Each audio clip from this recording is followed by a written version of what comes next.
back then. Ooh, and I thought I hit the jackpot. Yes.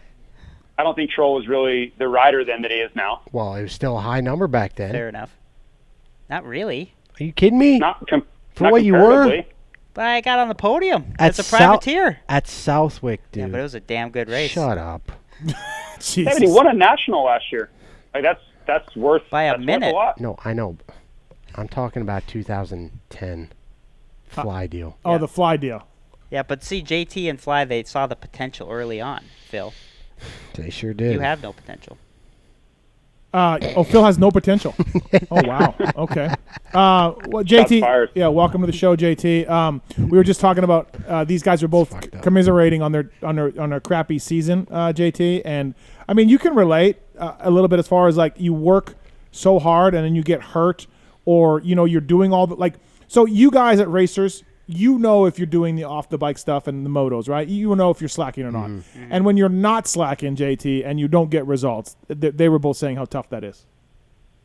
It's not always correlated, You can be working much harder, and if the conditions aren't right, you don't have as good of equipment or just things don't go your way. Injuries are always a variable you can't really control. Like, you can be working harder and doing worse. That absolutely happens. And then I've had years where I wasn't really – I mean, I was doing the work, but I wasn't overdoing it. Like I didn't put in this heroic effort, and then I saw all these results because I worked even harder. It doesn't always go that way. There are so many things, external factors that determine results that you can't control. A lot of it you can. Over time, hard work wins out. But season to season, a lot of stuff can happen. Yeah, it's tough. Have you ever had a year as bad as these two, though, JT? Jesus. I mean 2012 was god-awful for me. Your last year? Yes. Yeah, that's true. So how many years did you race, JT? 16. 16. Wait. That's we impressive. did. Remember we did questions between JT and I. Yeah. What was your first year, 98 or 97? 97. I turned pro at the end of 96 and then was Supercross 97. That's right. Yep. Gotcha. Wow. That's impressive. What are you on, Troll? 13. 13. You're. Yeah. Well, that's why I can relate. Like, just to make it this long in this sport at a professional level, it's hard. Mm-hmm. It's tough. Yeah, absolutely, right? Survived a lot of moments. Yeah. I mean, my graduating class at Loretta's was like Nico Izzy, Stroop, and Trey. Right. Mark. And they are long gone. Yeah. I mean, Trey obviously lasted longer than the other two. But right. Yeah. Right. Do you sometimes go into a year thinking you weren't ready to go, and then it turns out really well, and vice versa? Yeah. Like that happens, right? Where you're like, I'm crushing it. This is mid-December. You're like, I feel great. Like, bike's good. I feel great. And then you just have a terrible year? That happened this year. Yeah. Exact to a T. Showed up to Paul, and it was just like, what in the hell? Yeah. I mean, because he missed Supercross, you know, yeah. and really grinded outdoors all winter, really. Yeah, I mean, it was there was not a lack of effort. Like, every day, day in, day out, doing the stuff, and then you had to have it happen like that. And then the worst part is you have these people that pay you to do a job, and then you can't do that job, and you feel honestly, you feel worthless. It's just like, well, what do you have to produce now? It sucks. Right. Yeah. And you can't just rely on like, oh yeah, last year I was good. Yeah. And JT, you were racing all off season more than these guys do now. Yeah, and I could gauge how I was going to do kind of based off of that too. Like I knew what kind of form I was on because I was getting so many gate drops. I kind of think my racing was similar to Brayton, not results-wise, but similar as a lead-in to Justin Brayton, where I was just racing and racing and racing and racing. So when I went to Anaheim 1, it was just another weekend. Like, I had literally raced either the weekend before or the weekend before Christmas, and it was like maybe I got a weekend off, and then it was go time. But I was right in the flow already. Like, there was no rust. If anything, I was a little bit burnt out going into Anaheim 1, where everybody else, I think, is like trying to figure out where they stand and did all this work pay off, and did they do the right things? I was way already in the swing. I think that's what used to happen to JB. He used to go to Australia, do this, and then by round 10 he was just like, I'm fried. Yeah, but he had the best schedule in the sport, right? Yeah, he had enough outdoors to do. JT still had another 12 outdoors. Yeah. So I would love JB's schedule back then. Everybody would. Not a bad gig. Everybody would sign up for that. Crazy. Hey, JT, what % of the pits would sign up for JB's schedule? 90? It's pretty awesome. And honestly, even, I mean, he was making a ton of money down there, which is great. And for me, the years that I would stay healthy and do my thing, it was good for me too. I would make probably 50%, maybe 30 to 40% of my yearly income in those couple months. So it was pretty great. Like my yearly income, if I had a really good off season, I was kind of like chill. Like I wasn't stressing about if I was going to make any money that year because I'd already got it. Yeah. Like I was going into Anaheim like, okay, let's just do this. Like no pressure. If things go well, great. If they don't, I just made a lot of money. I've made like $75,000 in the last 6 weeks. Like that's pretty good, right? And then JT, as you've said many times, you know, who knows even if you were going to get paid all your deals anyways. Yeah, I didn't even count on that stuff, honestly. Like it got so bad. And remember, this was like, you know, 8, 9, 10, 11, 12 for the last 5 years. The world went into the trash can financially. Yeah, right. So even if you were promised money, you probably weren't getting it. And then it got to the point where they just gave up on that completely. They just told you on the front end, hey, we're not paying you. Like there is no money anymore. Yeah. And you understood like the world we were in a recession. It was in a bad place. So for me, that decision to step away, which you guys, both of you two will have to face eventually, whether it's now or later. At the time for me, it was a really easy one because the money was crap. My results were crap. And I was 33 years old. So, like, what am I doing? Why am I still doing this for, I don't know, 30% of what I used to make and all this risk? And I'm in a terrible mood all the time. And every time I come on Steve's show, he asks me what happened. Yeah. So it was time to go. I was asking you. Jesus, it was ugly there. Fair enough. But JT steps into a job with WPS. You know, he had long time connections with Fly. What are you two going to do? What are you going to do? Troll training? Are you making any money on that? No, it's been going pretty well. Okay, so it's helped ease the stacking cash like his old man on the side of Millville. But that was the idea, right? It's like what JT's talking about. Right. Like moving on, retiring from something that we've worked for 15, 20 years of our life. I mean, it goes beyond motocross, right? Like in Olympic sports, people train for 4 years and then they have the race and they're done. Yep. I mean, like depression and these things are a real problem with athletes. Oh, yeah, look at Phil. Yeah. Yeah. No, I mean, you listen to Michael Phelps to the podcast, and you're just like, dude, he fought depression like no other. Like, it's a legit thing, you know, because you have the highest of highs, and all of a sudden it's just like, dude, you sit on your couch, and you're just like, that's what like, JT, you never had that. You went right into moving to Boise and working for WPS, like, right away. It was euphoria for me. Like, I wanted out so bad. Yeah, well, I was just counting down the days of when I could be done. And to make matters worse, most motocrossers don't have the education. Yeah. Right? They don't have the degrees. So to find jobs, like JT found a job in the industry. Yep. You know, and that makes a big difference, you know, having those connections. You know, another reason not to burn bridges. Phil was going to be a prison guard. Yeah, because I didn't know. I needed a plan B, and my old man's just like, listen, dude, if it's over, it's over. You can't sit around. You can't smoke up your savings. You can't do nothing. You got to go work. Yep. You know, so I'm like, okay. So I planned that, and you know, but it came to the point where it's just like, man, I'm still good. I still wanted to race, so. And I still want to do that now. Like I said, I have a real vendetta from 2021, and you're coming back in, swinging. Yeah, no. Yeah. So honestly, from everybody I've ever talked to, you'll know when it's time. Yeah. You really will. Yeah, like I said, I might have said I was ready to retire and I was over it. I ain't ready yet. Yeah.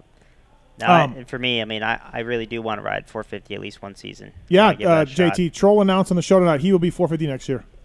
That's cool. I think you should. Yeah. I think if you don't, I think you'll always wonder what if. I really believe that because you've had so much success. You've done all these great things. You've raced motocross the nations. You've won outdoor races.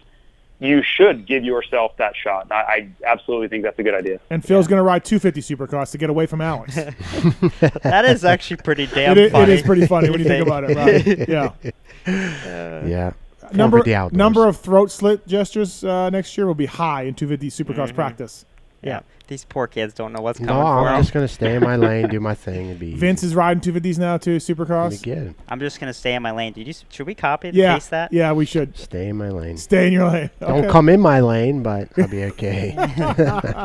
FlyRacing.com, at FlyRacingUSA on social media. Jason Thomas joins us. JT, so we were talking about Ferrandis' title. In the percent pie of DV, the team, and Dylan, what's the percent pie for this title? Break it down.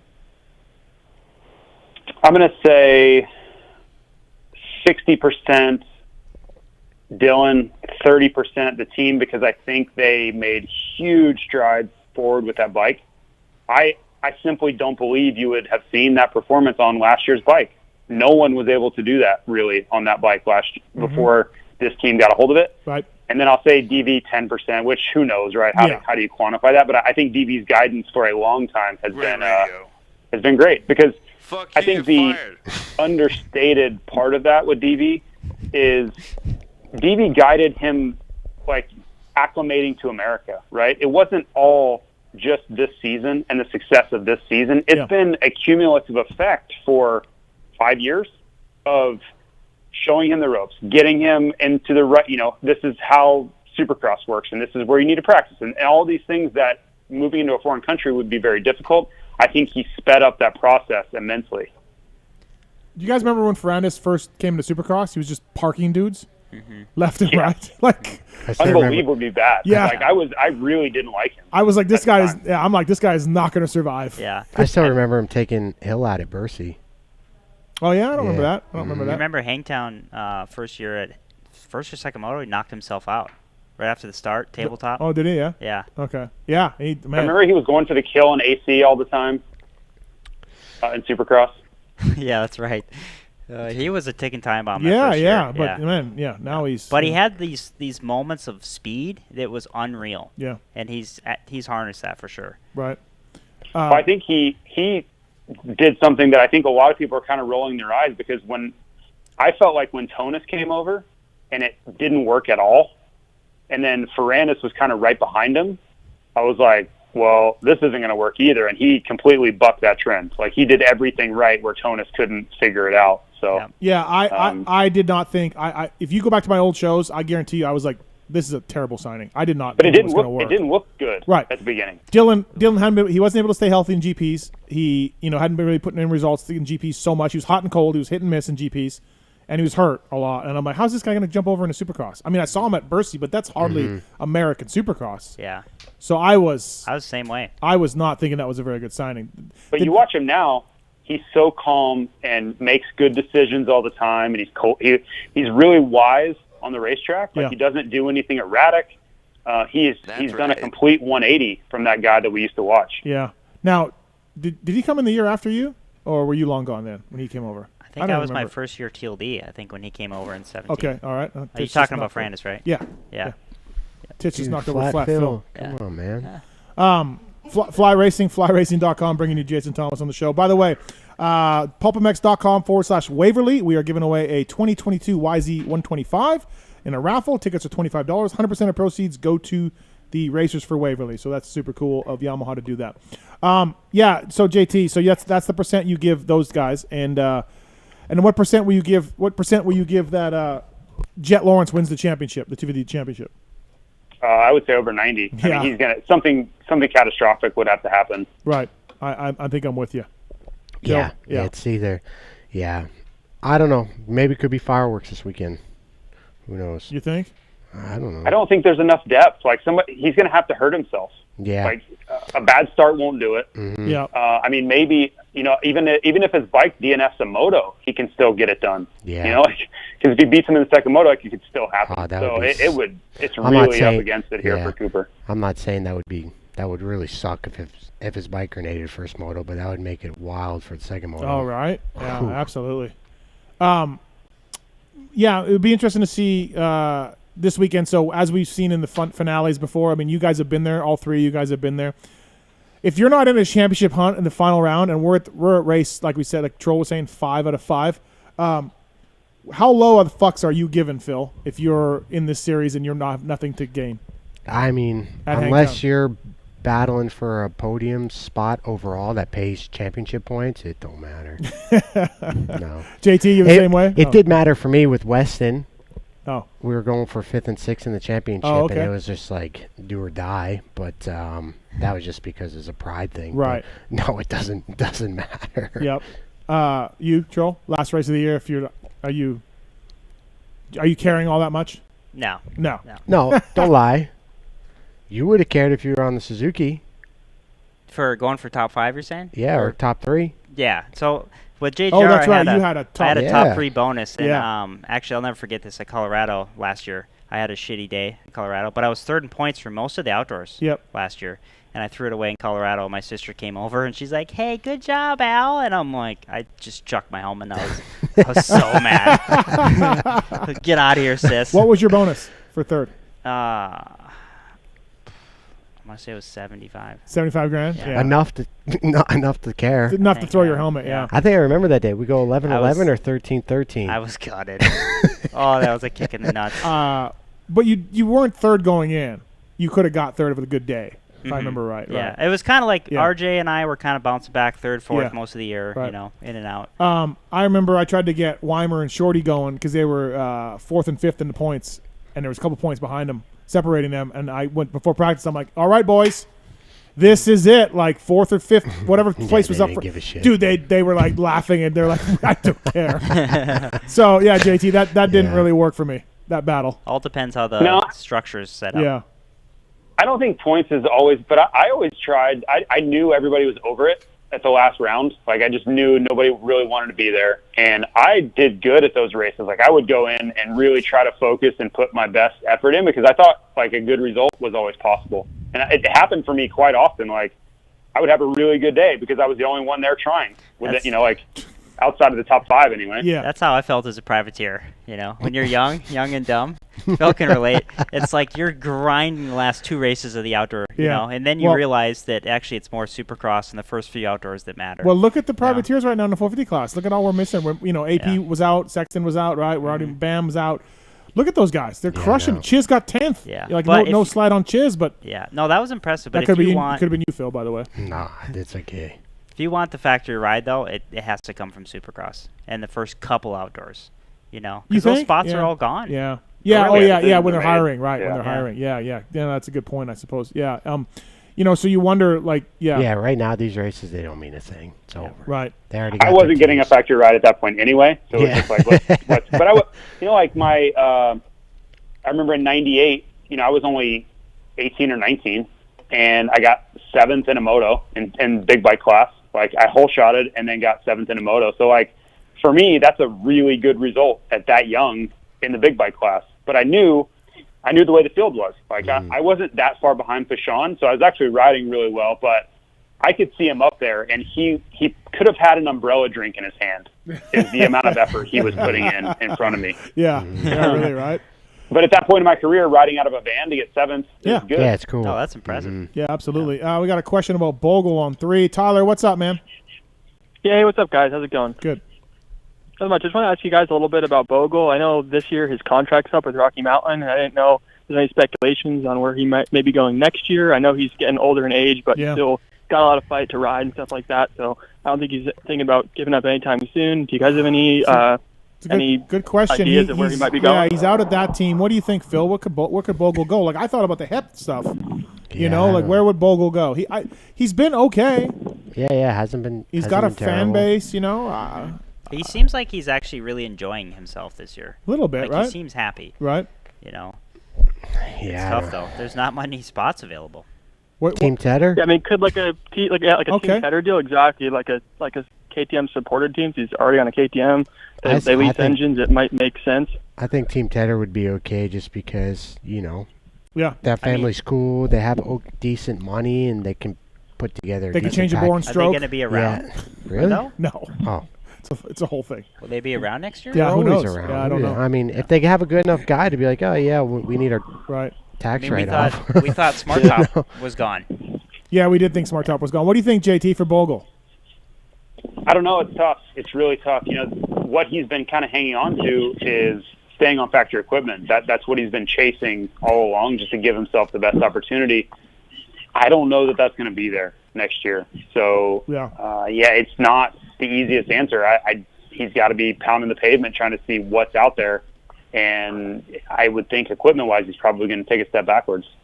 Yeah, I would think so. But in order to stay what he's on, he's got to have a team that wants to. What about Club? I mean, Tedder, I guess he would stay on the same equipment, but that deal is dependent on a lot of things. Like you need help. Monster was a big part of that, like with Marty's deal, because that program's not cheap, right? To get that equipment from KTM.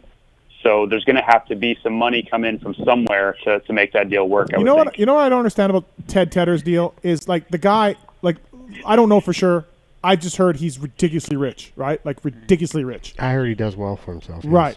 Yes. I mean, I've heard millions and millions and millions of dollars. Okay, it's cool.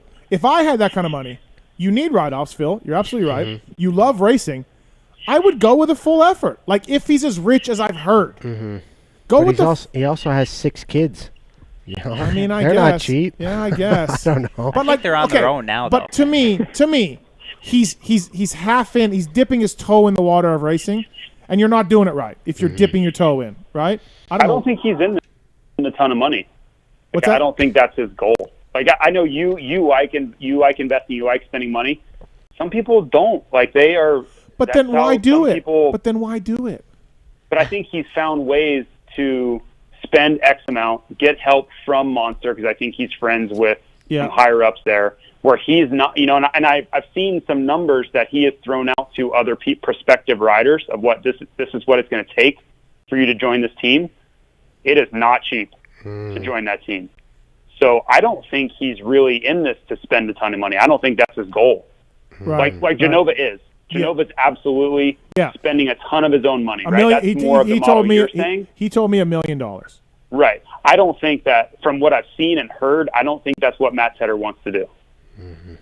Okay, but to me, it's like you're halfway in, so don't do it. But I don't think I understand what you're saying. I just don't think he has any intentions of spending that kind of money. I don't think he wants to. Yeah. Right. I mean, I think it's pretty clear he liked Marty. And a lot of that comes down to liking the rider, their personality. He was willing to support Marty. But Bogle's cool. You'd like Bogle. Everyone would like Bogle. Yeah, I like Justin. Yeah. If he doesn't know Justin, I don't know. I mean, Justin, 2-3 years ago, he had a privateer 450 effort going. Bogle did? Yeah. Well, no, he was going to go with Phoenix. That was with your boy Amstead. Oh, that's right. Whatever. My boy. Yeah. Oh, yeah. Yeah. You guys were tight, I heard. Oh, yeah. Super tight. Didn't he race 450 Honda for a few races? No, he got picked up by somebody. By BTO. By BTO, yeah. Yeah. So he's been BTO I for don't a know. while. But the sport really could use someone like Mr. Tedder to be like, Genova. Or Genova or Coy Gibbs. Or Coy, just to field 2 or 3 guys. But it sucks to say that, like, you got to beg him to do it. But Genova, listen, I have my thing with Mike or whatever. But, dude, what he does for the sport and the guys, dude, it's phenomenal. Yeah. So nothing but respect. He told me Genova said he spends $1 million a year. His accountant says you're crazy. Yeah. Every year his accountant's like, what are you doing? Yeah, but that's what's propping up our sport. Yeah. Keeping it going. Do you think JGR ever comes back? For sure. I don't know. Oh. Why? Just okay. Oh, okay. So like Triumph? Because I said to Coy, if you're coming back, why'd you sell everything, you idiot? And he said, I could buy it all back. Coy's not done. I guarantee you, Coy made money off all of it. Oh, the stuff he sold? Yeah. Yeah. Coy's not in the business to lose. Well, but I'm saying, if you're coming back, Coy, why don't you just keep it all? And he's like, I'll just buy new stuff. The property's for sale. $800K. If anyone's here is listening, you got a full-on. Yep. Motocross track, supercross track, sprinklers all set up. $800K. Let's buy it, JT. I'm out.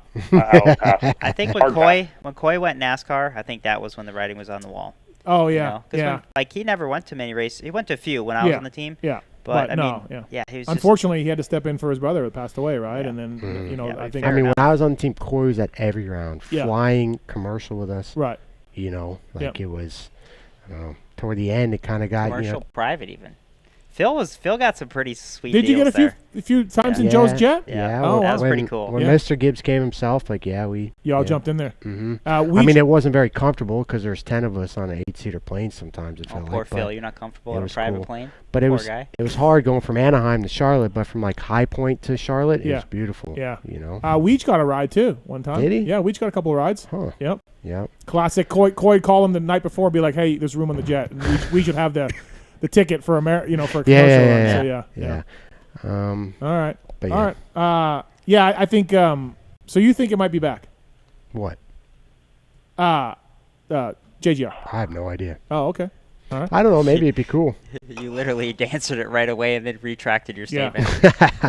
Well, no, J-Bone said, I think publicly to me, that Triumph called them about hey, if we're coming in racing, do you want to do something? I mean, it only makes sense. Triumph's from Atlanta, JGR's in Charlotte. Right. So they would have to start over, though. They've sold everything. Yeah. Even their building, right? Even their race shop is. Yeah. Mm-hmm. Right. Well, and I think they maybe have a small little space in the NASCAR shop now where they've been doing some stuff. I think Coy's the only one to leave motocross making money. You think? 100%. Dude, seriously. Coy acts a lot dumber than what Coy he did really it right, is. I got to say. Right. JT, so are you going to Hangtown this weekend? I'm not. You're not? No. We have an annual kind of get-together from all, like, myself, Paul Perebijnos, Dan Truman. Ryan Holiday usually goes, but he can't this weekend. Just a bunch of moto guys, Ronnie Monk, all get together this weekend. So I'm Florida-bound on Wednesday. Oh, wow. Okay. Well, that's should be fun. Looking forward to it, yeah. What'd you make of Perebijnos coming out to Wrench for Jace Kessler? I thought it was awesome. Yeah. I'm glad that he was able to actually be paid for his time. But I thought what you and Nick Way and Paul all did for that was really, really cool. Yeah, we just wish we didn't break a wheel. Yeah, it happens, but I mean, dirt bikes break, as you know. Right, yeah. Especially when I'm wrenching on them. Well, I used to freak out about that stuff too. And you're like, listen, these things break. Like, if you're expecting your bike to never break, you're going to be disappointed. Yeah, absolutely. No, that's what happens. Think of all the thousands of parts that are moving at a very rapid pace under a lot of pressure and heat and everything in a dirt bike. Dirt bikes aren't meant to do that stuff. Right. All right, JT, thanks for coming on, man. Appreciate it. FlyRacing.com. So we didn't get this contract done. We didn't get this contract done. See ya. No. All right. Okay. Later. All right, see you. Firepower Parts. Thanks to the folks at Firepower. Do you guys use Firepower? Anyone use Firepower? I thought you did. I thought the club guys did. Yes, I do. Yeah. I think we might, too. Yeah. Yeah, Firepower Parts. We didn't race enough races this year. Yeah, neither one of you knew. Firepower committed to offering superior products for over 50 years experience in the industry. Don't waste money when replacing OEM batteries or chains. When you get more power and supreme reliability by choosing Firepower, firepowerparts.com, at Firepower Parts on social media. Ask your local shop for Firepower today. Motorsport.com carries them as well. Great chains, great batteries. Thank you to those guys for coming on. Phil Nicoletti, Alex Martin on the show. Adam Cianciarulo coming right up. You trained with Adam for a couple of years, right? Riding the Sandbox. I miss AC. How was he? How was his day-to-day attitude? It was well. Honestly, I got along good with AC. And actually, this spring we did a lot of base miles together on the bicycles. Base miles. Yeah, a lot of base miles. Because he got hurt in Supercross, so he missed some time. I missed some time, and he actually lives like in Claremont, so a mile and a half from me. So, he moved though, right? Or is this the new place? The new place is the new place. He lives like a mile and a half. Oh, okay, from me. all right. Yeah. All right, Phil's out. He's Phil has a small bladder. He's quitting the show. Yep. Oh, Jesus. Oh, he missed though. He did? Okay, yeah, good. He's drunk. Are you looking forward to the intense e-bike ride tomorrow? I sure am. We're gonna with Strava Steve. I can't wait. I'll take you on some trails, man. See if you can hang. It'll be, I think you will. I think you'll be all right. How much boost are you running? I'll run the low. I'll go on low on the eco. Yeah. Okay. But you can. I mean, if you need to bump it up to keep up with me, then you can do that. You know, whatever you feel would work. Strava Steve. MotorcycleIndustryJobs.com. Upload your resume for free today. It's the first and only job board built specifically for the motorcycle companies in the world. Troll Train, if you're looking for a job when the racing doesn't work out, check out MotorcycleIndustryJobs.com. The job of the week is a product development manager in Baja Designs. Baja Designs, it's a full-time job in San Marcos, California. Product development manager, Baja Designs is growing. They're seeking an organized and enthusiastic individual that is detail-oriented, looking to create a career within the off-road industry. Hours are 8 to 5, and they pay. They got benefits. They got company match benefits and everything. Jeez, good job. Baja Designs, MotorcycleIndustryJobs.com. Please give them a shout, and we can get you dialed in on that. Adam Cianciarulo coming right up here. We got Nash on 3. Nash, what's up, man? Gentlemen. What's going on, Nash? Yeah, Nash. Powerhouse show. So far. Amar. So far, it's been fantastic. Hey, Nash. It's excellent. Good to see everybody. Amar was very gracious to my daughter for the troll thing a couple of years ago. It was an awesome time. Took me in a time machine when I saw him with that to the legend of J-Bone. Oh. The sport is at a loss without J-Bone at the helm, and Phil can attest to that. Amar update. So I want to tap into that and see what's the reality. A, if they can go down memory lane with a great J-Bone story, and B, is there? And you touched on it a little bit. I heard it with JT just 5 minutes ago. What's bubbling up in the colander of anything with JGR, J-Bone, anything like that? Just do the jumps. That's what J-Bone would tell these guys. Hey man, jump the jumps. Jump the jumps. Dude, for real, Phil, he would come back and he was like, "Dude, you guys got to do the jumps." That's what he said. That's what he he would would say. Quad Right? on the Supercross track, and he'd be like, "Hey man, you got to jump the jumps." I'm like, "Yeah, J-Bone, I'm out, man." And I can back this up, Nash. Other riders have told me the same thing, that he does say that. Alex, can you back that up? Yeah. Jump the jumps. Yeah. Man, that's not like a slight on him. Like, it's just kind of funny, but it was pretty consistent apparently over the years, you know. Right. I got it a lot. Yeah. You know. And Phil, you'd be like, "Yeah, that ain't happening, dude. I'm not gonna kill myself." Yeah, I wonder if it kind of just became a thing where he like knew it was. No, I think so. And then he'd be like, "Oh, if someone passes you, it's not because they're faster. It's just because they're doing something better." Oh yeah, my gosh. That makes sense. Yeah, tell me something. I mean, no disrespect, but like you guys are in your psyche as racers. I mean, and don't get me wrong, J-Bone was a legit rider as well. But I always seemed like a good guy. I always seemed like a legit guy. Some of those guys, from what we hear bubble out to the masses, some of them dudes are slippery like eels. But J-Bone always seems to be just a genuinely nice person and just a nice guy. He was, you know, when you guys did that troll thing, he was super cool to all the kids that were there and the people that were there. And J-Bone's a great guy to talk to in the media too, because he's good for awesome for activation. Like he's good with that. He's good with mingling. You know what I mean? Yeah. He's got that part dialed. And I mean, he was Stewart's mechanic. Yeah. That's you know. He's got a lot of Stu stories. He's got a lot of Fro stories. That's pretty cool. I mean, it's epic. I've done some podcasts with him. Just search the archives. I know you have, Nash, but yes, I have. Yes. You know, I'm just excited to see how he's going to re-enter, because there's no way this guy can stay out of the game. There's no way. I do think that he still wants to come back. Yeah. If there was a way, he would come back. Is he doing okay in the NASCAR? I mean, we had him on the Pulp Show when we were out there for the races. He was doing like B2B stuff with NASCAR guys. He seemed like he said he liked it. I don't know. Yeah, I think it's one of those things. You've been in moto. Like moto has it. It's in our hearts. He's right? actually called me the past 2 weeks twice. Oh wow! But his phone just butt dials me. I don't think he actually wants to talk to me. Oh wow! Butt dial. Okay, that's super weird. Yeah. Yeah, it is weird. You know what though? For me, like I told him this. I thought to myself, dude, like so. I mean, I started going racing in '96. That's when I started going, and I was a mechanic for a long time, and that's a lot of work. Then the media guy is not so hard, right? But I'm still traveling. It's your last year. It's my last year.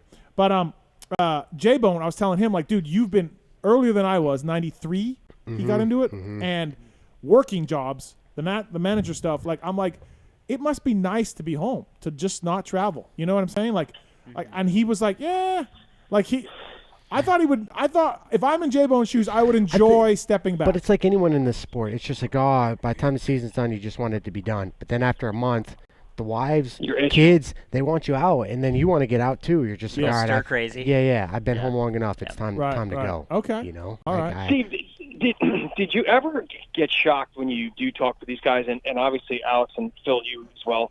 You hear how like Dean Baker and the list goes on and on how those guys. They were just people that loved dirt bikes. Yeah. I mean, it can never happen again. You hear people call the show all the time. How can I get in the business? Dude, you got to grind. Like, you heard from Landis' mechanic. Dude, these guys grind 90 hours a week. Like, people, they just don't get it. Like, dude, and it's not that I do. I mean, I have a job that I love, but, dude, like, these guys, when you hear J-Bone, he's like, yeah, we were kids in shop class, and we were up in Ritchie Canyon, and next thing you know, hey, you like dirt bikes? I like dirt bikes. I'm like, dude, this is just so crazy. Yeah. I saw a photo. What? I saw a photo of Dean yelling at like Michael Craig. That was my video I put up. Was that? Yeah. I was like, man, that's awesome. Yeah, he's been around. How about he just turned around and he was just like so pissed? Yeah, then I was at Loretta's and I seen Dean and I was just like, how's it feel to be back? And he hadn't been back since like '89 or something. Since he raced there and he won. My God. You know, and it was just like, it was cool to see that. He goes, oh, you know, it looks different, but the vibe's still kind of the same and things are still in the same place. And it's just weird how, I don't know.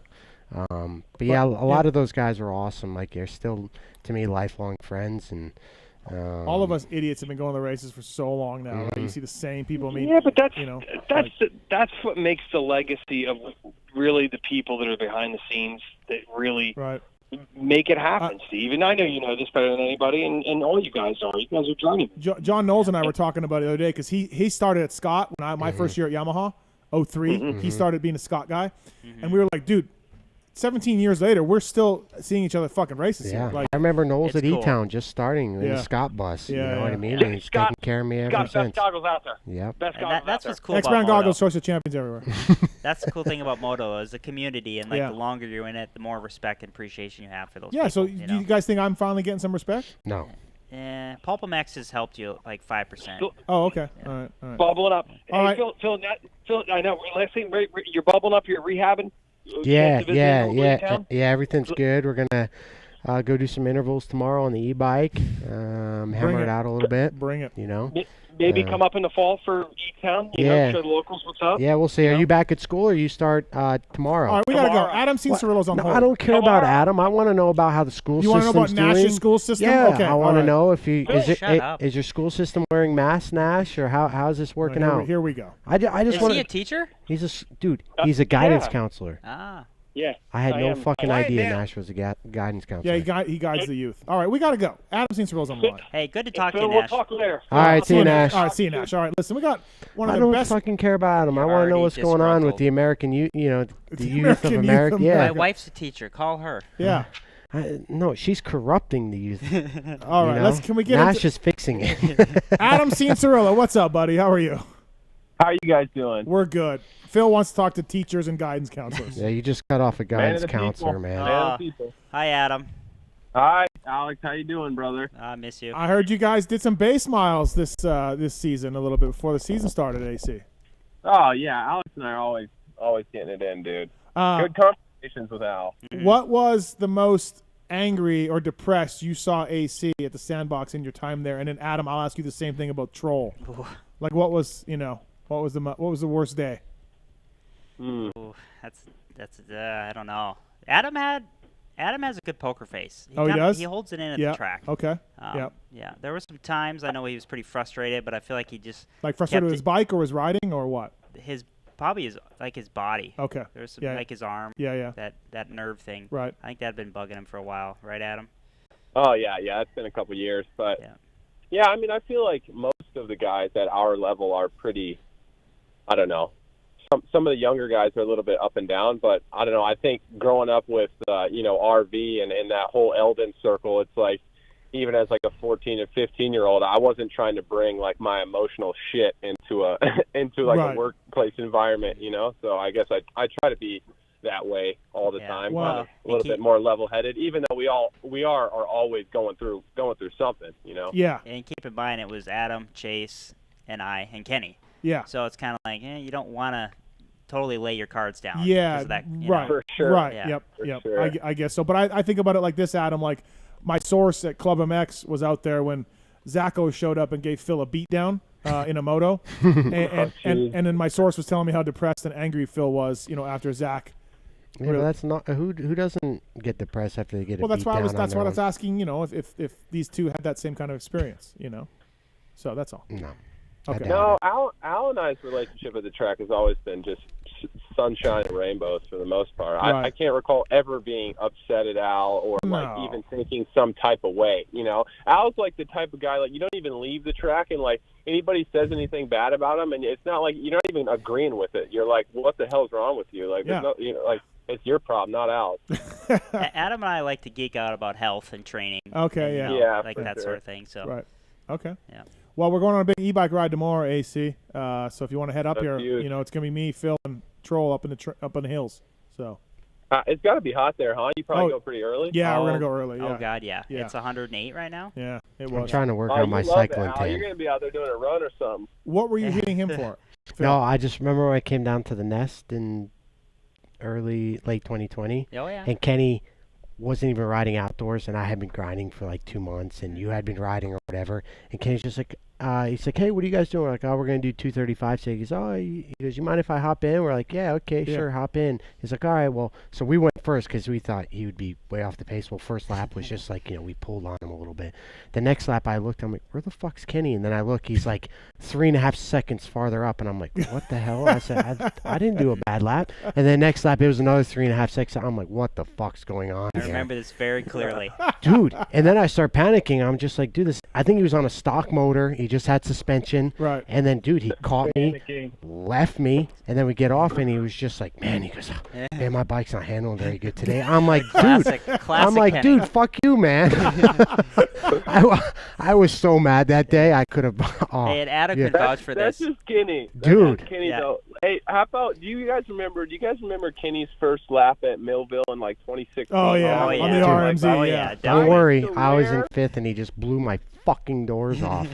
Gone. I swear to God, the first time I saw him after that race, what he said to me, he's like, looks at me, he's like, man, you know, everybody's telling me, like, I was crushing those first 2 laps. Like, I felt like complete shit, to be honest with you. I felt like complete shit. I'm like, you know what, shut up.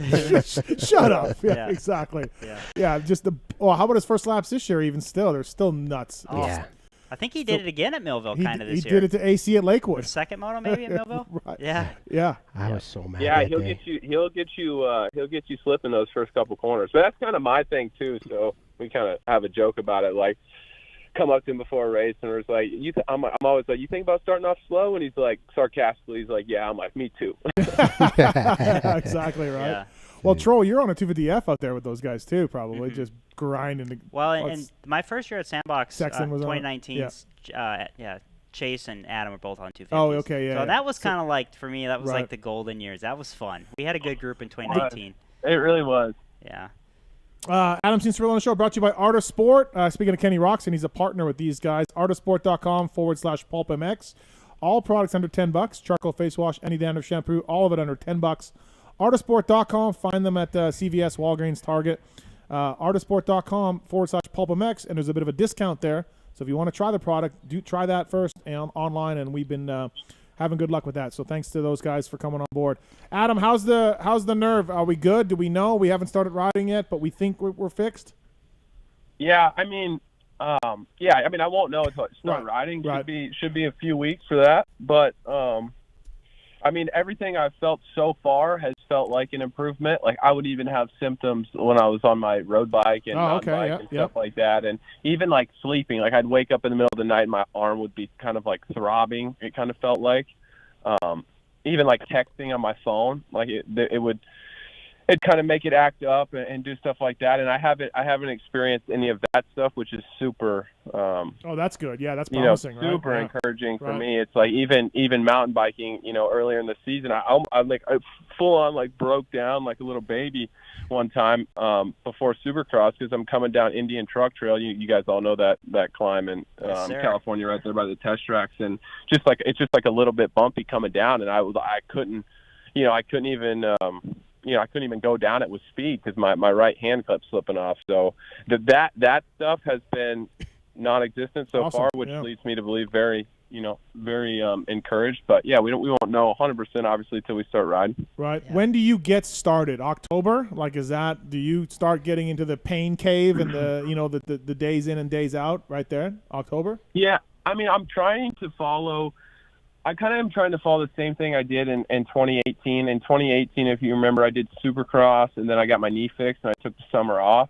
And I'm kind of looking at this going into next season is kind of the same way. Like right now, I'm putting in more like, base miles on the bicycle and doing some heavier stuff in the gym with the lower body where I can. And it's really hard to make gains. Even these guys are about to get done with their season next weekend, and then, you take a couple weeks off, and even you take 2 or 3 weeks off, it takes you a month to get back to the level you were at, at before the 2 weeks off. So it's difficult to make gains. So I'm excited to kind of have a little bit more time to where I feel like, because I feel like I've been behind the 8 ball the past couple years with, with this nerve thing. So just trying to get ahead of that. But I think I'm going to get on the bike. I think I'm going to get on the bike on the 16th is my plan. Yep. And then I think I want to be back on the Supercross track, like testing and being productive by the beginning of October. That would be my goal.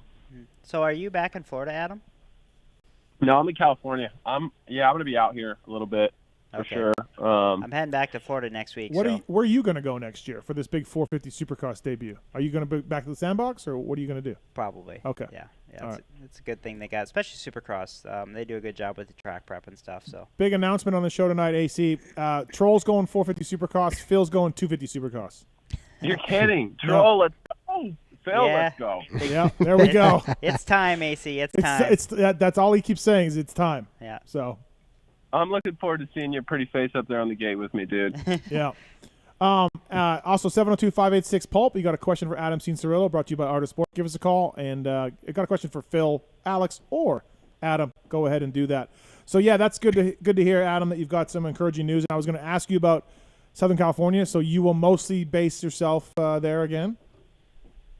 I mean, I think I'm in a position right now where I feel that I need to, regardless of my injury or not, I feel I need to, like, in order to go to the next level, I need to get better. Like, I need to be better. And anytime I'm out here and Nick is on my ass all the time, I've seemed to have made these steps when I've needed to in my career. And I'm just kind of looking at it as the same thing. Like, I just really need to buckle down, and I need to have him on my ass watching me. I need to change something. I need to change the way I ride the bike in certain instances, which takes time. It takes a lot of time and a lot of laps and a lot of eyeballs on you, correcting you. Yeah.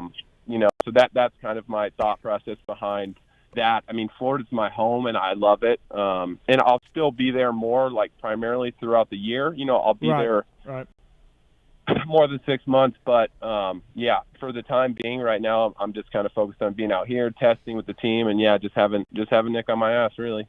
Yeah, you were telling me that you were kind of pinpointing a little bit some of your crashes and some of your issues on the bike, and you want to work on your body position to, in the future, help that. And like you said, that's a tough thing to do because you are what you are at this point with so many hours.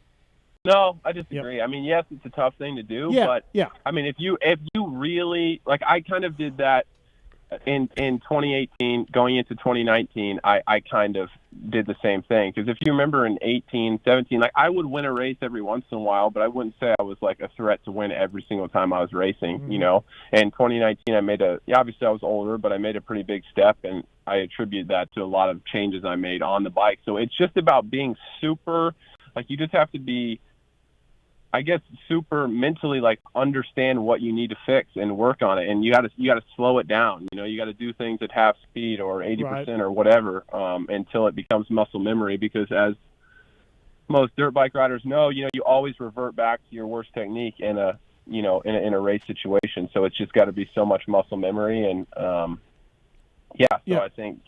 think I do have a couple things. Like, I do get kind of too far back in the bike sometimes. It bites my ass in the whoops all the time. That's one thing that I need to fix, and that's just going to come from doing it a lot and kind of slow at first until it becomes normal. Yeah, I guess I didn't mean that you are what you are, but I mean just how hard it is to change. You can change, but I would think so. Like, Phil, what do you need to change for your riding? A lot. Where do we start? Yeah. I got my form's terrible, but elbows down all the time. Yes, but I'm 32 years old, man. It ain't changing. So Adam has the opposite mindset of Phil. Yeah, Phil has a negative one. He can't change, and Adam wants to change. I will say there is peace in that mindset, though. I am at peace there. Right. There's no changing it. It's a one-way street, man. And what do you need to change, Troll? Right after this year, staying on the ground or staying up. Yeah. Keeping the bike on two wheels. Right. Adam can relate. For sure. Yeah. But I don't know what you're talking about. Okay. All right. Moving on. Adam, what'd you think of the outdoors, man? So as Wygant said in our group text, the last man to beat Dylan Ferrandis in motocross, Adam Cianciarulo, in a championship title. But hey, man, that's really surprising that he did as well as he did. Do you agree? Like, I mean, we talked about him before the year, all of us experts, quote unquote, but dude, he crushed it. Great job for Dylan Ferrandis. Yeah, it was really well done. I think, I don't know, man. It's not like I predicted him to come out and just dominate and win how he did, but I definitely thought that he would win some races, and I thought that he would, he would be up there. He's gotten better kind of he started off when he came to the States really good at outdoors right away. And he was good at Supercross too, but he got considerably better every year the more experience he had on it. So I expected he would be quite a bit better. But in the beginning, I think when he got that win, you could see it kind of surprised him a little bit. And then from there on, once he knew he was the guy, it was like he had everything he needed to to be the guy. He had the speed, and if you're that fast at the end of the race, you don't even need to get to start, really. You know, so Yeah, he did a great job for sure. I feel like I haven't raced in like 4 months already, but yeah, I guess I did 6 rounds. Yeah, pretty crazy. Wait, you didn't do six rounds? Did you do 6 rounds? He went to Millville, right? Yeah, yeah, 6, right? Yeah. Wow. Okay. All right. Yeah. Go ahead. Good Phil. stuff. Hey, Adam. But yeah, it was. Go ahead. No, go ahead, mate. No. I didn't really have much to say. Yeah, it's been tough to watch, to be honest. Yeah, everybody knows how. I mean, most moto guys, when they get hurt, know how hard it is to watch. You know, when you're supposed to be out there, and I just want to be out there doing my job. So I watch for educational purposes, right. but I honestly I don't like to. Who do you think had a worse year between Phil and Troll, Alex? Because our poll right now is heavily skewed towards Troll had the worst year than Phil, but Troll at least finished some races and got some points. Phil got barely any points. He had 3 injuries and he had 1. Yeah. So you might as well just say I didn't even fucking race this year. So why do our listeners think that Troll is the winner? Because he raced more and he got hurt more, so they feel bad for him. Oh, okay. They're just giving him. They're giving him the win. I was transparent on my YouTube channel about my injuries, and Phil's just in the dark. Yeah, everyone in the dark. Yeah. Adam, DV was on a few weeks ago, and he does not like you riders and your vlogs. Hates the vlogs? He hates the vlogs. He's I don't know what got into the French of on vlogs, but he went on a 10-minute tirade. He unloaded on rider vlogs. Really? Yeah. I mean, at this point, I don't care what he thinks. Okay. All right. I know. Is he a part of the back in my day crowd? Not really. No, he's back not that in the way. 90s. No, he's not that way. He's he he's pretty intellectual with with some of his thoughts. But he doesn't want you guys doing vlogs. So yeah, I mean, I get it. I understand where he's coming from. You know, I mean, it kind of, I guess it, even to me sometimes it could come across as like being a bit soft. I guess, you know, it's not, but it's just a new age. You know, you just got to roll with the punches. Oh, yeah, I mean, I get it though. I understand it. I respect his opinion. I just disagree, I guess. Stanton told me one time that he can't believe that, like, Adam, you'll hit up Kenny on his Instagram and be like, "Good race, guy," or you know what I mean? Dude. Like Stanton's just like, "What the fuck?" You know what I find crazy? You know what I find crazy? What? I think about Alex laying in that right hand 180 before the whoop at Orlando, right? And here comes McAdoo, McAdoo, right? Yeah. And like just barrels into him, whatever. How about when a guy in an NFL game or an NBA game like rolls an ankle or something and like hits the ground, like the whole stadium's silent, like every single player on social media is like blasting this guy out, like prayers up, you know, my God. Like us, we could seriously compound fracture our femur and we're getting landed on, dog. Landed on. Like nobody gives a shit. You know, I think we get no respect. Yeah. So I think our sport is tough enough. I think I can pat somebody on the back every once in a while. You know, give somebody some nuts. I agree. It's not like you're on the track and you're thinking about, I better go soft on this guy. You want to beat him as much as anything. Well, I mean, we're talking Stanton race in the 80s, 90s. 90s, yeah. That's 25 years ago. You don't know how hard that was for me, Adam, to see McAdoo, who I really like, and then Troll, who I drive the bus for, watching Troll's lifeless body flip around as McAdoo runs over his Like, I'm just like, oh my God, I think I need counseling. I need therapy here. This is. I know, that was tough to watch. I watched that one too. Yeah. Hey, but to be honest with the YouTube stuff, like, if I would have known how big it would have been for the fans, and even just, I mean, Adam knows, like, that monthly YouTube check is not a bad thing either. I would have done it years ago. Your guys, from a sponsor perspective, both of your guys. I know it sounds like I'm blowing you guys because you're on the show right now, but your both vlogs are very good. Like they're inside motocross stuff. Mm-hmm. You know what I mean? They're not like Jeremy wouldn't be good at a vlog. Yeah, I mean, you got to have the personality. DV's just short-sighted. I think if you look at what Formula One and that Netflix show has done for Formula One, that's what Moto needs, and I think that's what the Moto vlogs are doing. Right. You know, on a much cheaper scale. It already sucks, though, the vlogs, though, because they make you jump through all these hoops with the media content and this and that, and you can only post a certain amount of stuff. Like, it makes it hard on these guys. I mean, like, it was dude, tricky. There's a bunch of restrictions on it where it's not easy. Like, I wasn't even sure if I was going to be able to get away with it in Supercross. Yeah. Because at one time they were talking, like, maybe only 60 seconds of footage. Okay. But, like, I just think that it's really valuable for the fans and for our sport if we do have this transparency. They're not showing They're not showing it good enough on TV, so we have to show. They have to show it. I'm not doing it because I don't give a shit. Like, but like these guys, like it, you know. There's a better way to show it. Do you watch vlogs? I agree. No. Okay. No, you don't watch. There was actually someone that had a YouTube channel, and they uploaded just like they had a home camera, and they sat in the stands at maybe Indianapolis. Yep. And they posted it, and it had like 200,000 views within 24 hours. But it was the angles that he had in the stands, and he's like interviewing his wife, and he's like, "What do you think, honey?" Oh, really? You know? And I'm like, "This is great." Yeah, it's a little weird. They get a little weird with that stuff, and now you can't wear the GoPros, right, and all that. So Nope. Yeah. Hey, Adam, I actually got a tech question for you. Oh, wow. Okay. This might be for the fans. So you run Showa. Eli runs KYB. Do you have a choice with that, or why do you go Showa? Do I have a choice with that? No. I don't? believe. Okay. I believe Showa is always. I believe Showa. I could be totally wrong, but I believe Showa is like kind of always been Cowie's. Yeah. That's like their go-to, right? And I think KYB was the go-to for Cowie for years, forever. Oh, it was. But then Showa went. Well, never mind. We've been riding the brand for how many years? But Adam's got a point in that Showa is production on the bikes. Oh yeah. So there is a new synergy with production, and so. Mm-hmm. No, I know, Phil. To answer your question, I try not to think about things too in depth. Sometimes I think a lot. People know me. I think a lot, and so with stuff like that, like I think sometimes it's just better left untalked about. It's like I have Showa on my bike. Here are these Showa technicians. Let's make this Showa shit sweet. Mm-hmm. Hey, to be honest, like I can vouch for Adam. He's told me this off the record before. I'm like, hey, what are you doing? You know, with your offset. Al, you know what? I'm just trying not to think about it. I let Nick handle that stuff. Yeah. Right? Yeah, Adam, you think too much. You do. You're a deep thinker. I do. But I think.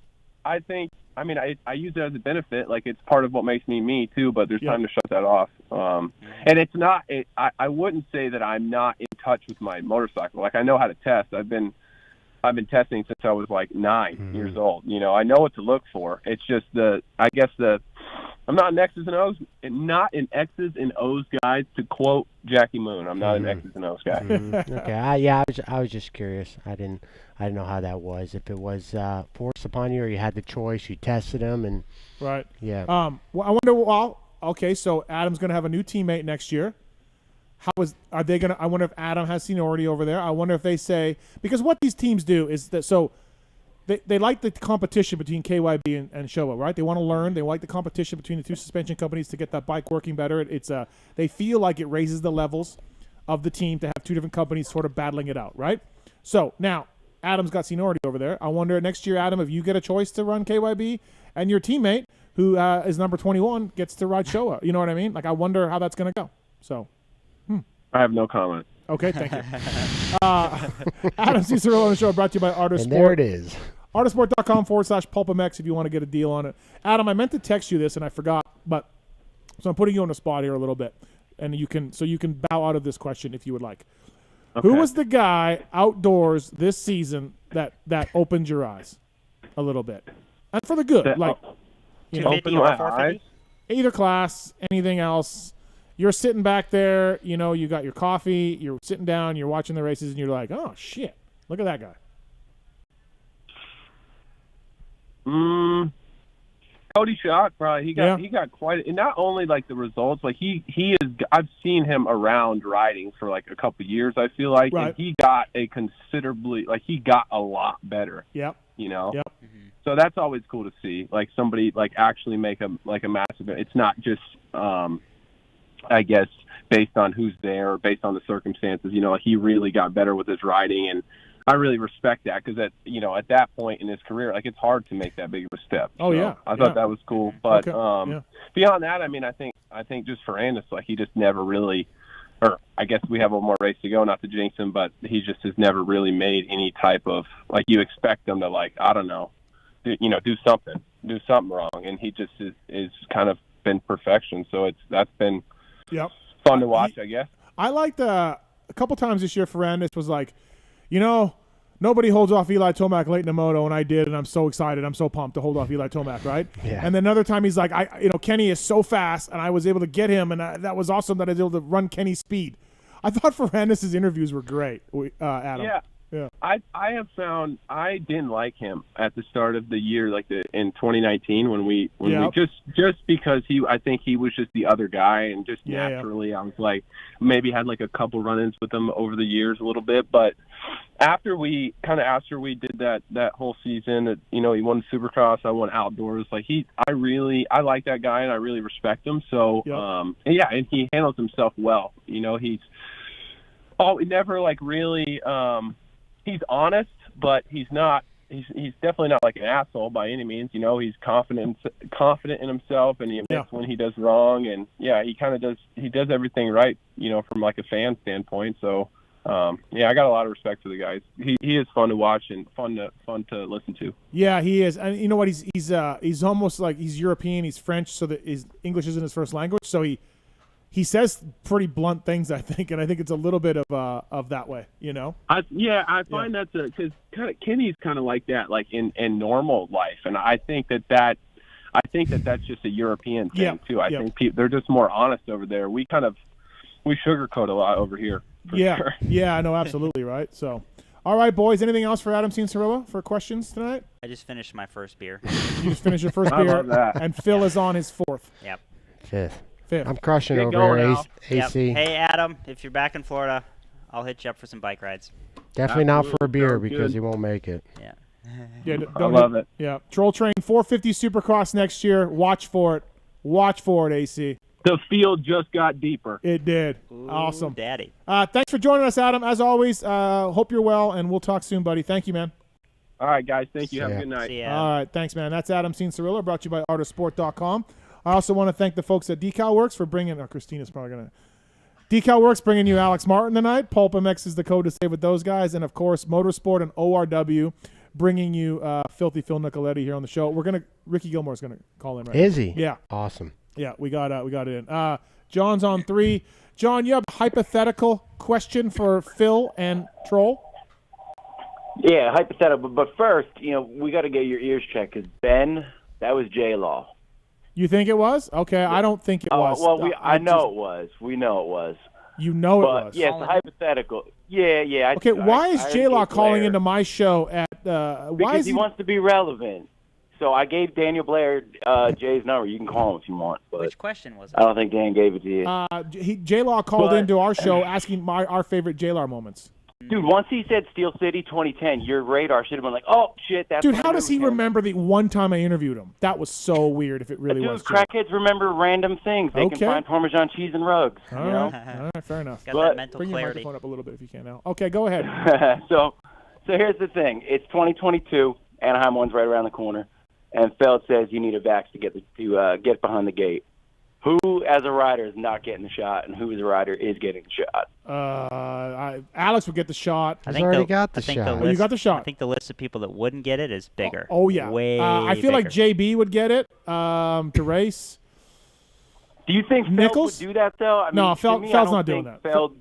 Feld is not doing that. Well, it seems like the whole crowd of every business is, vaxxed or nothing. For the employees, mind you. Yeah. The riders are individual contractors. NFL did it. But they don't. But no, the NFL, you don't have to be vaccinated. Well, it's easier. If you're not, you're going to be, hey, you can't race next week, and that's what they're going to do. You got to look at the longer picture. That's why we look. You don't think it'll happen? You got to look. No. You guys we'll are. Test step 3. We didn't think vaccine passports or fourth vaccines or these conversations would happen, and they're happening. Like everybody keeps saying, that's not going to happen. That's The not gonna conversations, happen. the conversations happened, and they need to be stopped before they get put on paper. That's where I'm at. Well, we need to stand up and stop it. Is what's going to happen. The people in Washington they're laughing at us. They want us to get mad. I agree with you. I don't think Supercross would make it mandatory. I do not think they have no way to do that. The riders are contractors. They can make it hard on the guys, just like NFL and just like the other leagues. They can make it hard on the guys who are not vaccinated to do things, but they cannot mandate that you have to take a vaccine. They don't own these guys. They don't own them. Yeah, they don't. So but I don't see it my happening. Moto Tape Minute. If you ain't gripping, you're slipping. Take it easy, guys. Thanks, man. Appreciate it. All right, so we're talking about Star Yamaha earlier this year, Dylan Ferrandis and that great team and the success they've taken. And, my buddy Chris Kiefer of Kiefer Inc. Testing swears by this man on the phone here. Phil, you wanted to bring him in, and we did. He works for KYB. He's a suspension tech over there. He's a good buddy of all of ours. Ricky Gilmore, what's up, Gilmore? How are you, man? G'day, how's it going, boys? So we're good. We were debating Ferrandis and the bike and the team, and Phil here says, call up Gilmore. I wanted to talk to you, Gilly. I've actually never met Gilly in person. You've never met Gilly? Really? Oh. No. Wow. Nah, we kind of just crossed paths and did the chin, like the Okay. night, because I've seen him with Alex. Okay. And J-Mart, like mutual friends, so it's Sure. just like the nod of respect. Yeah. Oh, Gilmore, before we get too far into this, so I rode Kiefer's bike the other day at Glen Helen, and I would like to have that fork and shock, if that's possible. Is all that supposed to be off the record stuff or what? Oh, I don't think it's supposed to be off the record, is it? Oh, I don't know. It looks different. You could it looks different. I just don't want to, I'm just saying. Oh. Yeah, we can work on something. We just got to check with Bill, and then ask Bill. Check Brad and Jeremy. They're pretty cool. We'll just say we using it for something, and I really felt like that stuff worked. It worked better than my stuff that I have with just stiffer springs in it. So hey Gilly, well, it's tallying me up with Steve's stuff too. Okay, so Ricky, so seriously, we don't need you to give away state secrets. We don't want you to blow you out on the show or anything like that. But the transformation of the machine has been great, right? And I rode RV's bike at Paris last fall. Hutch was there and Sergio was there, and Kiefer and I rode RV's bike, and it was great, and it worked really well. I thought it was a souped-up stock version of the bike. And then now this bike has gone to a next level. So I guess, Ricky, knowing what you know about chassis and suspension stuff, like how big of a free range did you have with the Star Guys to make this thing work better? We had AP on the show talking about I think he said a link or something at some point at the goat farm. But anyway, so talk about the progression of this bike. It started like last year. I was doing a lot of stuff because I wasn't assigned a race team because, like as you know, Steve, I was doing the KYB thing with Seeley, and then he left, so then they went full shower, and then so I was just like in-house testing, and then I had a Yamaha from the guys at Yamaha. Jim Roach gave us one, and then we were just had it in the shop developing it and trying to ride it and come up with stuff, and then Japan had sent me some new test forks, and I was struggling with those for a while. Ended up getting them pretty good, and then so that's 6 months of testing last year during the whole COVID thing, and then it led to okay, we think it's pretty good, and then Mike Sleater jumped on and he rode and he picked out some points I needed to improve on, and then the next thing was I worked on it a couple of weeks, and then it went to Kiefer, and then Kiefer took it to a whole nother level, it just because I can only ride so fast.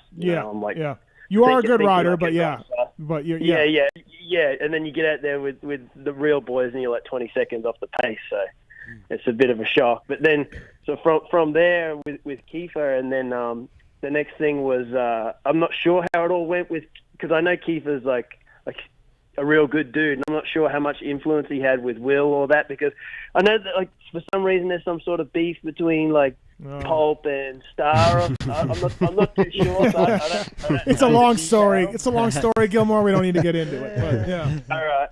But so I think Kiefer spoke to Will, and then Will and Brad obviously have a really good relationship. Wil Hahn and then Brad, who runs the team with Coca. So then it led to Brad giving us a chance to test some stuff with Will. And then we did probably about a month testing with Will, 1-2 days a week, and then it went to Colt Nichols, and then Colt rode the 450 stuff for us. Yep. And then we got to try it with Dylan.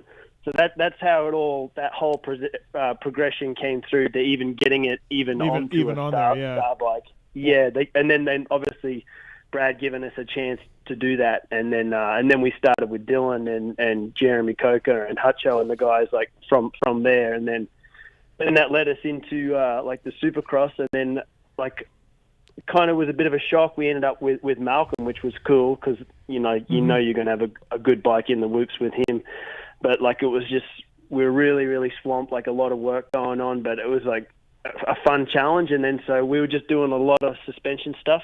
And it wasn't until we got that break, I think it was Orlando leading into Daytona, then I went out to the goat farm, and that's when we were able to actually start getting into some chassis stuff. And that's where AP really said it helped. Whatever you guys did there, AP was stoked. Yeah.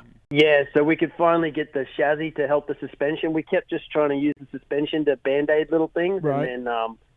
and then like AP's just straight down the line, like black or white, like yes or no, this is better or not. So it was real simple. Like I was throwing a lot of shit at him, and he was just like no, no, no. And then finally he was just like all of a sudden started going a lot quicker.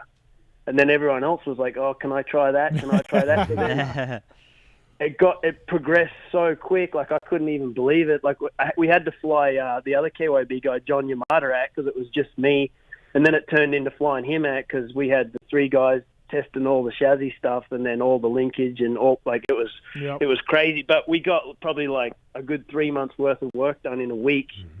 So and then that's what helped us lead into this outdoors to learn so much about the bike. So at the time, like 3 riders, I was like pulling my hair out and going crazy. But it paid off to get us so much like information about the bike.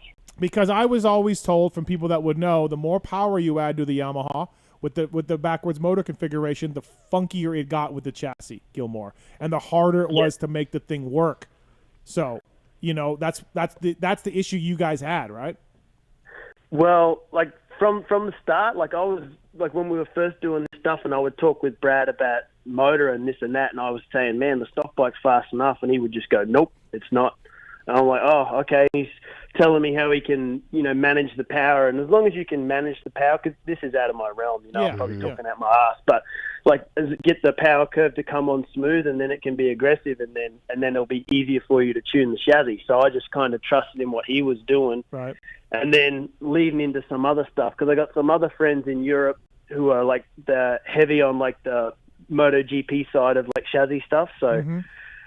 They send me a lot of information, and I check in back and forth with them. And then, as you know, like I'm buddies with Dave Arnold, so we're always chatting back and forth about bikes and this and that. And then J Mart, Alex's brother, likes to chat. So I just got like all these little bits of information coming in from everywhere, and then you just kind of got to decipher through. But like everybody's got a really good take on everything, and then you just got to try and how we can apply it to the bike. But it's a really good bike. Like it wins these shootouts and all this stuff. It's a really good bike with like really good feel, like in your feet. Like I don't know, like the other bikes. Some of the other bikes are rigid. Like this one's got like real good feel in your feet. So I'm really happy. Like we were able to get it working good. Yeah, congratulations, man. Because exactly right. It's Yamaha's first championship for a long time, and the new bike, everyone said, doesn't work and blah, blah, blah. And I mean, we talked about Supercross, Christian outdoors, Mookie indoors, AP, Dylan. I mean, you guys have, and the Star guys deserve a lot of credit for this. And you yourself too, Ricky, because, let's face it, Justin there was a lot of, RV was hired at factory, Barsha was not happy. AP. Yeah. So everything's so much turned around in a year, and such a smooth program. It's pretty impressive. Now Dylan's on air, right? Dylan's on Air Forks. Yep. Dylan's on Air Fork, and then Christian and AP are on like a little bit different. A hybrid.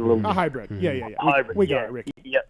Okay. But can Phil get that set up then for next year? Because we need help next year, Ricky. I'm not gonna lie. Does he want air or hybrid or spring? No, listen. I don't have an issue with the stock KYB stuff. Yeah. Like I think it works really good. I ran it for 2 years up in Canada. I never had any issues. It just you need certain valving or linkage just to change a little something, and races if they do that, but. I don't know how to get that stuff.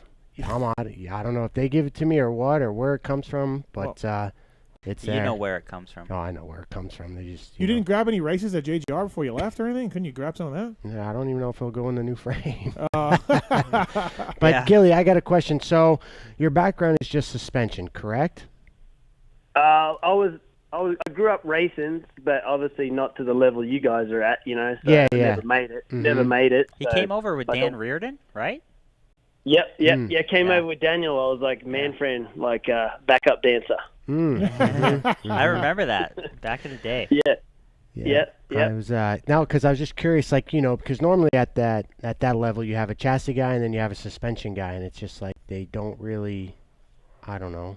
they kind of work together. I don't know. It's two different elements, having a chassis guy and a suspension guy. Like they don't come hand in hand really. Yeah. So that's why I was wondering how, if you did suspension, then you had chassis guy or what. How did the blend come together to make things work? You know what I mean? With linkage and races or triple clamps. Like God, people don't understand, but there's a lot of shit that goes into it. You know. That's kind of what I was wondering. My dad's an engineer, so back when I was racing, like, it was hard to get a lot of. I would see like a lot of stuff in like motocross action and all that, like what you guys had in the States. Mm-hmm. And you know, you got talking about offsets and this and that. And then my dad's an engineer and he's got like a full machine shop. He would just make it for me. So he had all that stuff. So it was like I had access to all that, and I always thought I was going to be like the pro racer, and he was trying to get me to be an engineer. So, but I never had the brains. Smart dad. To do that. Yeah. And then I could always just get him to do whatever I needed too. And then same thing too. He started making me linkages and things I needed. And then so when I got here and I would see like the race teams doing stuff, I'd be like, oh, my dad can do that. And then sometimes Dad would actually help and send me some parts. Oh, nice. And that's cool. Yeah. Even just last year, like when I was doing all this development on like some of this prototype suspension, like my dad would, because it takes so long for Japan to make the parts, and then they have a procedure they want to do. I would like draw it on a piece of paper like a friggin' chicken scratch, send it to my dad, and he would design it, send it back like on CAD, and I would change it a little bit and send it back to him, and then he would make it, and then send it back to me, and I would do the test, get the result, and then we would tell Japan the result, and then they would make it like their version they think is safe. Yeah, that's really cool, actually. To use, So it's like pretty much all of that stuff I got like from my dad. Like he's the brains of the operation, and he's made me a lot of programs like over the years, like ride triangle programs, like foot peg seat, handlebars, and chassis programs, and then like I said, I talked to my friends in Europe at Suda Racing, and then those guys have a lot of cool chassis program stuff as well. Well, Phil's rider triangle needs a lot of work. He's got pegs and bars. You're just like, what the fuck are you doing with your rider triangle, Phil?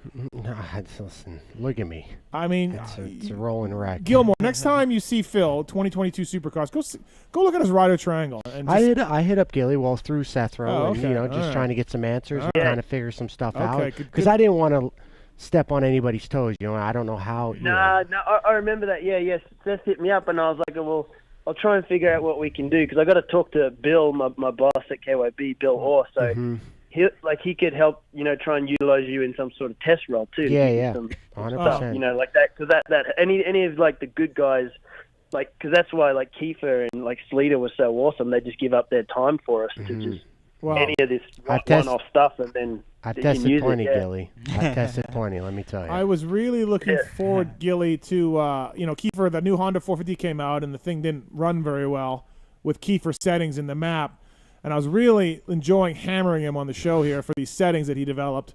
And then, unfortunately, though, you just gave him a lot of props, Gilly. So he's going to have to, now he gets a lot of props for his testing from you. But, his map settings weren't so strong. I've heard you guys talk about that, like that Honda, how it's like got maybe a little bit of a bad rap, but I think it's a good bike. Yeah, they fixed it. They did some stuff and fixed it. So I think it's got a lot of potential, that bike. And before we let you go, Ricky, so I understand too. You're going to get a new rider over there next year. He's a pretty good rider, and your relationship with them had something to do with it. So good work on that, getting that guy over there. No, I think it's more just wanting to hang out with a friend. Oh, okay, all right, fair enough. Maybe just have fun, but I don't know how much.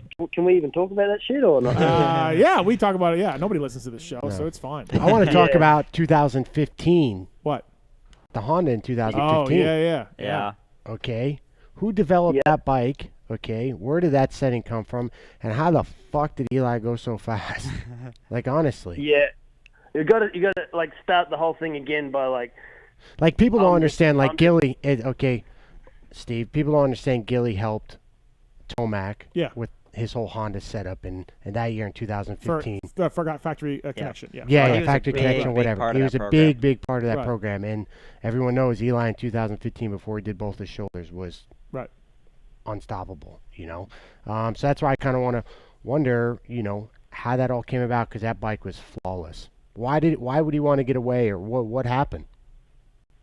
Well, like he had that crash, and that was a little bit of it. He was pretty frustrated with like the rigidity of the frame, like the way that he rides. So, and then I'll like agree with him fully. Like the Cowie, like I talked about it. The Yamaha has like such a good feel in the pegs. Like the Cowie, the frame feel is like it's unbelievable and it's stable. And then he was looking for that because back then that was like the year of big whoops and big dragons and all that type of stuff. And then after that, when Dunge and KTM came out with that super short looking, and that thing just turned so low on the berms, like we just had nothing for him. But like getting back to the Honda, like how it all come about, like that was a big part of that was like Ziggy and then Dave Arnold and Dan Bentley. They got like a Honda HRC involved, and then we got sent like a group of engineers that came over, and they were just really cool. They wanted to like.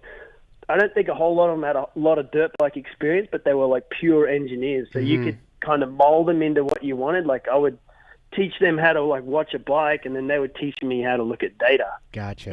So it was really, really good. So then like I was trying to figure out something that happened on a track, and then Satoshi, he would pull it up on the data, and then he's like figured it out, and he's got something ready for the next step, and he's like, can you do this, this, and this, and give me like 3 options. And I'm like, yep. Yep, we can do that. And then so that worked really good. That like everyone worked in harmony. Like there was no egos, and it was just a really good vibe to be around. Like that was some of the best days I've ever had racing, and like being around a crew. Yeah, and then that was awesome.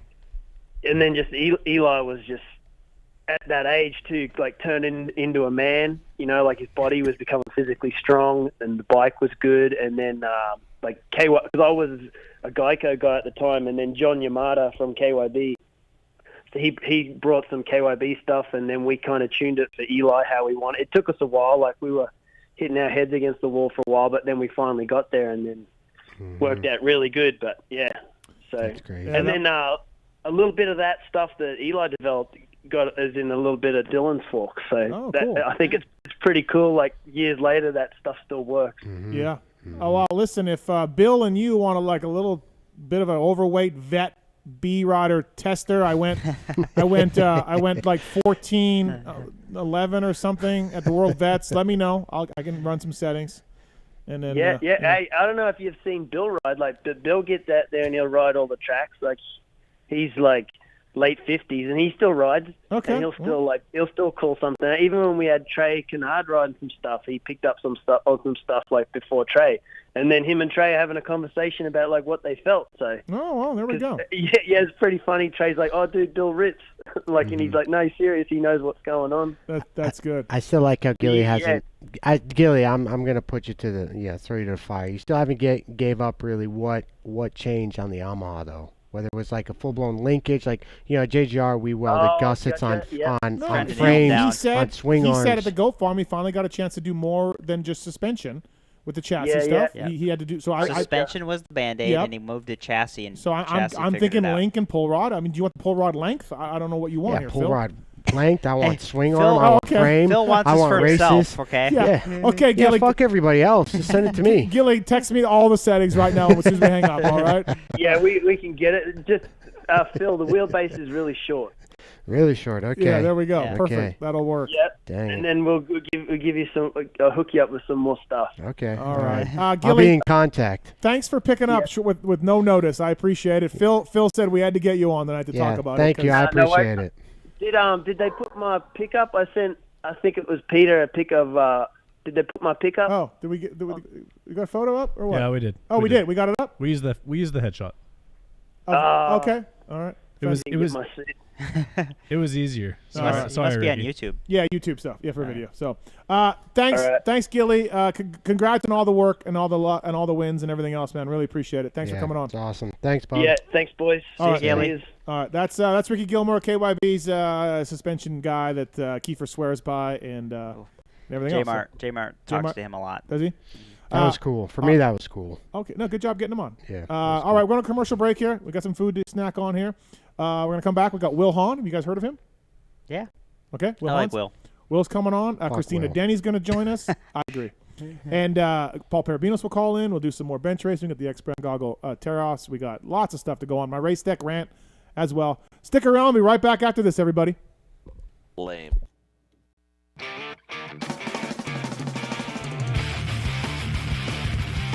Those who love motocross know Motorsport.com has the knowledge and expertise to make your next ride your best ride. Motorsport.com has a broad selection of in-stock parts and gear at competitive prices. We specialize in bringing you OEM and aftermarket parts, riding gear, and accessories for dirt bikes, motorcycles, ATVs, and UTVs. All thanks to the most dedicated and experienced team of gearheads in the industry who use the very parts we sell on Motorsport.com. Motorsport.com always offers fast shipping and free delivery on orders more than $79 to ensure you never miss a ride. Whether you race on the track, ride the trails, or commute on the street, shop Motorsport.com today for the best customer service and experience when buying the parts and gear you need to stay on 2 and 4 wheels. Make your next ride your best ride, only at Motorsport.com. Steve. Kiefer. You want to hear about one of the best rides I've ever had? Dude, it's not time for After Dark yet. Chill down, dude. I just want to talk about race tech stuff. Oh, that's it. Okay. Gosh, man. Basically, I've had the chance to do some stuff with race tech recently with the CRF 250R and, of course, the KX 250. And as you know, I've talked about on the show, I wasn't a real hardcore fan of race tech stuff back in the day. But since Rob and Andrew and those guys have assembled at race tech, the stuff has been great. So for you guys out there listening, if you guys are looking to get your engine work done or even some suspension work, or as Steven says on the show sometimes, get your seals and your oil rebuilt in your fork and shock. Get it rebuilt. It helps. 15 to 20 hours. Head over to racetech.com. Check out. They even got a cool little simulator. You can look at what size spring rate you might need for your bike. So a lot of cool features over there on the website. But and as you know, Yamaha Blue Crew guy over here, you guys have some of that on your bike? It's fantastic. Zombie Blows uses it. Jerry Robin uses it. Starling, all of those guys over there. Malcolm Stewart won a Supercross with Race Tech stuff a few years ago. Pulp19 is the code to save. Mention PulpMX when you call. You can save on the service. You can save on motor work. You can save on springs if you just want to do that and get it put in yourself or do it yourself. Race Tech is the one-stop shopping for motor and suspension work. You can also mention the code HOMELIFE2020. That's a better code, I think. We'll do either one. Just listen, people. Give your bike some love. Get your suspension modified service. Get your motor modified serviced with the folks at Race Tech. Good people. Want a chain and sprocket kit but aren't sure what you need? Then call Vortex EK at 800-440-3559 and get hooked up with the right sprocket and chain kit for your bike. With more than 30,000 possible gearing combinations, Vortex EK has more gearing than your garage has room for. It's a ridiculous amount of gearing for nearly any bike. Join the ranks of Star Racing Yamaha and Supercross champion Dylan Ferrandis and run a Vortex sprocket. Available in red, blue, black, orange, silver, and Kawasaki green. Yes, green. Call a doctor because things just got sick. Warning may cause extraordinary power, excessive performance, and speed so fast your eyes will bleed. Call Vortex EK at 800-440-3559 and mention promo code PulpMX 2021 and get the best deal on your next order.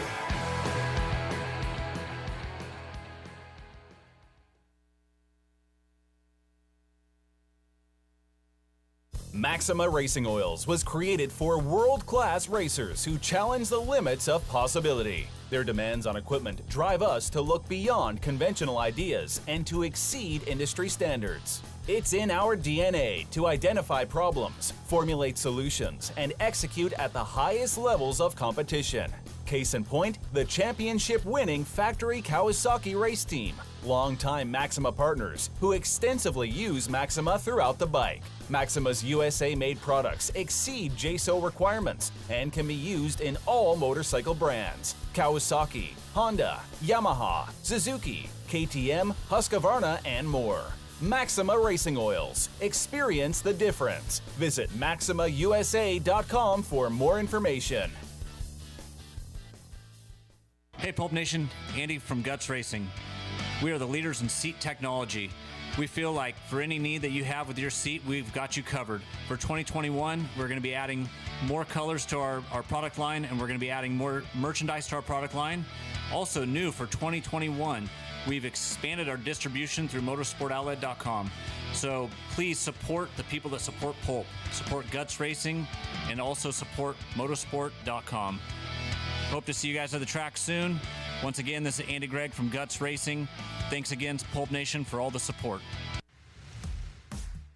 FMF Racing is proud to celebrate over 45 years of fun, building every FMF exhaust right here in the USA. Owner and founder Don Emler may have started FMF Racing in his garage 45 years ago, but Don is still hands-on in our 100,000 square foot state-of-the-art manufacturing facility in Southern California. FMF's goal? Design and manufacture the world's best performance exhausts 100% in the USA under one roof. FMF is a proud sponsor of the Lucas Oil Pro Motocross Championship for over 25 years.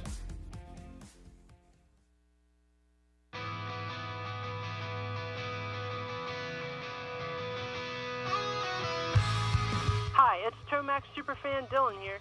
The only thing I love more than seeing Eli win is Michelin motorcycle tires. And Michelin is introducing many exciting new tires for 2020. For V-twin riders, the Michelin Commander 3 Cruiser and the Michelin Commander 3 Touring tires offer improved wet grip and enhanced tread life. For sport bike and track day riders, the Michelin Power 5 tire and the Michelin Power GP tires feature the same architecture and profile for effortless sport bike setup from street to track. If you'd like to have the same tire that won the 2019 Red Bull Ayersburg Rodeo, the Michelin Enduro Extreme tire is the tire for you. And the Michelin Starcross 5 tire range is now available for young motocross and off-road riders in sizes for 50cc bikes and up. To learn more about these and all other Michelin two-wheel products, check out www.motorcycle.michelinman.com. Visit your local dealer or online retailer and follow at Michelin Motorcycle on Instagram and Facebook. Hey guys, it's Mathis. Look, if you're still not wearing a neck brace in 2020, it's time to go get one or at least think seriously about it. It's been over 15 years since the neck braces first came out. They're not the clunky, oversized devices they used to be. Atlas came in and changed the way all neck braces were designed by introducing flexible technology to the world and proving that neck braces can be something you can actually ride in while performing at the highest level. Look at Jason Anderson winning Supercross championships, or look at Martin Davalos or anybody else. Don't take my word for it just because I have 2 Manitoba championships to my name. Wait, I have 4. Just look at how many other brace designs look like the Atlas one. Atlas pioneered all the modern neck brace features and have been refining them ever since then, while the competition has been trying to catch up. Grab the brace that's been leading the pack. Check out atlasbrace.com. Get yours today. There is a Pulp discount if you check out sponsordeals.com on pulpmxshow.com. So be like Chase Sexton, Martin Davalos, and many other guys and wear the Atlas brace. atlasbrace.com. For over 30 years, DecalWorks has led the industry in quality and customer service by offering the best custom motocross graphics, plastics, seat covers, and rider ID products. DecalWorks is officially licensed with Honda, Kawasaki, Yamaha, Suzuki, KTM, Husqvarna, and GasGas. Their expert staff will go above and beyond to make sure your questions are answered. DecalWorks is a proud sponsor of Red Bull KTM Factory Racing and the Rockstar Energy Husqvarna Factory Off-Road Team. Visit decalmx.com and be sure to use promo code PulpMX at checkout. Quality, service, and knowledge is what makes DecalWorks stand out. DecalWorks, #1 for many reasons.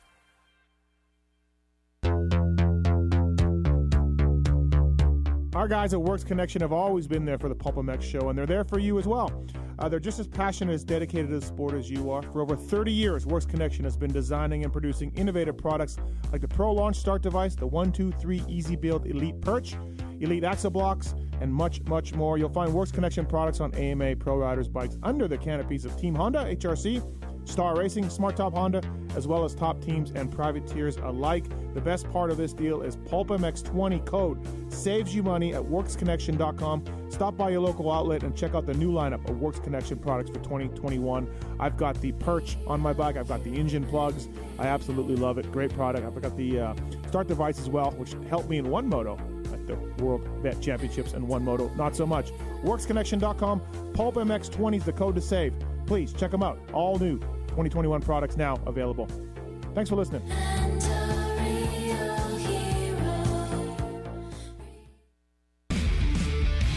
Over 65 years ago, Vertex Pistons was born out of a small technical workshop in northern Italy's famous Motor Valley.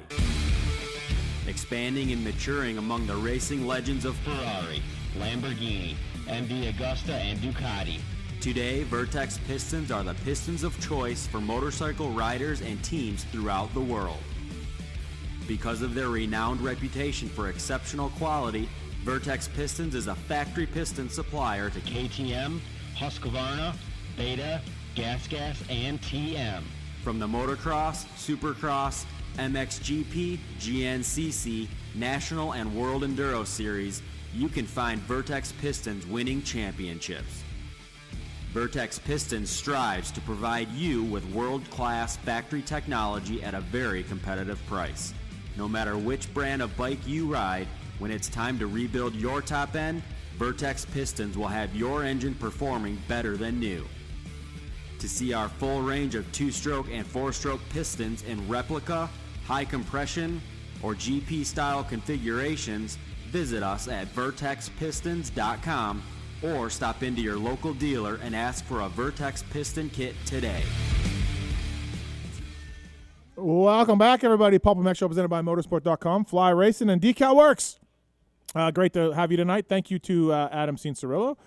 Thank you to Ricky Gilmore as well for coming on early. Christina Denny's still coming up. Paul Perebijnos still coming up.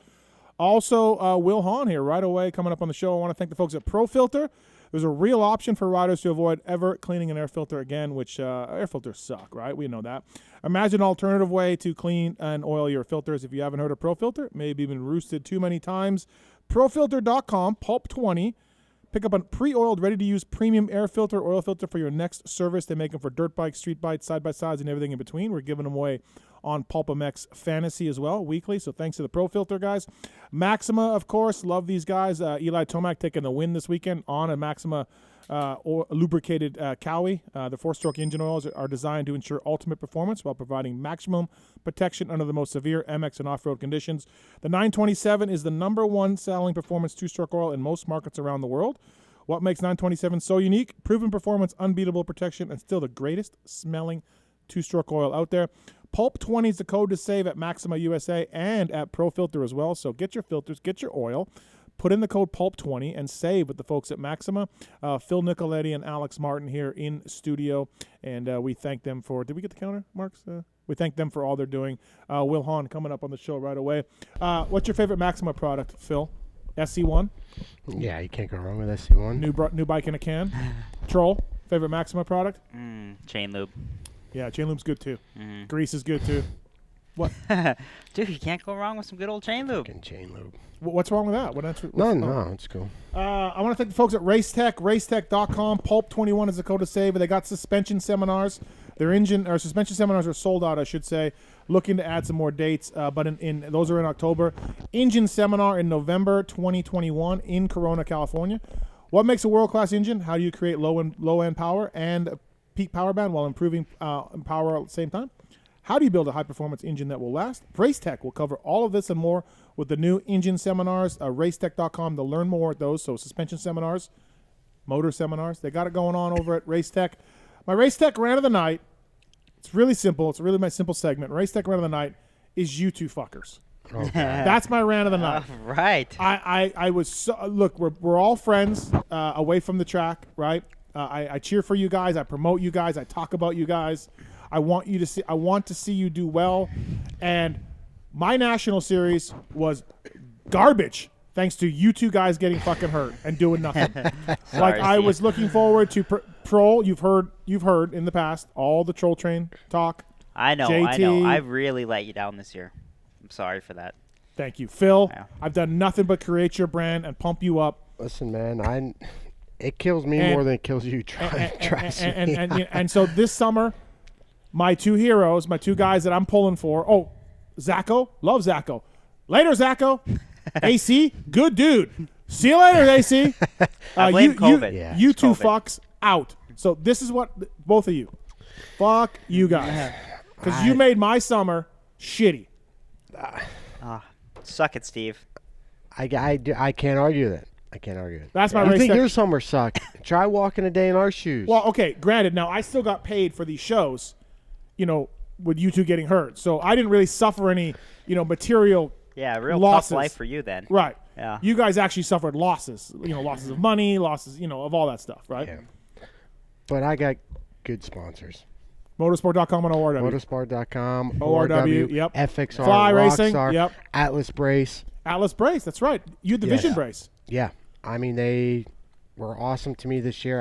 But it was one of those years I don't know. Well, that's my race second round of the night. Yeah. Well, I think it's fuck it's you. part and of the sport. It is part of the sport. Okay, but we have good times and bad times, Steve. Did you guys ever think about me? Because you look pretty comfy sitting. Yeah, on I had nothing to talk about. You look good. The mansion looks good. I don't know. The mansion. If it's the same square footage as the last house. Well, let me tell you I what. don't know. It looks like a mansion. I've been to Ricky Carmichael's house. I haven't seen a ceiling vault like that. Oh, I got a high ceiling. Now it's a mansion. Yeah. Heated pool. Oh, a high ceiling. A heated pool. Just the patio. Can you imagine a heated pool? Just the patio set alone is $4,000. I've been looking at patio sets too.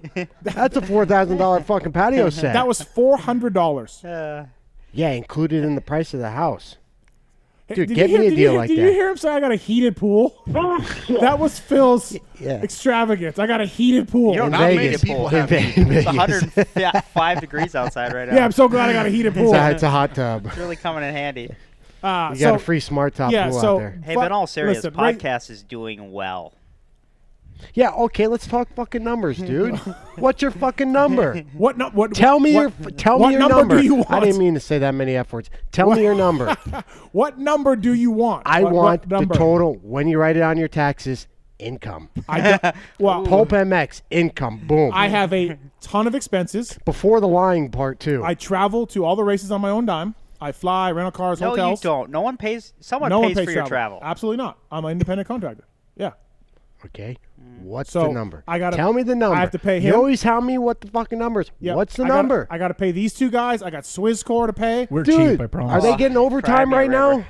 No, they started at They started at 5. Hey, file complaint to HR downstairs. Get your overtime. I honestly don't know my number in my taxes. I really don't know.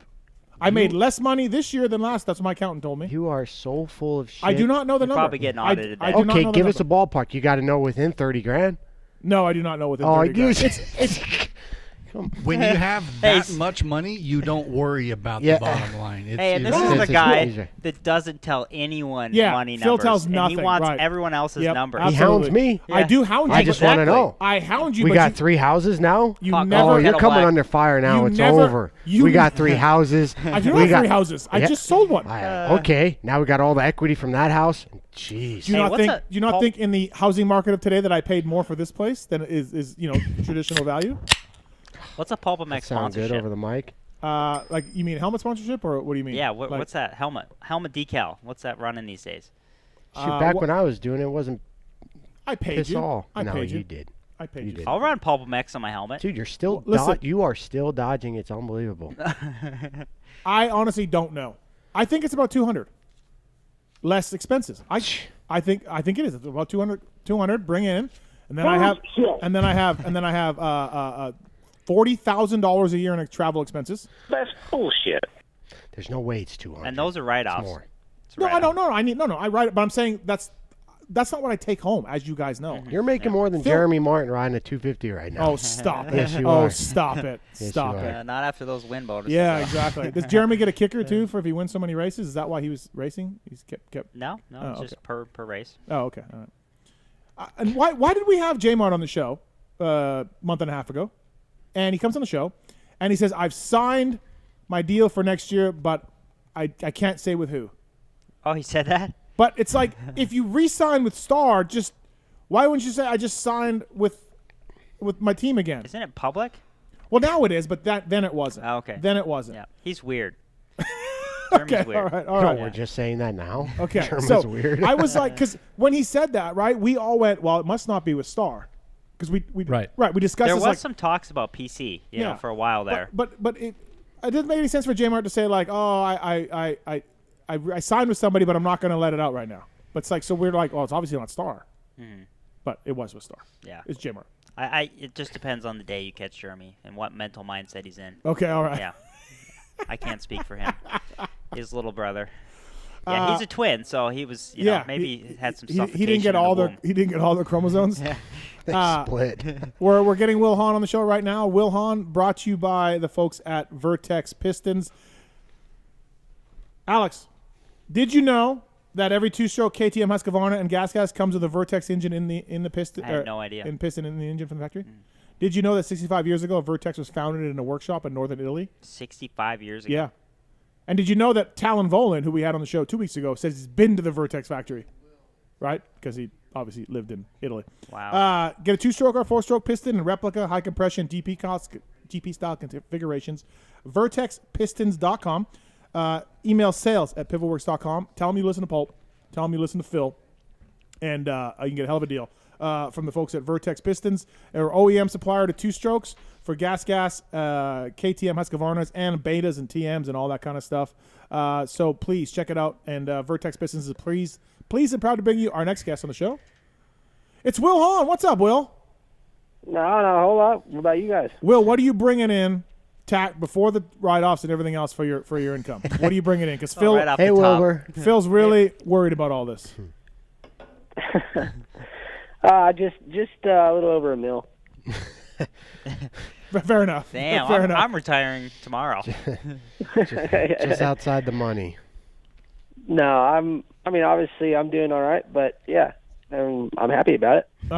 Okay. Well, Phil, are you happy with that answer, or do you want more details? No, I just want. I know a ballpark where Will's at. I just want to know where you're at. I told you with all the codes, I told all you the big dollar deals. What do you think Steve makes, Will? I would have to say 150 to 250, somewhere in there. Yeah, Thank you. I'm going more 250. Thank you. I have a lot of expenses, Will. I got to pay for all my travel. I got a staff. I pay big salaries to my staff members. Big salaries. That's not true. Well, it depends on whose definition of big. Not mine. So Will, I got a lot of expenses. So, understand. Will, when are you getting married? October 18th. Wow. Ooh, it's coming up. Yeah. Yeah.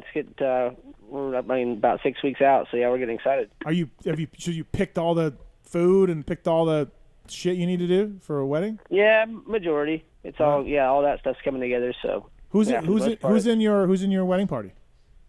Wedding party, Wyndham, my brother, Colt Nichols, Bogle, Cooper Webb. Oh, my phone didn't ring. Where did I miss the bachelor party on that one or what? No, it hasn't happened yet. Good luck. No, yeah, exactly. No, Steve, I didn't know we were friends. Oh, okay. Yeah, fair enough. That's a good enough reason. Yeah. So Wilbur Mosman, good job.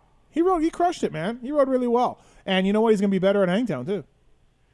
Yeah, we were all kind of like really, really pleased, obviously, and like kind of surprised. Just, hasn't been on the bike a whole lot since basically Millville. So with a little bit of just stuff not going our way, and getting sick and all this stuff. So had a little crash as well, and then back at it. And it's with lack of seat time right now. I think he really exceeded his expectations and ours. He crashes out in the first moto, back in the lead, goes back to 7th.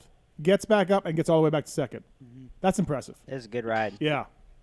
Yeah, it was really solid, and just like the way he was riding the track, and just kind of his attitude all day, like from start of the day, like walked in the truck, and then you could just tell like he was just kind of focused in and ready to go. So you could just see it from like I said, right away in the morning. You kind of knew it was going to be a good day. And I was kind of curious how it was going to go for him because I know he got knocked out there, right, about a month ago. Yeah, it was Paul, yeah, exactly. And that plays with the rider's head sometimes. Yeah, and just, you're back at this place, and, I mean, I get shuts down for like the 6 weeks, so no, we haven't been back there, and, yeah, it can always kind of, there is that little thing in the back of your head that's like, man, be careful over there. We have this Slack channel that myself and Tits and Marks chat on, and they're arguing about my income right now. on the Slack channel, they're going at it with each other. We're right not now. arguing. We're pointing out facts. Yeah. You refuse. They're adding it up. Will, so is it true that you're a little bitter at Mosman's ride because he doesn't really train with you? He trains out with the Baker Factory, and you're angry. You actually didn't want him to do that well. Is that true?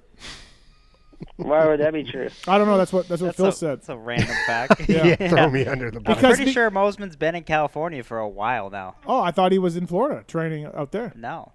Will, have you been riding with him? Well, I'm not riding. No, he's he's been out here since Millville. Oh, okay, all right. Well, glad you're on top of it. Well, fake news, I guess. CNN over here. No, I'm obviously kidding. So, Will, we talked to you when you first got the gig, whatever that was, a month and a half ago or so. Where are you at now? How are you enjoying this? Dude, I'm loving it. It's a lot of fun, and it's keeping me kind of more relevant, and I guess just in it, and with these guys, they're younger and pushing me, and definitely making my life fun, and to be considering my jobs to road bike and do gym work and do stuff like that and stay fit is I don't know. It's pretty gratifying, honestly, like just doing it and being involved with these guys and stuff. And like I said, it's wanting me to be better as well right now. It's pretty cool. And dude, it's less stress than your other job. Like you're working with the riders, you're going to the track with them, you're doing the work off the bike stuff with them. And you're not like calling graphic companies and chain companies and making decisions. Like it's got to be so much stress off your plate. Yeah, and I think also just relieving more throughout the day because I'm outside, in it, or I'm working out as well. So, yeah, I think kind of all the above. Just kind of, life's good. Life's really good. Troll, I could see this being like not for Phil. This would be a good gig for you, Alex. Train some riders, right? You love fitness, you love training. TrollTraining.com. And then you know how to ride a motorcycle like Will, like you're a great rider, and so I feel like you could really do this. Yeah, I think this would be a good step for you. I do admire what Will has done. Right. I think it's cool. Like we were talking about earlier, it's hard for racers to retire when it's something you've done most of your life. Phil, get off your phone. And then figure out what to do next. Phil, get off your phone. Yeah. Hold on. So, no, I think it's cool. And, Will, like he said it earlier, like he's able to work out and train with the guys and then go to the races and give input. And there's something to be said about showing up to the races and you don't have to worry about risking your life, right? Exactly. Will can just relax. Death cross. Yeah. Right. And I think, like, Will's done it. Do you agree? Like, you would like to do something like that? Would you do that? Would you travel still and go with a team? I mean, to be honest, like, do I want to do the Ryan Dungey thing and maybe move back to Minnesota all winter long? Right. I would be looking for reasons to get out of Minnesota in the wintertime. Yeah. But I think it's cool because there's a lot of things we've learned and acquired knowledge over the years that you can apply to these younger racers, and that's why I think that combine thing is cool. They're trying to do. Will, did you get a raise or did you make the same amount of money, or less money? Not answering that. Why? Do you get a percentage? Like every other trainer in the sport clings on to? Okay. No. Okay. Well, I was just trying to get Will to see, like, your general life. If it's, if you got the same amount of money or a little bit more, then this is even a better deal for you. They were very fair. Yeah. And Will, is your wife from California? Yeah. Okay. Are you still living in Lake Elsinore? Yeah, just top of McVicker. Oh, yeah. Fuck that hill. Yeah. Okay, all right. Phil and I know that hill very well. With Osho? Yeah. Or? Oh, Yes. yeah. Oh, yeah. Osho? Sandpiper. Still chasing those times. El Carrizio, baby. What's your favorite memory of Alex Martin racing, Wilbur? Honestly, I feel like we would kind of come up the similar kind of route. I mean, yeah, I know he put in his time longer than I did on a privateer effort, but it's like, I feel like coming from the Midwest and, obviously we're not that, we're basically the same age anyway. So it was like we came up together in a sense and racing him my whole career. And honestly, a lot of respect for him and his brother. They're just a good family and it's fun to be around. Did you plan the attack on Little Troll with Christian Craig that day in practice at Pontiac or Detroit? Will was not a part of that. I'm just wondering if Will was in the planning part of it. How do you even go back to that? Where's your mind at right now? Because Will was on the same team, I believe, as Christian then, wasn't he? It would have been 2017 Detroit Supercross. Yeah. Free practice. Oh no, Will wouldn't have been there then. No. No, Yeah. 27. Yeah, no, I would have been, but I think I already went to Star. Oh, okay. All right. Never mind then. I thought maybe you had part of it where you're like, hey, get Troll. Like, hey, Christian, get him. You know? Yeah, just kill him. Right, yeah, just kill him for no reason. Sure I thought about it. Yeah. Kill him for no reason in the middle of practice. I'm still feeling that one out. I know. Ooh. Your body crumpled like into like an accordion when you hit the ground. Yeah. Yeah. Wasn't good. Yeah, it was an ugly photo. Yeah, it really was. Wil Hahn here on brought to you by Vertex Pistons. Sales at pivotworks.com if you want a deal on a Vertex piston. So Bam probably not back for Hangtown, right, Will? No, it's not looking that way. Right. I think it's one of those deals where, I mean, I know it's going to be up to him if we feel ready and just day by day, but, we'll go if he wants to. But at the same time, it's like one of those things, right? Like, kind of prove what you need to prove this year, and like let's get back to square one and get ready for January. I was telling these two guys, because neither one of them are at Paul, I was telling these two guys that the last half of the 450 moto, everyone was pretty much just ready to get that thing over with. It wasn't. It was, dude, we've all been there. I mean, I could see it on the guys' faces after Moto 1, like under the podium. Yeah. And like it's the guys that are, obviously on the podium, they're fit, they're ready, and they're like, dude. Yeah. None of these guys want to go back out. Yeah. So can we just call it? Can we just call the day? I think Will can relate. relate. We're good. Yeah. Will can relate because he had a brother that raced, Yeah. and I think brothers share things, right? And it's made me feel better over the years because there's been times where like I know I'm smoked lining up for the second moto, and you still have 35 minutes to go, and then you're in the rental car going back to the hotel when it's all said and done, and I'm like, Jerma, dude, I was smoked. And he's like, yeah, I was too. And maybe he won that day, but it's like, all right, like Washougal this year, I think, did Jeremy? Yeah, he won the second moto. Yeah. And he was smoked after it. After Washougal, huh? Yeah, which was surprising. But actually, to be honest, I think since he had his back surgery, he had the rods in his back, and the heat's hard for him. Oh, okay. Now I think it's a changes, temperature thing. it changes something. Or whatever. Yeah. But, yeah, having that brother that you can kind of like, share your war stories with, it's kind of fun. Oh, dude, totally. And I remember lining up at Bud's Creek one year, or like riding down to the gate and being like, there's no shot. Like, I have maybe 5 laps left, and I don't think I can even hold on. It's like just a noodle, dude. Like, I don't think I can do it. That's and just then a noodle. You do your parade lap, and you come in, and then somehow adrenaline takes over, and you make it happen. But yeah, there's like a 15-minute lag period of like where you just feel like you're fucked. Yeah. You're just like, there's no way I can get through it. Yeah. But then the parade lap goes, you start feeling better, and then 30-second board goes up, and you don't even know if you're really tired until 20 minutes that in. Adrenaline gets you a long way. It gets Yeah. it gets you through a lot of pain and suffering. Well, Will, too, we're on the 5th week of 5 in a row, and it's been the hottest ones all year. yeah, no, I said that from the get-go. Like, I don't know the last time or if we've done 5 in a row ever. I don't remember. Well, I mean, I didn't race most summers, but I don't remember if it's been 5 in a row. Will was on a Supercross only deal for a long time. You just didn't know it. Yeah. Right. Not planned. Right. And sometimes it wasn't even just Supercross, just not race at all. But no, it's one of those things where I feel like you got to be pretty careful. And then we haven't had hot ones in a couple of years, honestly. Like since WW like 19 was the last like real hot race. Oh, that one was brutal. Yeah, last summer was good. Yeah, we got lucky. Yeah. Well, we were in the fall. We it were was pushed later. back, yeah. Like Millville was September 20th, Right. I think. Right. Yeah. Wilbur, I got a couple questions for you, training-wise. Here we go. All right. No, I just want to know. So Bam, obviously, he trained with Tom Danielson, which everybody knows is a highly profile. Well, was a highly profile. I don't know why that ended. Any idea why that ended? I mean, is it done though? Yeah. It was like okay. Yeah, that's done. There's a funny story about how it ended. Yeah, it is. It is quite comical, but I'll leave that for another time. Okay, all right. That's not my story to tell.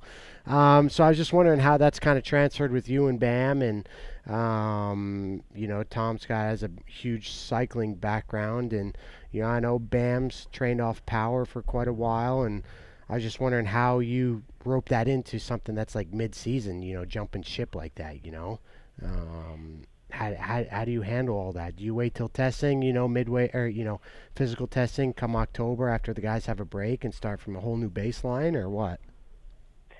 Yeah, for me, that's I was kind of scared to do that because, especially coming in mid-season and during the outdoor season, it's like you know, how much can we really fit in, and what's the point at a certain moment, right? So for the most part, it's been like very low just maintenance during the week, you know, mostly focusing on riding and a little bit of stuff off the bike that's just enough to keep them going, but not put them in a deficit. So for me, I've just been keeping everything, honestly, you know, pretty much recovery. And then in the off season, after we reset and start going in October, we'll go get the test, and then that's what we'll base, you know, the off season and kind of like boot camp and stuff like that off of. And but until then, to me, like testing mid-season doesn't make a whole lot of sense because everyone's kind of depleted, and regardless. So I think for me, like, you can't.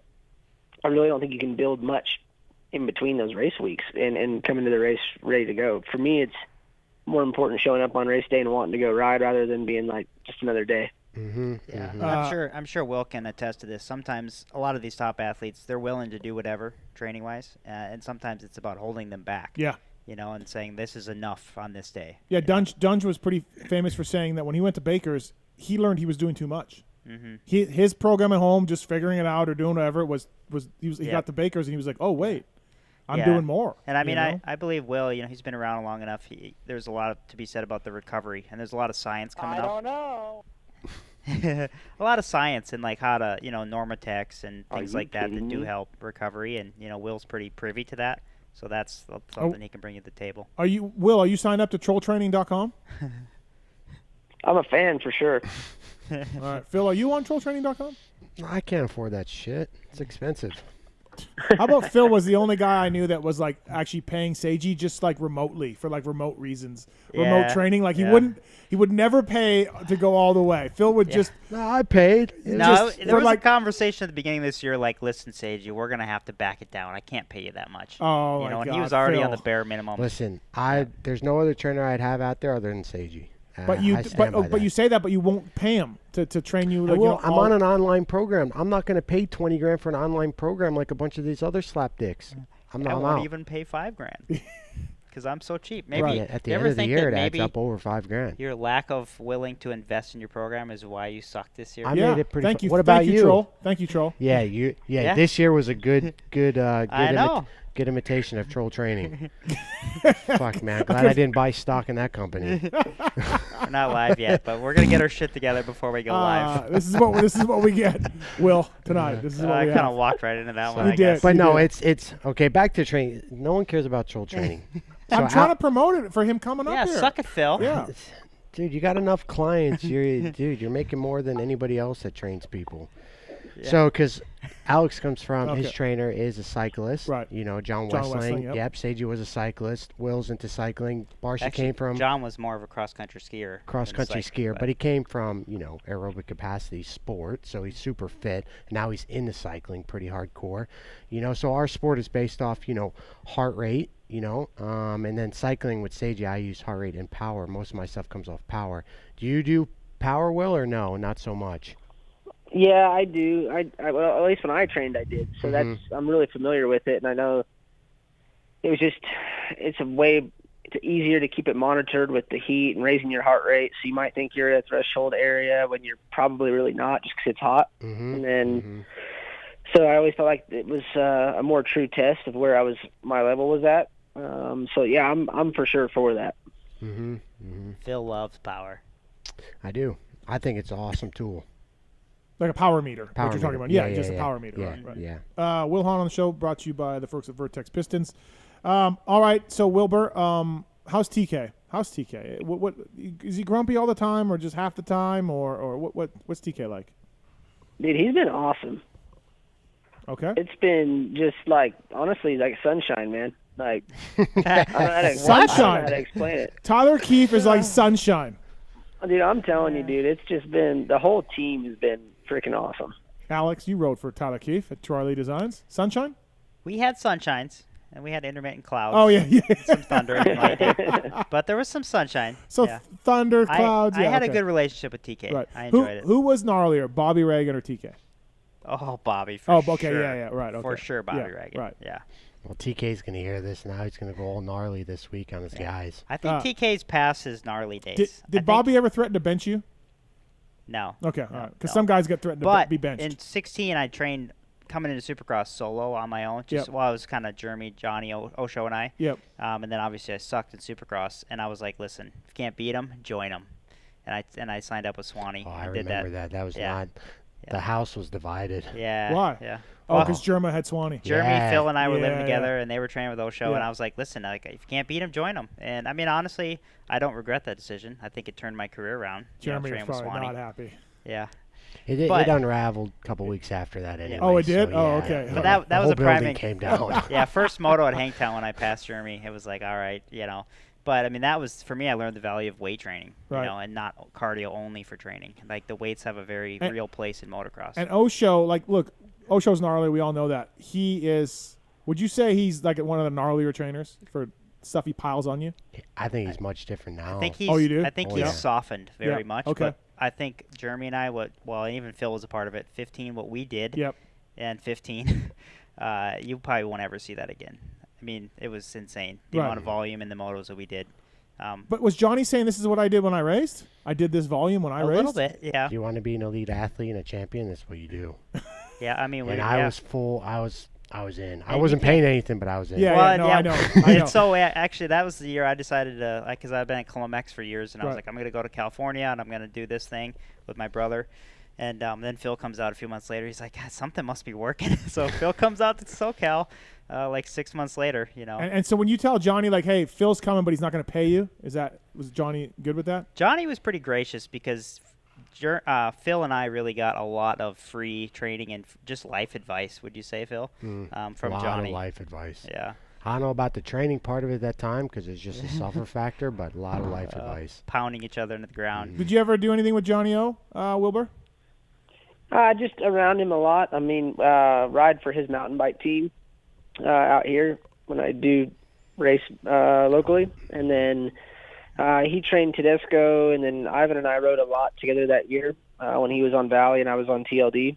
And so Johnny was at the track every day, and I just learned a lot from him as well. Did you ever do the Stanton farm visit at Geico?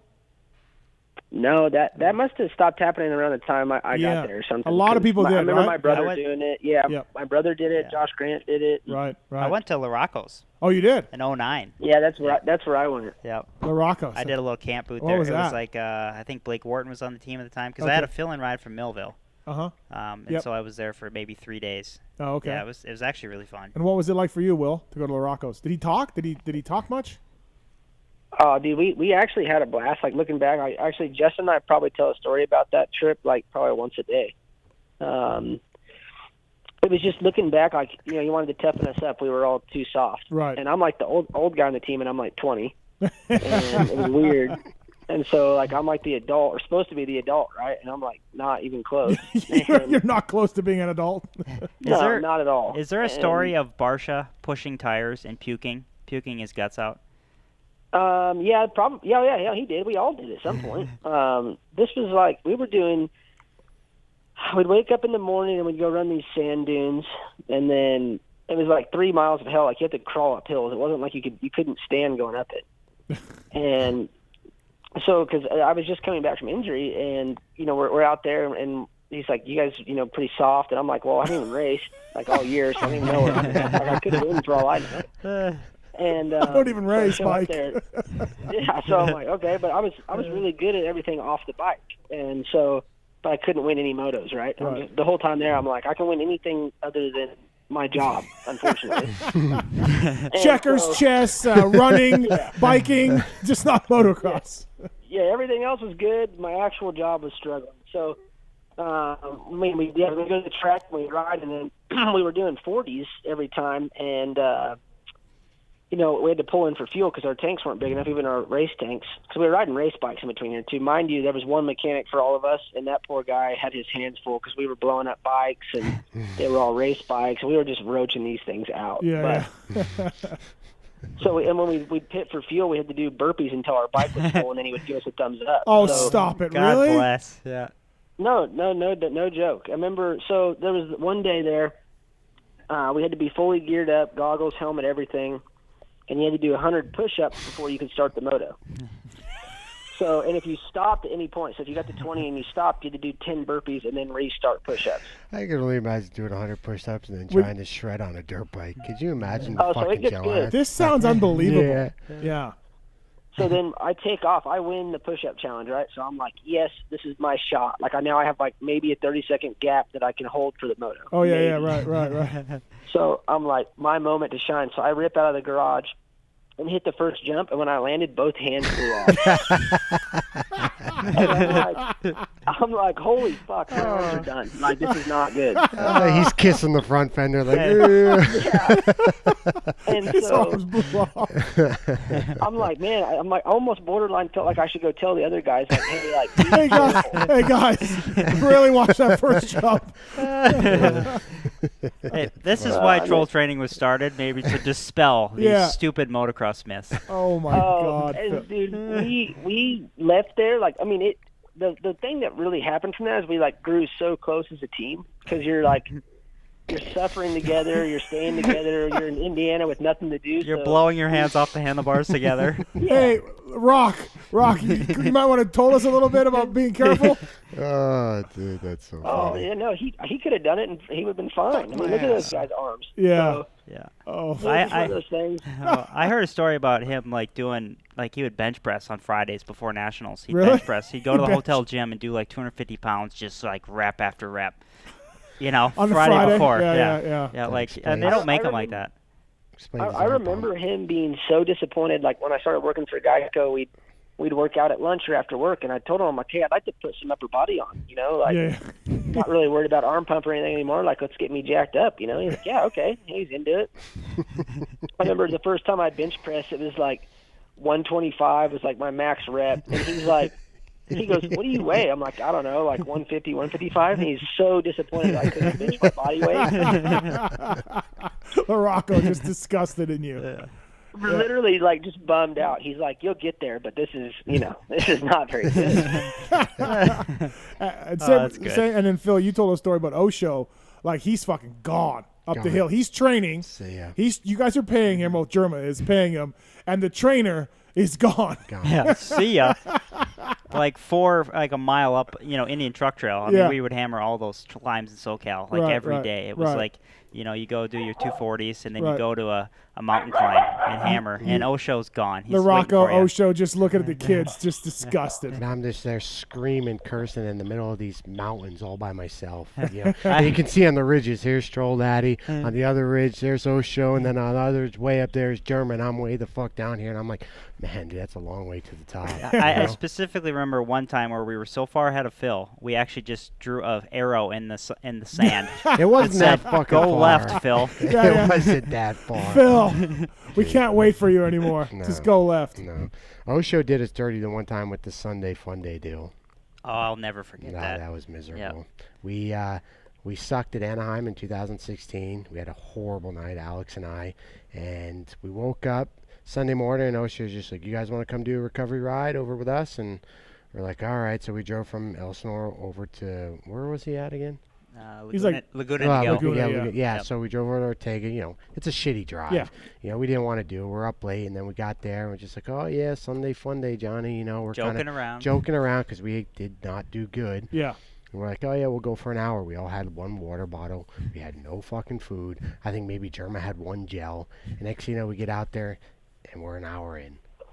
And we're still going away from our starting I point. had no idea where the fuck we are. Yeah, I don't know what trail we're on, nothing. And all of a sudden, it's an hour and a half. And then we start looking at each other like, hey, kind of what's going on? My water's about out. 2 hours in. Next thing I say, German and Alex splitting this fucking gel. And then I'm like, dude, I got no food. And we're like, hey, Johnny, it's time. It's 2 hours. 2.5 hours in. No. Yeah. Oh. And we're nowhere. And we come down to his target, and I thought this target was next to Johnny's house. So I start digging fuck, we're back just to his about house. Done, yeah. Yep. Wrong fucking target, man. 3 hours and 15 minutes later. Really? We finally got back to Osho's house. And we were wrecked for a couple days after that. Wrecked. I mean, I didn't want to see a bicycle, a dirt bike, nothing. Well, Will's arms blew off in the first jump. So, I think Will's is worse. No, and Johnny's worse when we got back to the house. He goes, that'll teach you guys to come over here and say Sunday Fun Day. Really? Yeah. So now every time I see Osho, we laugh about it. Just say, "Hey, Sunday Fun Day." Yeah. Fuck you, Johnny. Forget that day till day I die. Not cool. Oh man, that's good stuff. Yeah. That was you were not okay back there. No. It was a big cry for help. Yeah. Wil Hahn on the show. What else, Will? What else is happening? I'm winning the flip-off game, 3 in a row for me. Fantastic. I still don't understand the game. It's just the first time you see him, you got to be giving him the finger. Oh. Very first time. And Will he's got the lead on me, but I am ending the season strong. Strong. Yeah, and it hurts because I think I swept Supercross. Like, I don't no, know you if I didn't. even No, got you beat did once. not. You did not sweep Supercross, but you did well. Yeah. I mean, might as well have. I mean, it felt like it. And then started off the outdoor season the same way. I was just unstoppable. I feel like just Ricky in his prime. And, yeah, then this last 3 weeks has been tough. Yep. I waited on Sunday after Ironman. I waited behind a potted plant and a garbage can, and I saw Mosman, and I'm like, oh, he'll be right by Mosman because they wear the TLD gas shit. And then there was no Will behind Mosman, and I'm like, okay, all right, he's going the other way. He's going the other direction. So I started looking the other way, and he's sneaking in there, dude. He's looking for me, and I just full on behind the potted plant at 6 in the morning. Got him. It was great, Will. That's funny. That one really stung because I scanned the whole room, dude. Yeah. And I'm like, yep, bingo. I beat him here. It's on. Yep. And then I hear, hey, Will. I'm fuck. Yeah. He got me one time though. He ducked down behind a moving escalator at the airport. And then as I was just sitting there and waiting, he just pops out of a moving escalator. Fuck, it was all time. It was all time. That's funny. Yeah, it was good stuff. Wil Hahn, also, I think, Will, you're going to try to come up here for a show, right, at some point, I think? We're going to try to do that? Yeah. All right. I'm down. I'm going to have a good time. Bring the e-bike. Bring the gas e-bike. Yeah, I feel like everyone you bring out there crashes, so I'm going to try to be the first one that doesn't eat shit while we go on a ride. Well, we got a big one tomorrow with us 3. Well, you sure you don't want to have your bachelor party on Lake Norman? We can reminisce old times, kind of get the whole crew back together, make it a big party bash. Was a hell of a crew. There it was. I think we need to do it again. The best stories from that one are Weege splitting his head open on his car, right? On his Ridgeline. Yep. And then also you hated Colt Nichols, and now you liked him. I was a big Nichols fan. Yeah, that one party. Changed Phil's he attitude. hated Colt Nichols, and then now he loves him. Or Will. Nichols is awesome. Right when we walked in from the airport, because Colt and I flew together, and are you fucking serious with that earring? Oh, it was funny. Yeah, Colt's got my respect. Golly. Yeah, but he now he loves him. Yep. So good stuff. It's hard not to love Colt, man. Yeah, he's a good dude. He's really a good guy. Hey, sure. ask Mosman about his homeless friends in Claremont. Oh God. Please, for the love of God, ask him tomorrow when you see him. Okay. Yes. What is it? I think that was that Unadilla after Unadilla 2019. Mosman's mental, man. Awesome kid, but dude, you have to call him and just get the story. Ask him this weekend at Hangtown. Okay. You will shit It yourself. wasn't a homeless person. It was it's someone from his church. Church group. Dude, it's insane. Okay. It's honestly, it's off the rails. You'll look at him. Will get the scoop from us and let us know. Yeah. All right. It's funny. We got a phone call for you, Will, from Cole. Cole, what's going on? What's your question for Wil Hahn? Hey guys, Will, back in 2001, 2002, we were at, I think it was Des Moines, it was somewhere in Iowa, and we were on sixes at the time, and you had a ox had horns on your front fender. I was wondering if you remember that or something, ox or bull. Do you remember that? Front fender? Yeah, on your front fender. Yeah, you had horns on your front fender. I don't remember. Yeah. Okay, maybe. Man, that's sure a was bummer it Tommy if I'm or going something? 18 years. Maybe it was Tommy. Great radio. No, it was a 65 because he was with the same class. Okay. But all right, Yeah. that's a bummer. 18 years and it was not you. Sorry to ruin it for you, Cole. Thanks. No. Thanks, man. All right, guys. Hey, Will, did Chris Betts ever get you the beer? Oh yeah, dude, and then some. I think during COVID, some dude comes to my door with 90 Coors Lights. I just finished them. This was 2 years ago. It seems like I just got through those things. I think they were skunked by the time I could drink them. Chris Betts, our baseball buddy, Adam's friend. He Fuck my ass. I don't even know. He was pranking Will or something on Xbox. I don't even know the fucking story anymore. No, dude, it was there was some app. I can't remember. Maybe it was WhatsApp or there was some kind of messenger, right? And I get this message from this kid, and he's, "Hey, dude, I'm rooting for you for the title. If you end up winning, I'll buy you a beer." And I looked at the profile photo or whatever, and I'm like, "This kid's 12." And it was Betts. Yeah, he's like, "Let's have a beer together." And I'm like, I said, "When you turn 21, hit me up and we'll get a beer or whatever." Yeah. And I said, whatever. I kind of I know I can't tell you, yeah, hell yeah, dude, let's go get a beer. And then your parents read that shit. And the next thing I know, I'm in trouble for, I don't know, whatever. Right. And I was going for the title. I'm like, that'd be perfect. Yeah, I get arrested for helping a kid get beer or something. And I'm like, this would be about right. And so, so I kind of blew it off and was just nice to him or whatever. And then, he never forgot about it, apparently. And, he sent me 90 beers to my house. Uber Eats and beers 10 years later. Yeah, it was great. It took 10 cars, too. He's like, okay, it's on the way. Sorry, that guy canceled. He won't bring you booze. And then he's texting the driver the whole time, telling him about me. Oh, is he? He's pumping you up. He's screenshotting it and sending it to me. Yeah, and he's like, the guy gets to the door. He's like, you guys are pretty good friends, huh? Yeah. Wilbur, what'd you think of the Combine? I didn't get to watch them. Oh, okay. But I think it's awesome. I think it's exactly what we need. All right. Okay. Will, what'd you think of Romano, LeBlanc, and Kitchen? I was trying to get him to talk shit on you compared to Rarick, and they wouldn't do it. These are my kids, man. Can't do that. Dude, I was really trying hard a couple weeks ago. They just were not going to break down the fact that Seth Rowe's doing a better job than you. Damn it. Well, all of them have lived with me at some point, so you get pretty damn close, like it or not. Right. And, they're my boys. He burned you pretty damn good, too. It wasn't bad. We got a question for Troll and Will on one. Ratcliffe, what's up, man? Hey, guys. So is this the first 450 Supercross or motocross champion we've had that's been plant-based? And what are you guys' views on that? And are you ready to just have a steady diet of baguettes and crepes? Yeah. What do you think, Troll? Oh, vegan. Yeah, he's plant-based. Is Dylan vegan or vegetarian? I believe vegan. From what I'm not positive on that, and I don't know. I don't even really know the difference, to be completely honest with you. But, so vegetarian, a vegan is no eggs and no cheese, no fish either, and no butter for a French guy. Yeah, no dairy. Right. Yeah. But no fish either. I think a vegetarian can eat fish. Yeah. So I don't. Oh, that's right. No, I think he's cut everything out meat-wise. Yeah. But so I don't know how Will feels about this, but I think Phil and I can both agree that game changers. You probably shouldn't educate yourself by watching Netflix documentaries, and if you do, you have problems, and you probably should go to school. Steve's all about that stuff.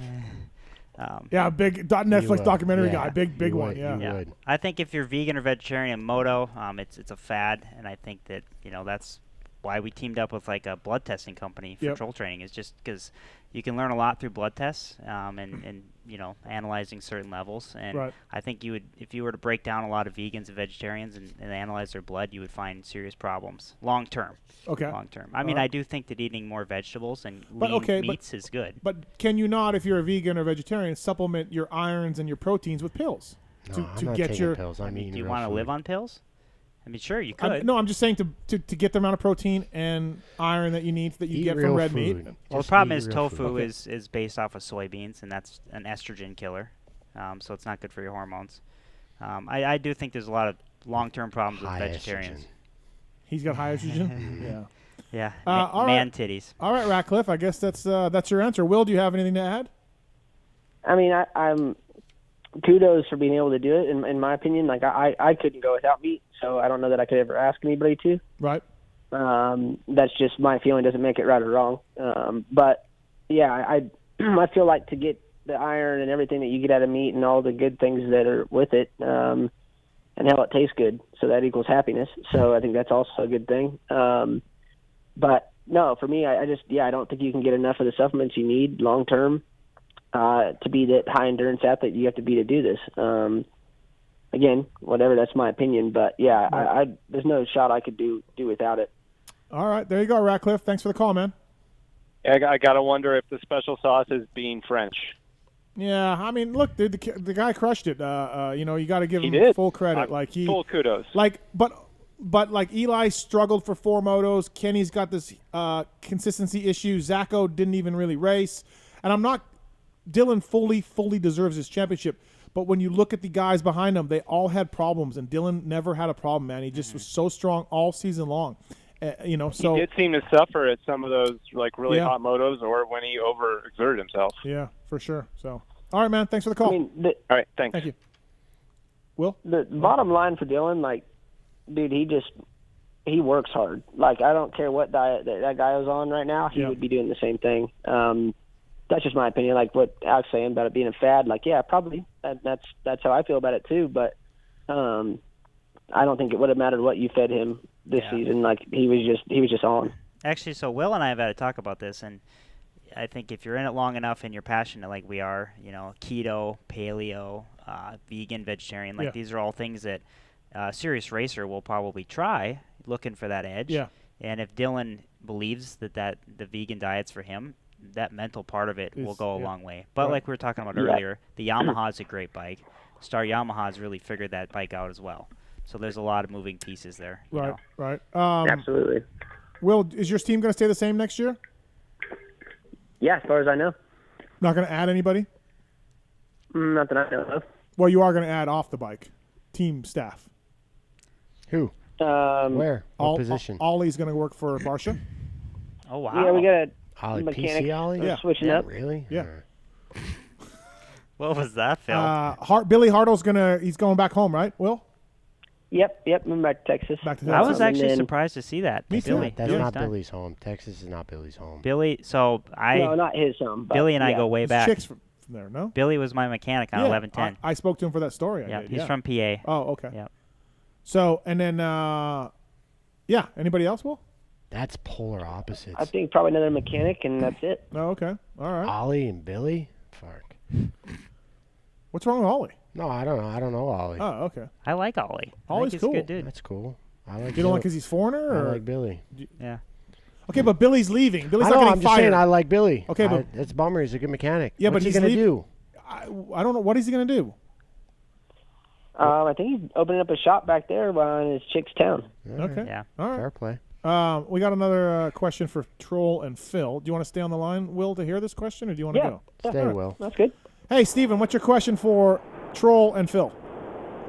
Hey, boys, big time listener. It sounds like the show's going pretty well. I just want to say congrats to Troll going to the 450s and Phil going to Death Cross with the youngins. Yeah. But, Wilbur, we announced tonight on the show, Phil's racing 250 Supercross next year, and Troll's going to 450 Supercross.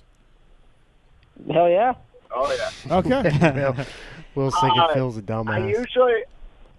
I usually listen to the podcast, and I was on Facebook, and the live stream came up. Okay. I went back, and I looked at the beginning, and Phil and Troll, if Steve Mathis was 10 years younger and a thicker beard, wouldn't Tits, Marks, and Steve all look the same? Like, is there a certain facial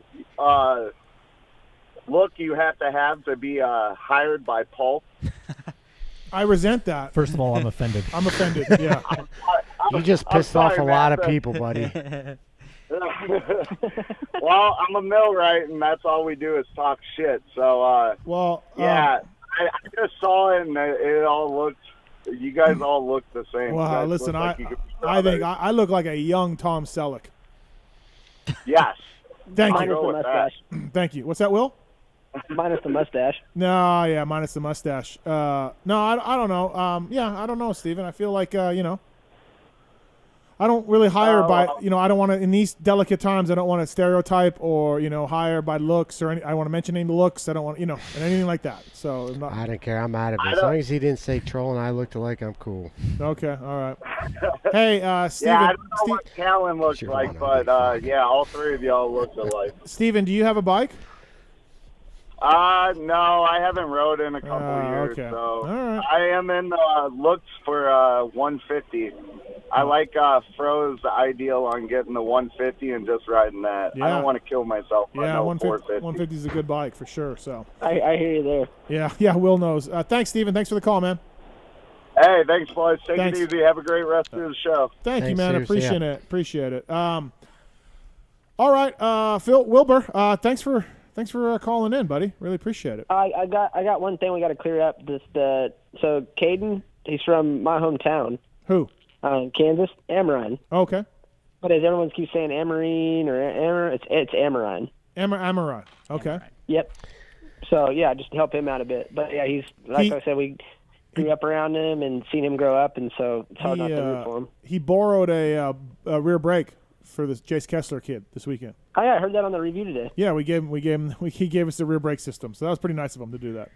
No, they're really good people, and he's a good kid. So hope he continues to progress. Any other questions for Wil Hahn, Alex Martin, Phil Nicoletti? Oh, hey, have you talked to K-Dub since last night? Yeah, I texted him this morning because I didn't see that he crashed. Is he okay? I just want to make sure his wrists are okay. I guess, yeah, the wrist. I think I don't know, maybe a cracked sternum or something. But yeah, I think it messed him up actually pretty good. Oh, it did, really? Huh? That was a hard Did you see the ending part of it? I just saw him skip across the water and he shit. I didn't really see nothing else. Yeah, but the bank that he hit was pretty steep. It looked like his wrists were jacked. Okay. So yeah, he hit hard. Yeah. Dude, it's mental. But hey, Will. He definitely had a few CLs in him when he did that. Oh yeah, you think? Oh wow. Jesus, K-Dub. That's awesome. That guy's a legend. That's great. It really is. We got a question for all of us. Hold on, Will. It's Jimmy. Jimmy, what's up, man? Hey, Steve, I got a question for the two boys there. Could you tell me how much you think that Steve has helped you in your career? He's done a great job of promoting you two. And then, Will, do you think that's important that a guy like Steve gets behind some of these riders and kind of helps them along the way? Thanks. Great question, Jimmy. Thank you. Thank you. Ooh, I think the troll train probably wouldn't be a thing if it wasn't for Steve. I started blocking the question out as soon as you said Steve. No, it helped. I mean, I'll be honest with you, because a lot of team managers and stuff just thought I'm kind of a slapdick, which I get it, I am, but which I get it, I am a slapdick. It's hard. Some team managers are like politicians, you know what I mean? They get their way, and Steve was actually decent media and kind of gave me a voice to have a platform, and it worked out. So there is some appreciation. Thank you. Yep. Thank you. No, I think for sure. And Troll, I mean, I've been driving the Troll Train Championship bus for. Yeah. To add on to what Phil, I mean, I really think it's very valuable to treat media nicely and properly. And to give them the time Some of have the really day. tried to fucking burn me, but it's okay. Yeah. No, I think it goes a long way in the end, and especially if you're trying to be an athlete and represent sponsors and have a good image in this sport, it makes a big difference, to have a positive review from a media guy. There you go. See that, Wilbur? That's. Is Wilbur there? Yeah, Wilbur's still here. Yeah, no, I'm just trying to process how big his head is right now. Yeah, well, that's great radio. No, they're right. I mean, I've gotten lots of emails from me on the show of people that just appreciate listening, whether you mention them or not. So when you were banned, Wilbur, okay, from coming on, and people were pissed, and then when you were able to come back on, the response was big. Yeah, I'm not going to lie. I got shit on pretty hard a lot. To where I was like, probably should just get rid of Instagram for a couple weeks, let this blow over. Yeah. But It never went away? No, it just stuck around the whole time. It's like, not good, basically. Yeah. But Pulp Nation. Yeah, then just welcome back with open arms, Everyone just hit me up on there, just loving it. People were stoked when I was like, Wil Hahn's calling in tonight. He's got a new team. He's allowed to call in. People were stoked. That's good. Hey, Jimmy, do you got a bike? I do. Well, Jimmy, when your bike, you gotta go riding, and you gotta use gear to go riding. And so, thanks to the folks at OGIO, we are giving away a 9800 Pro every month of this show, and you're gonna win the 9800 from OGIO. Jimmy. I am super pumped. Super pumped. Thanks, man. I ride a lot, and I buy everything you sell on the show, from Fly to Michelin, you name it. I'm a supporter. Oh, that's awesome. Thanks. No, really, thanks to the folks at Ogio. You guys use Ogio, Troll? Mm-hmm. Sure do. Will does not use Ogio. Will does not use Ogio, but we don't know what's wrong I'm with sure Will's used it in the past. I'm sure he has. Yes. Thanks to the folks at Ogio. Traveling sucks. We all know that, but they make it a little bit easier with their backpacks and their bags. And thanks to the folks at Ogio. You have the new rig bag or just the 9800? Just 9800. Yep. How many 9800s do you think you've owned in your life? Well, actually, Manlock was doing an order at the beginning of the year, and I was like, "Listen, I'm okay right now, especially after 2 years at JGR. Like, I don't need that many bags." I got a lot of 9800s. Yeah. I could always use more bags. Phil can use more bags. All right, Pilo. Phil needs the new 9800. Mm-hmm. All right. All right, stay on hold, okay, Jimmy, and we will dial you up with your address and everything and get you a new 9800. All right. Hey, thanks for sounding a great show tonight, guys. Thank you, appreciate it. I mean, he calls in, he pumps my tires. Yeah, of course you're gonna give him. I'm gonna give him something, That's right? bullshit. I mean, right? He's a fan. He's a fan. Wilbur, thanks for. How cocky are you right now? 1 to 10. 10. Dude, the show's rigged Yeah, because all these people just call in, pump his, and then they, just give him a prize. Did you handpick that listener? I No, I don't know who Jimmy is. He's just some guy. He's just He just happened to ask the 100% question. that they exchanged emails before the show. 100%. No, we did not. We did not. I swear. I swear. All right, Wilbur. Thanks for calling in, buddy. Good job at Hangtown. Good job at Paula, and I look forward to seeing you at Hangtown. I think that Mosman will be very good at Hangtown. Hell, with the way Jet just needs to wrap it up, and Coop's not on his earlier season form, Michael Mosman could win Hangtown. I think 100%. I think he's already got that hometown feeling, and he's excited to go there. He's been talking about it for weeks. So, I think it's got all the recipe to be a good weekend for sure. I agree. Just don't fuck it up on your end, Will. Pressure's on, man. All right. Just ask about the church guy. Yeah. Just ask. Yep. I'm telling right. you, Will. You will piss yourself It's worth laughing. a story. It's worth a listen. Mm-hmm. Yeah. All right. Hey, good luck with the wedding, Will. Cheers, Will. See you, Bob. Hey, thanks, guys. I'm gonna Appreciate crash. it. I'm Have a gonna good crash night. your wedding as soon as I find out where it is. I'm crashing it that night. Sounds good. All right. See you, buddy. See ya. See ya. What was that Instagram for Wyndham? Marks was asking. Oh, it was on Octane. Thank you. I forgot what the kid's Okay. name was. But Let's bring Christina Denny in here before we get to Paul Perebijnos and certainly talk to her. Roost MX, of course, longtime sponsors of this show, and Roost MX still on board with the Privateer Island show, and a great company there. 48-hour turnaround, of course, and they do good things over there in the state of Georgia. And happy to have Christina Denny. She's been in studio before with Chris, and they're a big part of the Rock River Yamaha team forever and ever. And Christina, welcome to the show. Yeah, thank you. Thanks for taking care of these two today earlier. I am chaperoning. Yeah, you're making sure they're getting from the airport to here, everything else. So thank you for that. I did drive us here though. Oh, you Yeah. did? Oh. Well, I had the big margarita. The margarita, yeah. The Mexican lunch, slowed her down a little. Yeah. Everything good? Thanks for coming in again. No, yeah. thanks you. I think last time I was here, I was just down from the Lion's Den. Yeah. But yeah. I feel like now I'm kind of more like down from the Taj Mahal. Oh God, dude. It's just almost the same square footage as the last one. We the last house you were in. balling. Almost Listen, the enough same with the footage. BS. Do we Enough- have a drop no. yet for that? What? Because Which one? Enough with Which the one? BS. What drop? Wait, no. a same square footage. You It's might as well have almost it the same square footage. almost the same Almost square the same footage. You guys need to do that because he says it all the Well, time. I'm on just repeat. trying to, I don't even know okay. that's possible. It's same square footage. Well, it's a little bigger. It is a little bigger. But Christina, so welcome to the show. Thanks for everything for Roost MX, supporting Privateer Island. You supported this show forever. Yeah. Thank you. So always good to talk to you. And we went mountain biking in Georgia twice, and that was fun. Oh, North Carolina one day with Randy. Yeah, we had a week. Yeah. Atlanta Supercross. Yeah. After in between, and then afterwards, we went up to see this guy and those guys up there. Oh, did you go up to?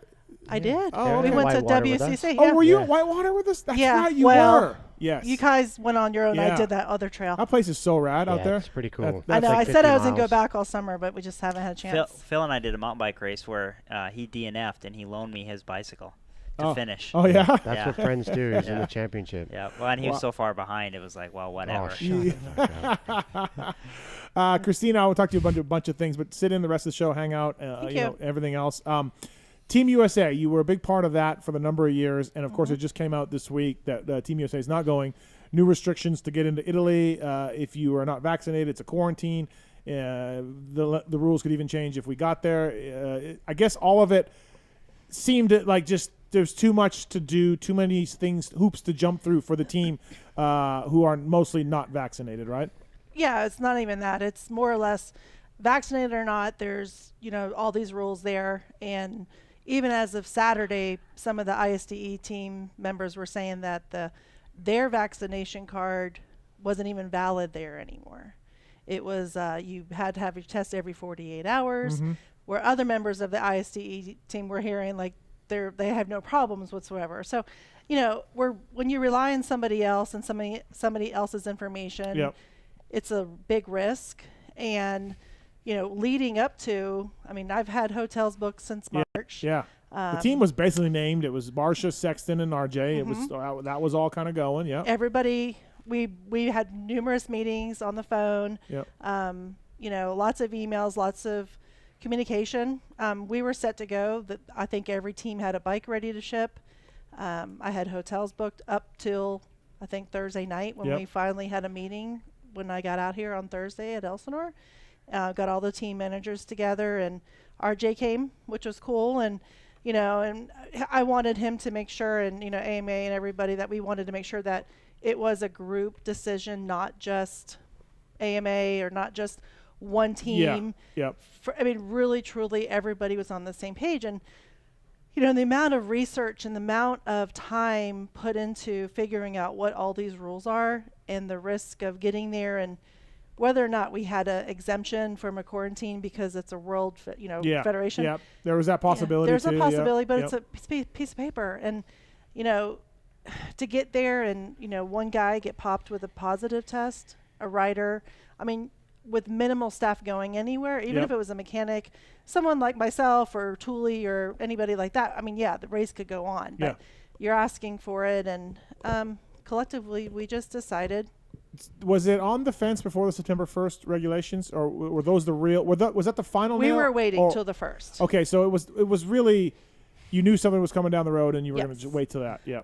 We knew that we needed to really make, because we really thought Italy was going to go to full vaccination only, just like Germany and some other countries, and surprised that they didn't, because they are at a code 3 out of 4 being the highest. A level 3, whatever it's called, and but the cases there are not nearly as bad. It's just the rules. Yeah. And why are you saying there's more vaccinations there, so less people in hospitals, or the numbers? Yeah. They're still. It's a level 3. It's, level 1 is enough, right? But just talking to people and talking and setting up things with the Italian friends that I've been talking to, they're giving me the reassurance, but it's a lot. I don't know if you could. I'm like, I can't. Oh well, those guys say it's fine. It wasn't obviously just my decision either. Obviously, of course, and, I think. Well, I like 2 weeks or so before we made this decision, I decided not to go personally. Okay. My husband has one lung. There's just a lot of stuff that we are really, really super careful about, and but it's also at the same time I couldn't get risk being stuck. Yeah. So we think the guys could have maybe gotten around the 5-day quarantine, possibly gotten around it. Yeah. But coming back, if you're test positive, you're there. Back, you're stuck. You're there for 10 days in their hotel that they put you up and charge you for. Right. They give you a key card, one entry. If you leave the room and you cannot get back in, you're in super big trouble. Yeah. It sucks that the team's not going. I agree, though. It seems like a lot of potential hassles, everything else. But unfortunately, from what I saw, the fans aren't really accepting this. Some are, but they are. But I would put the majority of fans saying like they are not stoked. Phil probably one of them. He is. And, if you have a complaint, call into the show, and she will answer any questions that you have. Oh boy. All my calls, she is the HR leader for Team USA. So fire away. It is. We look at it that. And when you have a team and when you're racing a series, like your sponsors and the series is your main sponsor. But in this case, it is the American fan is our main priority. And we know that. And that's why we waited so long rather than just to call it a month ago when it was getting bad. So it was a hard decision. We knew that we would take repercussions, but I feel like we would have if we had gone. Right. And maybe not as much, but just putting these guys at risk too is. Yeah. You know, the there's event. a lot. I'm on the fence of going. I have a ticket. I'm on the fence. Like, nobody's sending their best team. No country is really sending their best team. Right. Maybe the Dutch are. But yeah, a lot of top guys aren't doing it right. So I don't know how good it's going to be. I don't know. I talked to a few mechanics that are doing the ISD stuff, and going over there, they were preparing for the worst and having all these protocols and this and that, and it's a free-for-all.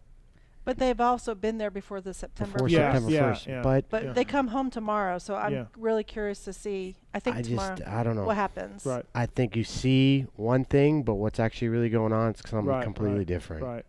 So, the government's doing its thing to stay vigilant, but they're letting them roam, whatever. Yeah. So I don't know. But I must say, like the teams, the riders, it really has been a good group. Yep.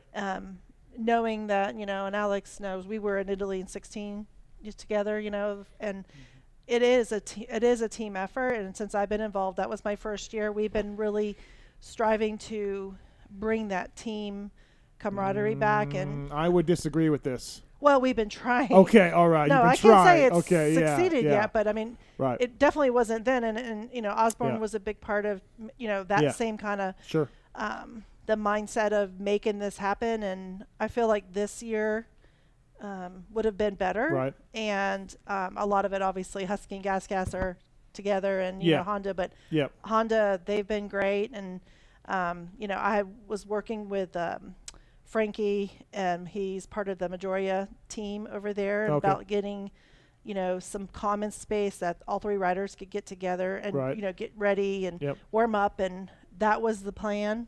That they were not the bikes were going to be together, but that they were going to be together. And I mean, I know it's nowhere near what France does as a team. I mean, pretty hard to do what France does, as far as for our guys. I mean, even to do that here would be so hard. Right.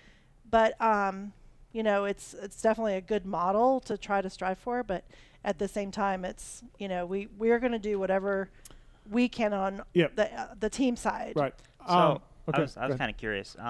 Do you guys follow Formula One? What are like the requirements for Formula One? Because I watched the Dutch GP last weekend, and there was probably 60,000, maybe 80,000 fans in front of that Formula One. Like, what are the? Because I mean, obviously they're going to different countries and stuff like that. Is there vaccine requirements, or I mean, is it just open range? Well, every country's different, right? Yeah. Yeah, but I mean that the Netherlands. That's kind of in the same range of Italy. It's like, what are the requirements for them over there? I mean, you see these crowds. Yeah, and nobody has a mask on. Massive crowds. Yeah. When I think about Nations, it's the same environment. Yeah. Right. Yep. Well, in the ISDE team, there's 130 members from the U.S. there. On Saturday, one of the guys had sent Pelletier a message saying that they were cutting back the paddock size for the following day. Oh, yeah. Only 90 members of the team could go in. Oh, okay, yeah. So they were doing something to help the regulations at that time. So I mean, how do you pick? Granted, and you guys would have been 20 or 30 or whatever, or but 250. Even going into it, we said, okay, bring only who you need. Yeah. Let's keep it super small, and it was that this year. Well, I mean, really disappointed Phil.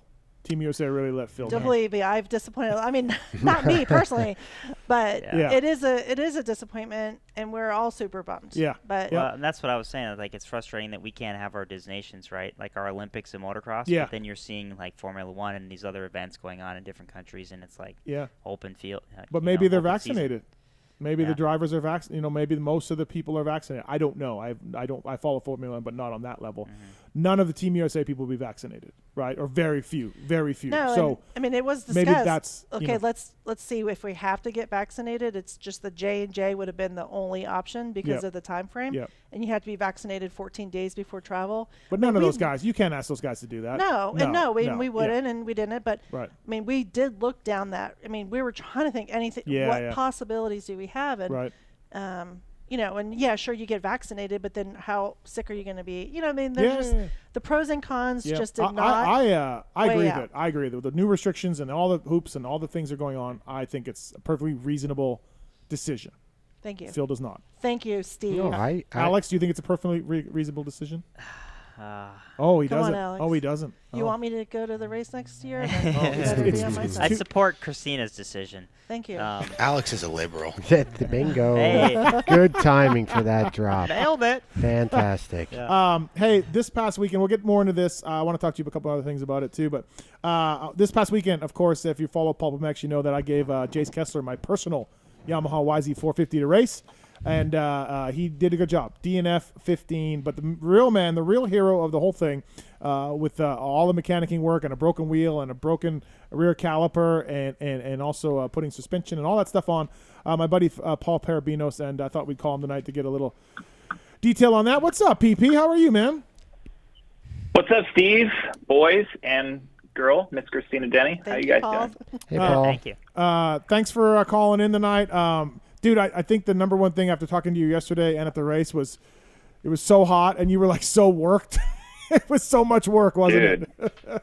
Yeah, well, I mean, I knew it was going to be a lot of work going into it after I checked the weather report, but I'll still take heat over mud any day. Yeah. But yeah, man, it was pretty damn hot, and we built a nice little fortress, between my van, Nick's rig, and our neighbor Master Pools. We had a little nice little U shape to keep us out of the sun and the wind, but I still got cooked. Yeah, it was a lot of work. And then, of course, the kid breaks the wheel, and you had to put the rear brake was screwed. So now extra work between motos. Yeah, that wasn't ideal. I mean, I knew it was going to be tricky taking your machine, which, Steve, I think you've been neglecting that thing a little bit. Yeah, it's possible. It's possible. It's vet-ridden. It doesn't need much work. I mean, garden hose washed for sure. A lot of testing hours at Glen Helen. Shit, yeah. Did you guys? I wasn't stoked about the DNF. I have one DNF prior to yesterday or whatever day that was. Yeah. In my pro mechanical career, so I was bummed about that. But I mean, I don't know. The wheel just failed. But yeah, we were able to fix it at least in between motos. We put stock wheels back on. I had to change a sprocket. We borrowed a caliper from, or actually a whole rear brake system from Amarine, bled it, put it on.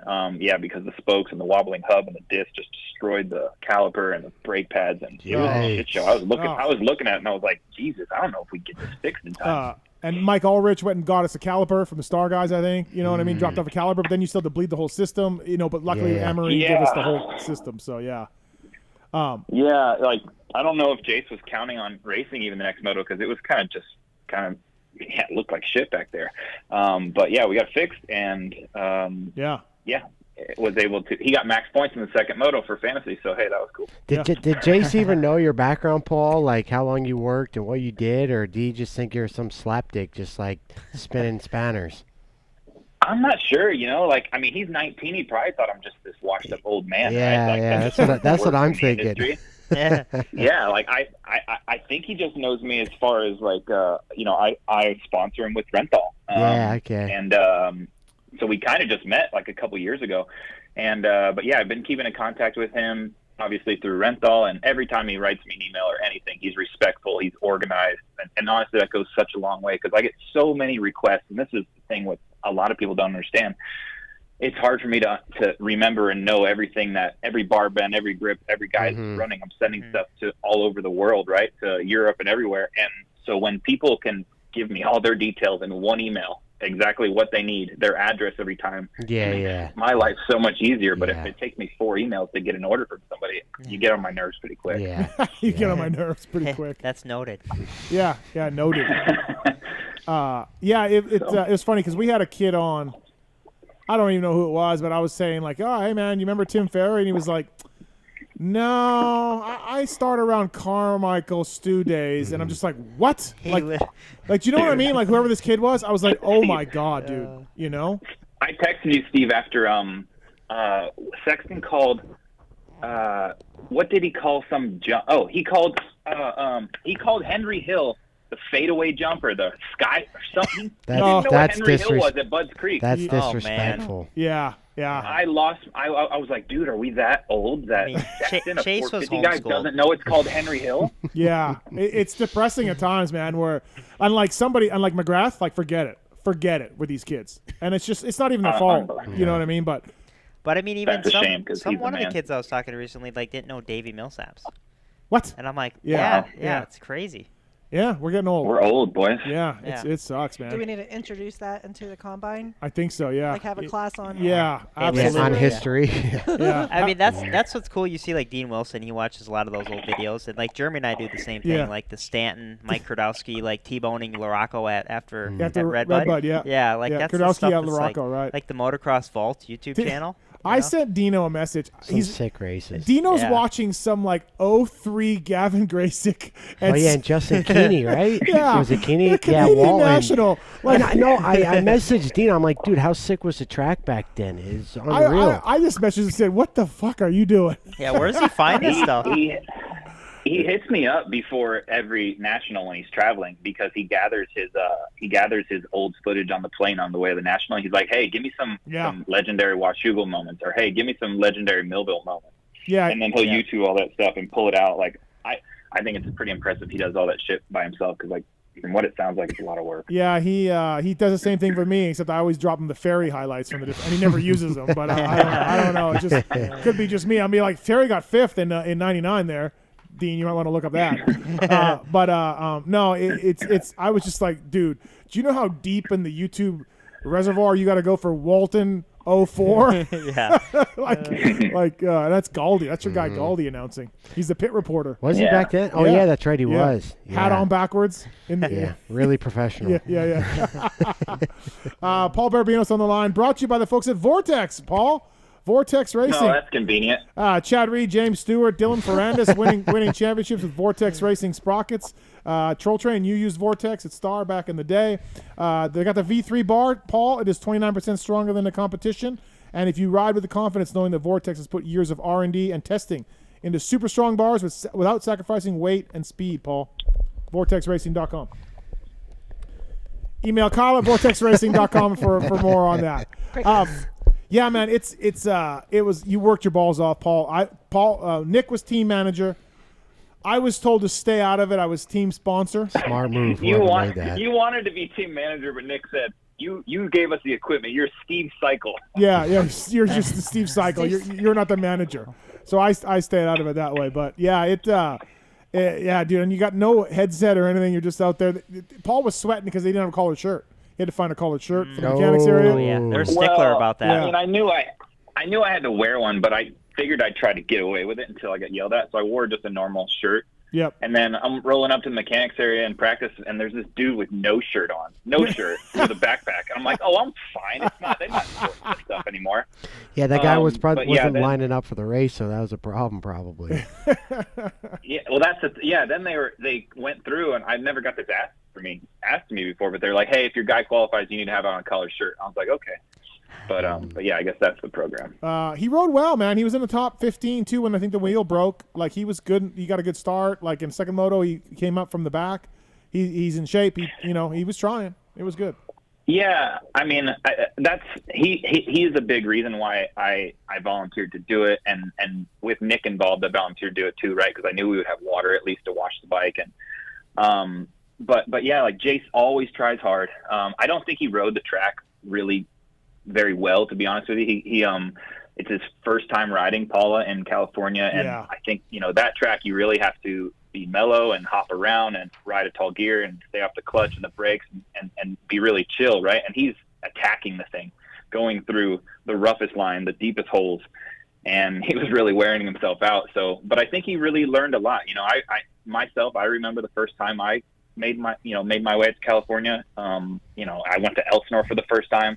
I was crashing all day. I'd go right out there after they watered, right? Yeah. I'm a kid from Florida, and you learn so much. So I think he learned a lot, and so I saw a lot of opportunity for him, and I just wanted to make sure he had a good time and didn't get hurt. So was the first California track you ever rode, Phil? I don't even know. Oh. Glen Helen? Glen Helen? Yeah, maybe. Yeah. Ooh, mine was Glen Helen. Yeah. And you were just like, what the hell is going on? Yeah, it was Glen Helen, 07. I dislocated my shoulder first time I ever rode there. Oh, okay. The first time I showed up to Glen Helen, I was like, this is it? This place is a shithole. Were you really? I was like, there's concrete. Yeah, there's concrete blocks over here. There's trash cans. There's shit blowing through the pits. I mean, I'm from Florida, and like, you know, if you've been to Reddick or something, like typically our tracks are beautifully groomed, grass all over the pits, water everywhere. Right. I get to Glen Helen, I'm like, Jesus, it's like a dumpster here. I was actually the same way coming from Millville with my mom. Yeah. Yeah, going to Glen Helen. It was just like, whoa. That's funny. I went to Glen Helen with my mom the first time in 07 too. Yeah. That's weird.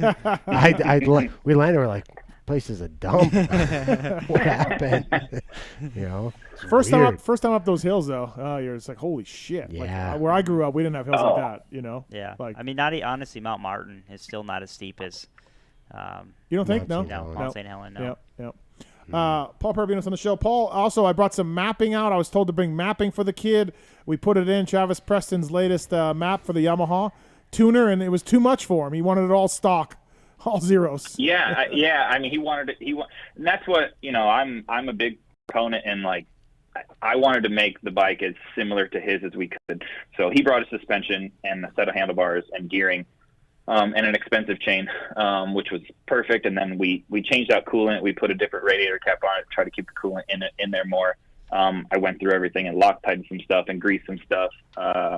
Same tire that he always runs, same mapping he always runs. We took off your worst connection perch and put a stock one on there because that was a mistake. Always uses a stock perch, and the kid's starts are good. So I didn't want to mess with that. Like, I was like, hey, let's put a stock one on if that's what he's used to. So, you know, you only get 2 quick practices, so I wanted the bike to feel as similar to his as we could, so we're not, you know, it's dumb to try to be testing or learning something on a day like that. So yeah, that's what we did, and he rode pretty good. Yeah, works connection perch is the best part of that bike. That thing rules. I like my works connection stuff. Do you run the perch? I run ARC at the moment, but okay. Canada works. And works connection, yeah, really good. Yeah, they're great. The stock clutch has a really smooth feed, though. I disagree. It does. Okay. Does, yeah. All right. I mean, we you know, I want to say thanks to a lot of friends and people in the pits, because I called in a lot of favors, borrowing little things here or there, and honestly, it was kind of cool. I don't know if people just respect that I get back in there and are not afraid of work or what, or if I'm just a face that haven't been at the races in a while, but everybody was, or maybe it's just I was excited and happy, and everyone else is just saying 2 to go, 2 to go, 2 to go. Everyone was really happy and in a good mood to see me, right? Like, they're all like, hey, what's up? How you doing? And it was cool to see all those people again, because I spent, you know, a lot of weekends with all those people for many, many years. So, yeah, everyone was really cool. They lent me and gave me many little bits and bobs that I needed, and I appreciate them for all that. And now I got to fix the brake. I got to fix the wheel. You know, it's I mean, you can bleed the brake, and then you're good to go. You don't have to fix anything else. I got to put my perch back on. You know, but Paul. So I don't know if you guys. I went riding at Glen Helen on Tuesday. At the end of the day, I gave my bike to Nick. He showed up, and then he was taking the bike to his house to go swap the suspension and stuff. They took my subframe off. My upper Nick's story is different, by the way. Why? What's the story? Nick thought that you were getting a new bike for yourself at Glen Helen or something like that, and then he was going to arrange to have Berluti go through the entire bike or something. I don't know. No. The story was Nick. Okay, so my bike has 19 hours on it. Okay, Nick was like, get a new piston in there. I'm like, are you crazy? It's 19 hours or 450. He goes, no. I don't want that thing to blow up. Not going above 6,000 RPM. I go, bro. Yeah. It's me. Yeah, it's Those a vet. 19 easy hours. It's a vet-ridden 19. Like at Yamaha, they call for that thing to be changed at 80 hours. You know what I mean? What? Yes, 80 hours. No way. No way. Yes, it is. Yeah. So Cowie crank, they say 100 hours. So wow. So I'm like Nick. Not happening. No way. A Cowie crank? I mean, that. Yeah. Okay. Dude, that's just, but this is not the you average guys. person, Phil, not you guys. Okay. So anyway, average person. so Nick goes, dude, whatever you got to do, get Berluti to go through that thing. And I'm like, at 19 hours, no. I'm changing the oil. I'm going to put a clutch in it, and it's good to go. Yeah. And he was freaking out about that.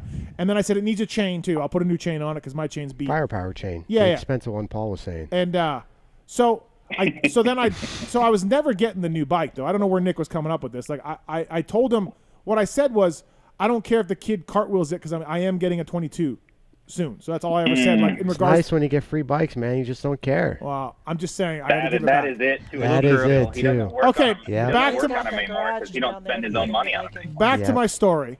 So they take the subframe off, and the upper shock bolt is 3/4 of the way out. Like another lap. No. Oh, like after second moto. No. For me. Because if you don't slide it in the slot right and you just tighten it down.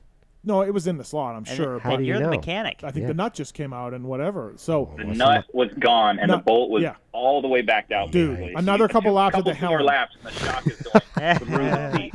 I could have had a big problem. A big problem. Pull that microphone a little closer if you can, Christine. The top shock collar was vibrated loose all the way to the top of the shock body. So you had one collar holding the spring in place. So you probably had 130 millimeters of sag. No, that thing was cranked down so tight. There's no way it would have moved. But you're right. It was rusted shut. You're right. Yeah. But the upper shock bolt was definitely a scary moment. Yeah, I'm like, holy shit! Oops. Yeah. If you don't use it, you lose it. Yeah, that could have been ugly. But yeah, so Nick was like, whatever you got, new top end, new crank. I'm like, no, bro, no way. Like, this thing has no hours on it. I mean, I would have probably been the same way. Like, 19 hours on a piston and you go race a Pro National. You're fine. I might want it freshened up a little bit. Your Paul didn't have big jumps this year, so it's okay. Yeah. It's a corner track. No big deal. You know, when you guys started calling me about this, it was Thursday night. I was in the middle of a draft, and I was like, oh, let me run over to Nick's house. Nick lives across the street from me. Let me survey the situation before I commit to anything, right?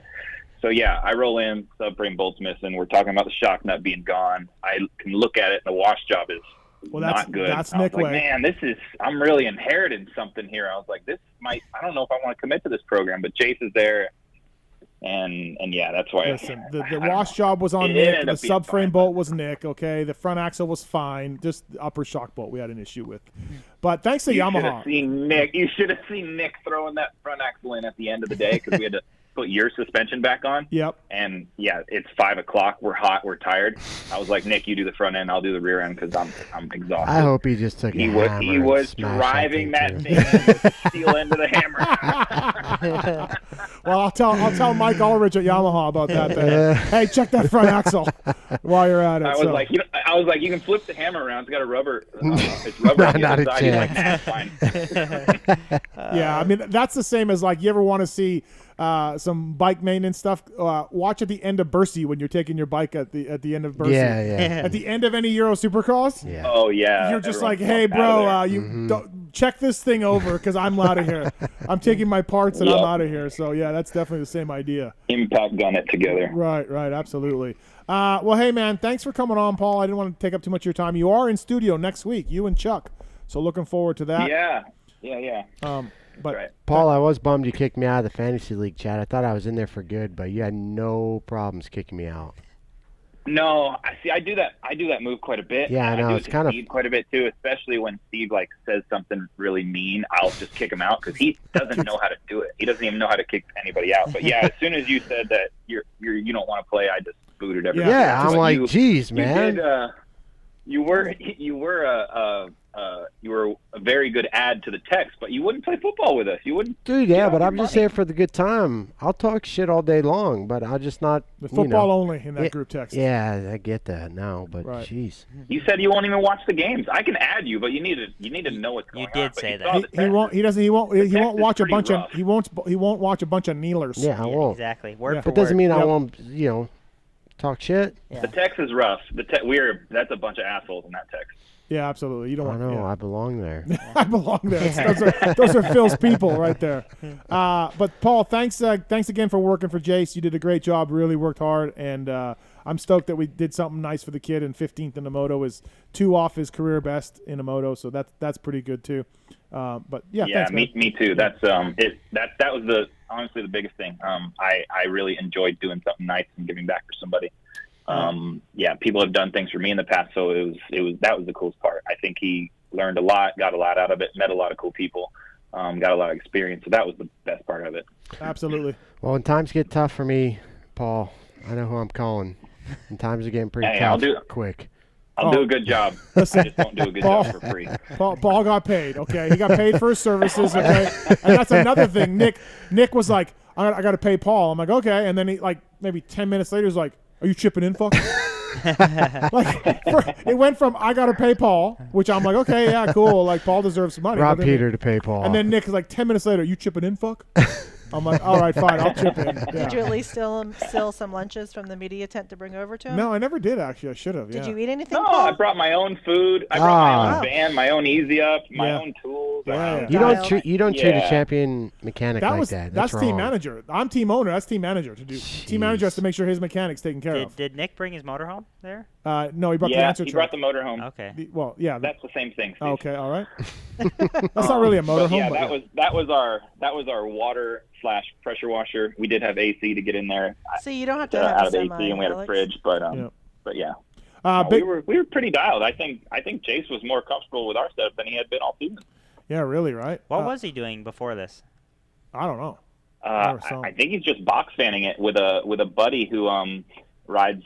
He's similar in my age. He's like 40 something, a vet rider, and he's been his mechanic for a bit. But they're just box fanning it with an Easy Up. I mean, my van has an outside shower. Even we were showering him down in between motos. We had fans on him at the staging. I mean, dang, man. Factory right there. Yeah, dialed in. Paul bringing the experience.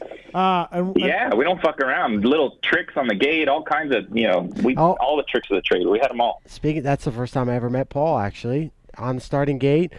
Moto 1. Actually, I had it at Paula. It's 2010, so I'd never really had any interaction. But yeah, it was. I think this last race, Dino to wrap his championship up, and he's packing the shit 11, out of this he wrapped case. it up. Yeah.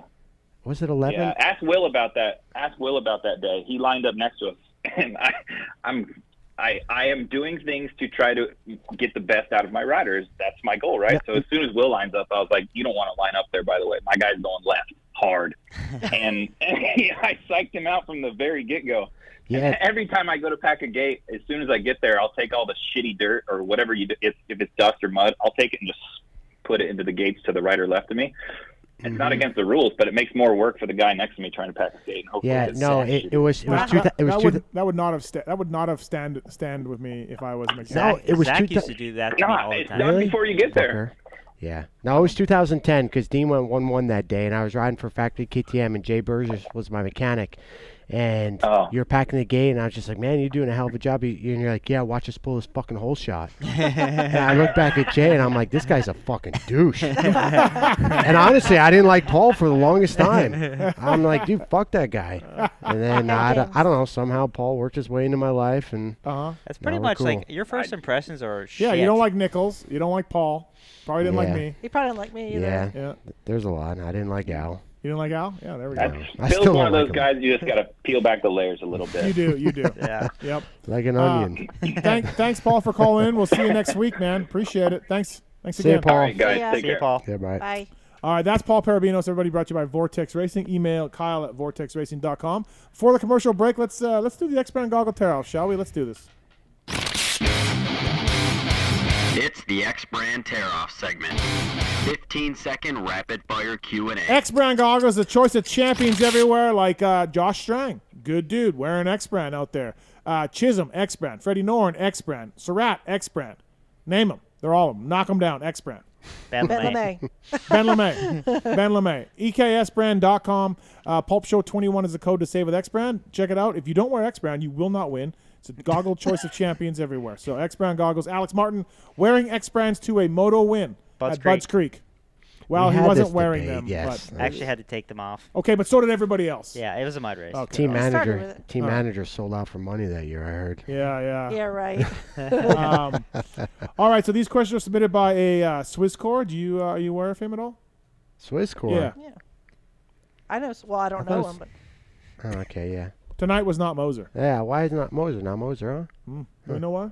Nobody knows. Labor Day, he's taken off. Yeah. Like all, like everybody else. Yeah. He must have more than more than one Labor Day in the year. Yeah. Anti-Labor Day. These are rapid fire questions for me, Phil, and Troll. Let's do this. These are from Swisscore and some friends, by the way. We'll get to that in a minute. Filthy. 8 seconds on a bull or throttle set to cruise control at stew speed through the whoops. Which one you doing? Well, I've already rode a bull, and like a real bull? Yeah. Oh. I'd rather ride the bull again. All right. It took you way too long to answer that. Alex, does the success of the new 450 program of the Star Yamaha team come as a surprise to you? No. Steve, are you mentally prepared to e-bike with me in the off season? From Wil Hahn. Oh, yeah, I'm ready. Bring it, Will. If I can handle these two idiots tomorrow, I can take down Wil Hahn too. It's not a problem. I hope you guys are ready for some rocks. I hope you're ready for some rocks. We are hammering you. Great. Okay. Neil will be stoked to fall on some rocks. I'm not going to be like JB. I'm riding with my thumbs on the bar. Yeah, JB. I pressured JB. He went down. Yeah. When we were riding. But he hadn't said he was riding with no thumbs. Yeah. So. Was he though? All right. Filthy, will you ever find love? Yeah, I found it. He's back. He's back with his shit. Oh, that's so personal. That is. And thank you for the Brazilian coffee. Yes, you're very welcome. That Alexia brought me. Mm-hmm. Thank you, Alexia. Mm-hmm. All right. Alex, did being a parts manager at a dealership ever cross your mind? No. He's mad at me about that. J-Mart's mad at me. How? Not Why? anymore, when I bring that dealership That card stuff is so that card that he's pushing was so dumb, though. Dude. Yeah. Well, no, it was fair, but he overplayed it. Yeah. What do you He mean went it was too much. fair, dude? It's fair to say it's fair that for a while. It's fair to say, hey, I was so bored and kind of I wanted to get myself life some purchase, so I went to my buddy's store and helped him out. That's totally fair. Dude, have you ever met his buddy Vapor? No. He's I would go there and hang out. Okay, and not make any money. But then when he kept he saying has a nice dealership. But then when he kept saying on the podium, like, I got a real job this summer, I know what it's like. I went back to like. Well, that's what I mean. It was the repetitive. Yes, Yep. That's where it needed to stop. Just like the underdog. Oh, German's always an underdog. Always an underdog. He loves Hey, it. whatever lights the fire. Dude, that chip is right here. God, he can make some shit up in his head. It's just he like, can. Yeah, I know. He's the Mental. richest, most winningest underdog in the history of the sport. Right. Like, I'm just trying my best. Germa, you're like 8th all time in wins and 2 titles. Yeah, but everybody counts me out. Yeah. You're like, no, nobody did. Nobody counted you out. Yeah. Not to put him in the same league, but like Michael Jordan, like how he makes up shit. That's how my brother is. He'll make up shit in his head. But he's so serious about it. Yeah, too, no, when the he talks to you about famous it. stories about Jordan, right? He would take the slightest little thing and just like drive him, right? Yeah, you're right. German's the same way. Right. Steve. Yep. You're stuck in an elevator for 12 hours with one other person. That person must be Rhino, Hopper, or Cooksey. Who do you pick? Oh, Rhino. Oh, Rhino. wow. I mean, dude. Oh, wouldn't that be entertaining? I mean, he's the best follow. Get a little hot box going. He's crying. He's crying the other day on social media. Was he? Yeah. Oh, yeah. You didn't see that? Oh, he's crying. When he was in the hospital? Well, yeah, when he got out of the broke his hospital. neck. Dang. We finally got him in a neck brace. No. I mean, how is that coming? Is that like? Is that too far? Are people Did I go talking? too far? No, but my mind went there. I was Everybody's mind went there. My whole phone blew up. Yeah, I thought my that phone too. blew up with text messages. Poor It was- Rhino. Yeah. Yeah. Well, just stop riding the 77 Honda. Yeah. You know. It would be Rhino. I would just get it deep into life, like deep. Like, what are we here for, Rhino? Where'd we come from? Chickens. Yeah. I mean, that 8 hours would go by fast. You're here for chickens. Chickens. That's yeah, what you're here chickens. All right. Phil, how many little Phils are in your future? 4. Jeez. Wow. I want a lot of kids. You better get I going, can't man. put you gotta I get can't. busy. Why? I'm only 32. I got time. I want a big Yeah. family. I mean, I want a lot of kids. Chicks expire, though, you know? I got a lot of property. Take it from me. Don't wait. Get it done later because the rest of your life you're going to be wishing you would have started. Nah. Just saying.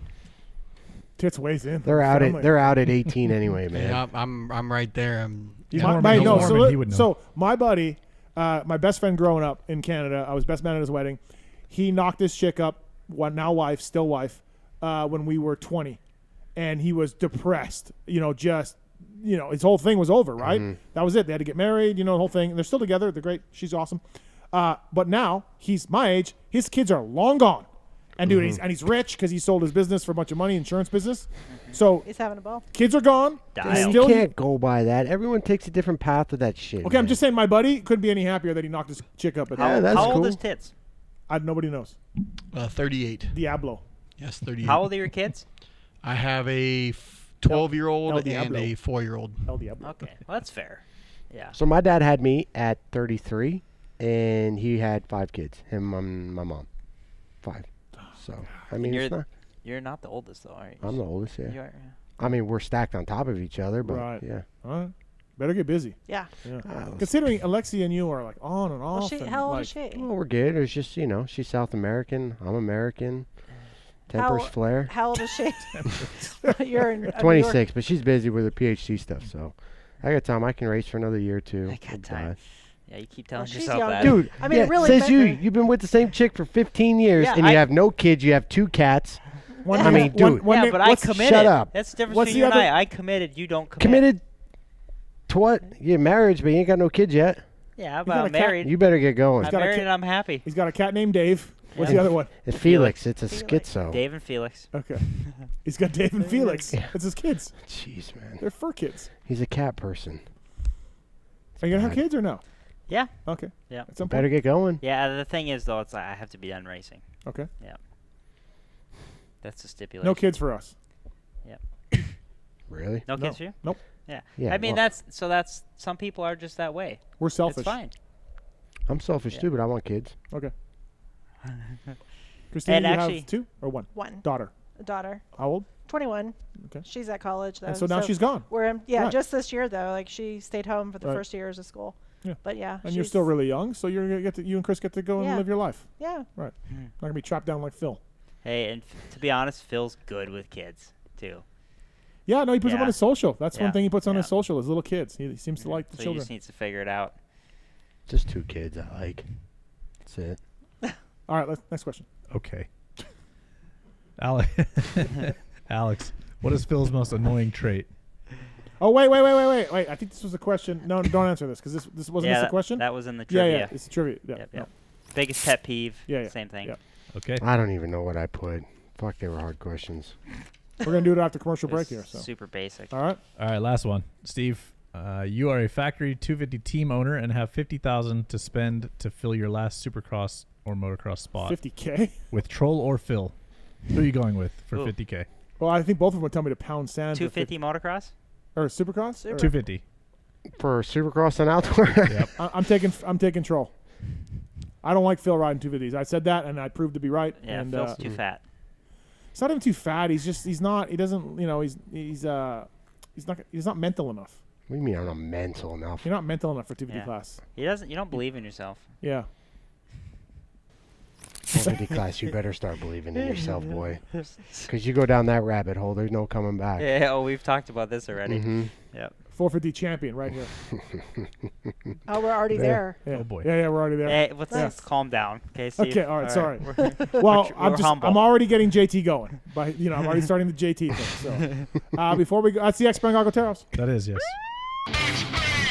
EKSbrand.com. Goggle choice of champions everywhere. Troll Train, winning motos with X-Brand goggles. Strang, Chiz is chizzing all over everybody with X-Brand goggles. Before we go to commercial break, Darkside, what's up? Oh shit, that's David Bradshaw's bike. I just fucked up. That's Darkside, everybody. That's his crash. Yeah, that's his crash. What's up, Darkside? What's up, guys? Just trying to call in about the wrap-up show real quick before you go to break. Yeah, what's going on? Got Checkers and A-Ray this week. Oh boy, A-Ray, he'll have some things to say about Phil's performance on the show this week. So Why? That's why I picked him. I don't know. Oh, nothing bad. We're good. We didn't get sketchy. No, he loves you. He loves the Phil, the motorsport Phil check-in. He thinks it's hilarious. So I just figured. Yep. I figured he'd be good on this wrap-up show since we all enjoy Phil.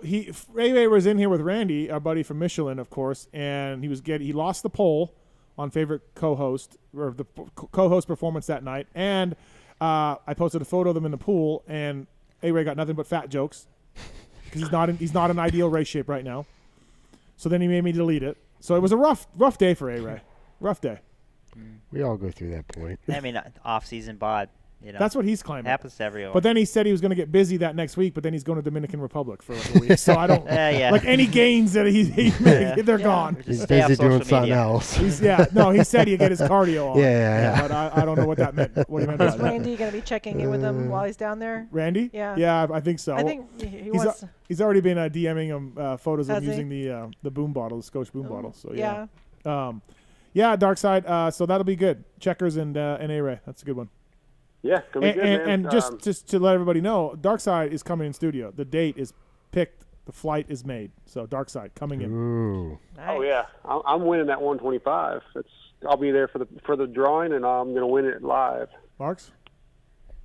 I believe Darkside is ineligible. Yeah, Okay. no friends and family. Yeah, you're out. Just Well, we'll see. no, this is a paying. You got to pay to get in. It's no different than the Yamaha Privateer Challenge. Yeah, but then it'll be like the If I'm election. buying It's tickets. rigged. Yeah. Yeah, you can't do that shit. Buy that ticket, Darkside. Yeah. Yeah, just buy the ticket. I see how it is. Or a few of them. By 5. No, that should be a good Dark Side wrap-up show, of course. Grab it. Thanks to Guts Racing, Seal Savers, Michelin Bicycle Tires, and motorsport.com, of course. All on board with that one. So, yeah. Yep. Well, great show tonight. Love hearing Christina in. It's been a long time. Yeah. Miss you at the races. You too. Absolutely. All right. All right, Dark Side. Thanks, buddy. See ya. See you Saturday. All right, we're gonna see you Saturday. Oh, he's going to Hangtown. That's right. Pony Pod going to Hangtown. All right, go to commercial break here. One on Saturday? You're not going to race. No, he's talking to you. Oh, talking to me? Yeah, I think he's talking to you. None You're of the us. only one going to Hangtown. I'm going to Hangtown. Oh my God. Okay, I gotta go. Commercial break. We're gonna come back. We got the motorsport tweet at Tits segment. We got the Skosh boom bottle up for grabs. How well do you two know each other? This should be good. They weren't really good questions though. Oh, you can blame Pookie then. I mean, they were good enough, though. All right, we'll be right back after this, everybody. I'm a kinky bastard, okay?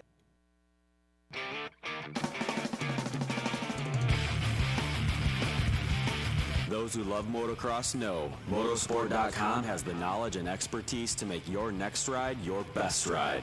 Motorsport.com has a broad selection of in-stock parts and gear at competitive prices. We specialize in bringing you OEM and aftermarket parts, riding gear, and accessories for dirt bikes, motorcycles, ATVs, and UTVs. All thanks to the most dedicated and experienced team of gearheads in the industry who use the very parts we sell on Motorsport.com.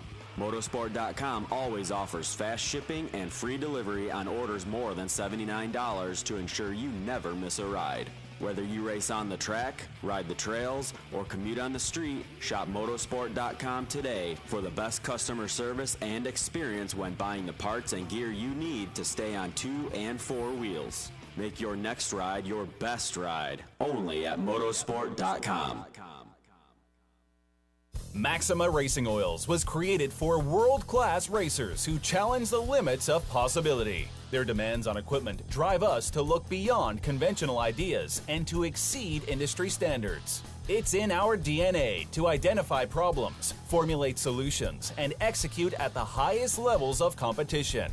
Case in point, the championship-winning Factory Kawasaki race team, longtime Maxima partners who extensively use Maxima throughout the bike. Maxima's USA-made products exceed JSO requirements and can be used in all motorcycle brands: Kawasaki, Honda, Yamaha, Suzuki, KTM, Husqvarna, and more. Maxima Racing Oils. Experience the difference. Visit MaximaUSA.com for more information.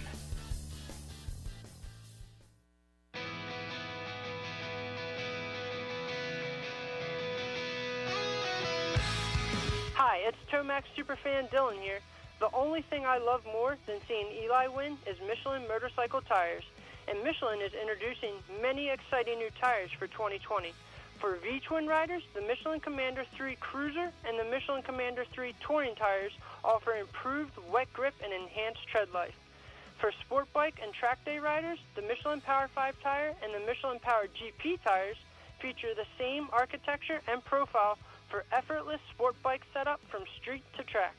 If you'd like to have the same tire that won the 2019 Red Bull Ayersburg Rodeo, the Michelin Enduro Extreme tire is the tire for you.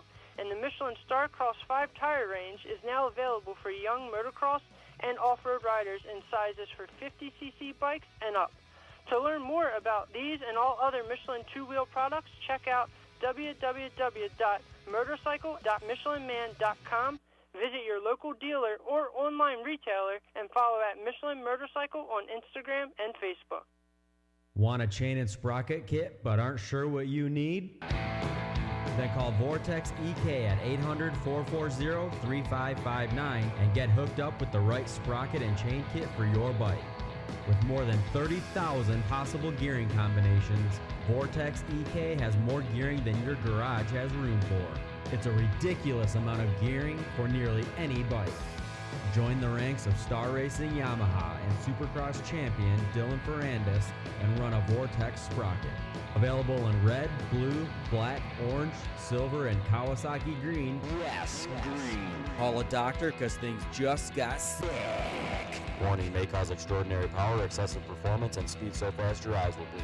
Call Vortex EK at 800-440-3559 and mention promo code PulpMX 2021 and get the best deal on your next order.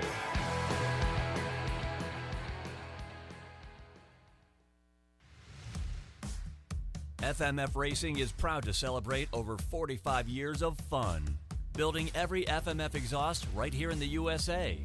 Owner and founder Don Emler may have started FMF Racing in his garage 45 years ago, but Don is still hands-on in our 100,000 square foot state-of-the-art manufacturing facility in Southern California. FMF's goal? Design and manufacture the world's best performance exhausts 100% in the USA under one roof. FMF is a proud sponsor of the Lucas Oil Pro Motocross Championship for over 25 years. Steve. Kiefer. You want to hear about one of the best rides I've ever had? Dude, it's not time for After Dark yet. Chill down, dude. I just want to talk about race tech stuff. Oh, that's it. Okay. Gosh, man. Basically, I've had the chance to do some stuff with race tech recently with the CRF 250R and, of course, the KX 250. And as you know, I've talked about on the show, I wasn't a real hardcore fan of race tech stuff back in the day.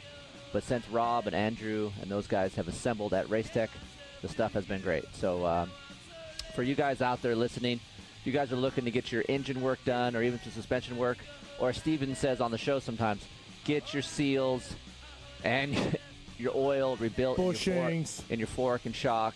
Get it rebuilt. It helps. 15 to 20 hours. Head over to racetech.com. Check out. They even got a cool little simulator. You can look at what size spring rate you might need for your bike. So a lot of cool features over there on the website. But and as you know, Yamaha Blue Crew guy over here, you guys have some of that on your bike? It's fantastic. Zombie Blows uses it. Jerry Robin uses it. Starling, all of those guys over there. Malcolm Stewart won a Supercross with Race Tech stuff a few years ago. Pulp19 is the code to save. Mention PulpMX when you call. You can save on the service. You can save on motor work. You can save on springs if you just want to do that and get it put in yourself or do it yourself. Race Tech is the one-stop shopping for motor and suspension work. You can also mention the code HOMELIFE2020. That's better. That's a better code, I think. We'll do either one. Just listen, people. Give your bike some love. Get your suspension modified service. Get your motor modified serviced with the folks at Race Tech. Good people. For over 30 years, Decal Works has led the industry in quality and customer service by offering the best custom motocross graphics, plastics, seat covers, and rider ID products. Decal Works is officially licensed with Honda, Kawasaki, Yamaha, Suzuki, KTM, Husqvarna, and Gas. Their expert staff will go above and beyond to make sure your questions are answered. Decal Works is a proud sponsor of Red Bull KTM Factory Racing and the Rockstar Energy Husqvarna Factory Off-Road Team. Visit decalmx.com and be sure to use promo code PulpMX at checkout. Quality, service, and knowledge is what makes Decal Works stand out. Decal Works, #1 for many reasons. Hey Pulp Nation, Andy from Guts Racing. We are the leaders in seat technology. We feel like for any need that you have with your seat, we've got you covered. For 2021, we're going to be adding more colors to our product line, and we're going to be adding more merchandise to our product line. Also new for 2021, we've expanded our distribution through motorsportoutlet.com. So please support the people that support Pulp. Support Guts Racing and also support motorsport.com. Hope to see you guys at the track soon. Once again, this is Andy Gregg from Guts Racing. Thanks again to Pulp Nation for all the support. Over 65 years ago, Vertex Pistons was born out of a small technical workshop in northern Italy's famous Motor Valley. Expanding and maturing among the racing legends of Ferrari, Lamborghini, MV Agusta, and Ducati. Today, Vertex Pistons are the pistons of choice for motorcycle riders and teams throughout the world. Because of their renowned reputation for exceptional quality, Vertex Pistons is a factory piston supplier to KTM, Husqvarna, Beta, Gas, and TM.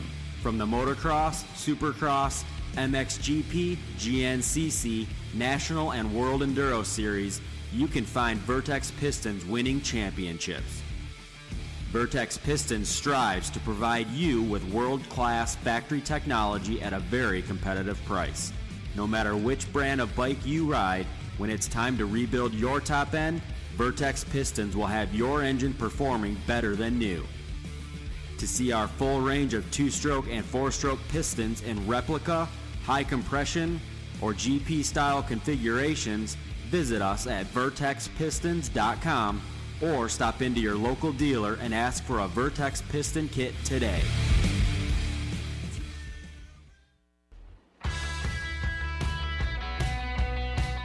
Hey guys, it's Mathis. Look, if you're still not wearing a neck brace in 2020, it's time to go get one or at least think seriously about it. It's been over 15 years since the neck braces first came out. They're not the clunky, oversized devices they used to be. Atlas came in and changed the way all neck braces were designed by introducing flexible technology to the world and proving that neck braces can be something you can actually ride in while performing at the highest level. Look at Jason Anderson winning Supercross championships, or look at Martin Davalos or anybody else. Don't take my word for it just because I have 2 Manitoba championships to my name. Wait, I have 4. Just look at how many other brace designs look like the Atlas one. Atlas pioneered all the modern neck brace features and have been refining them ever since then, while the competition has been trying to catch up. Grab the brace that's been leading the pack. Check out atlasbrace.com. Get yours today. There is a Pulp discount if you check out sponsordeals.com on pulpmxshow.com. So be like Chase Sexton, Martin Davalos, and many other guys and wear the Atlas brace. atlasbrace.com.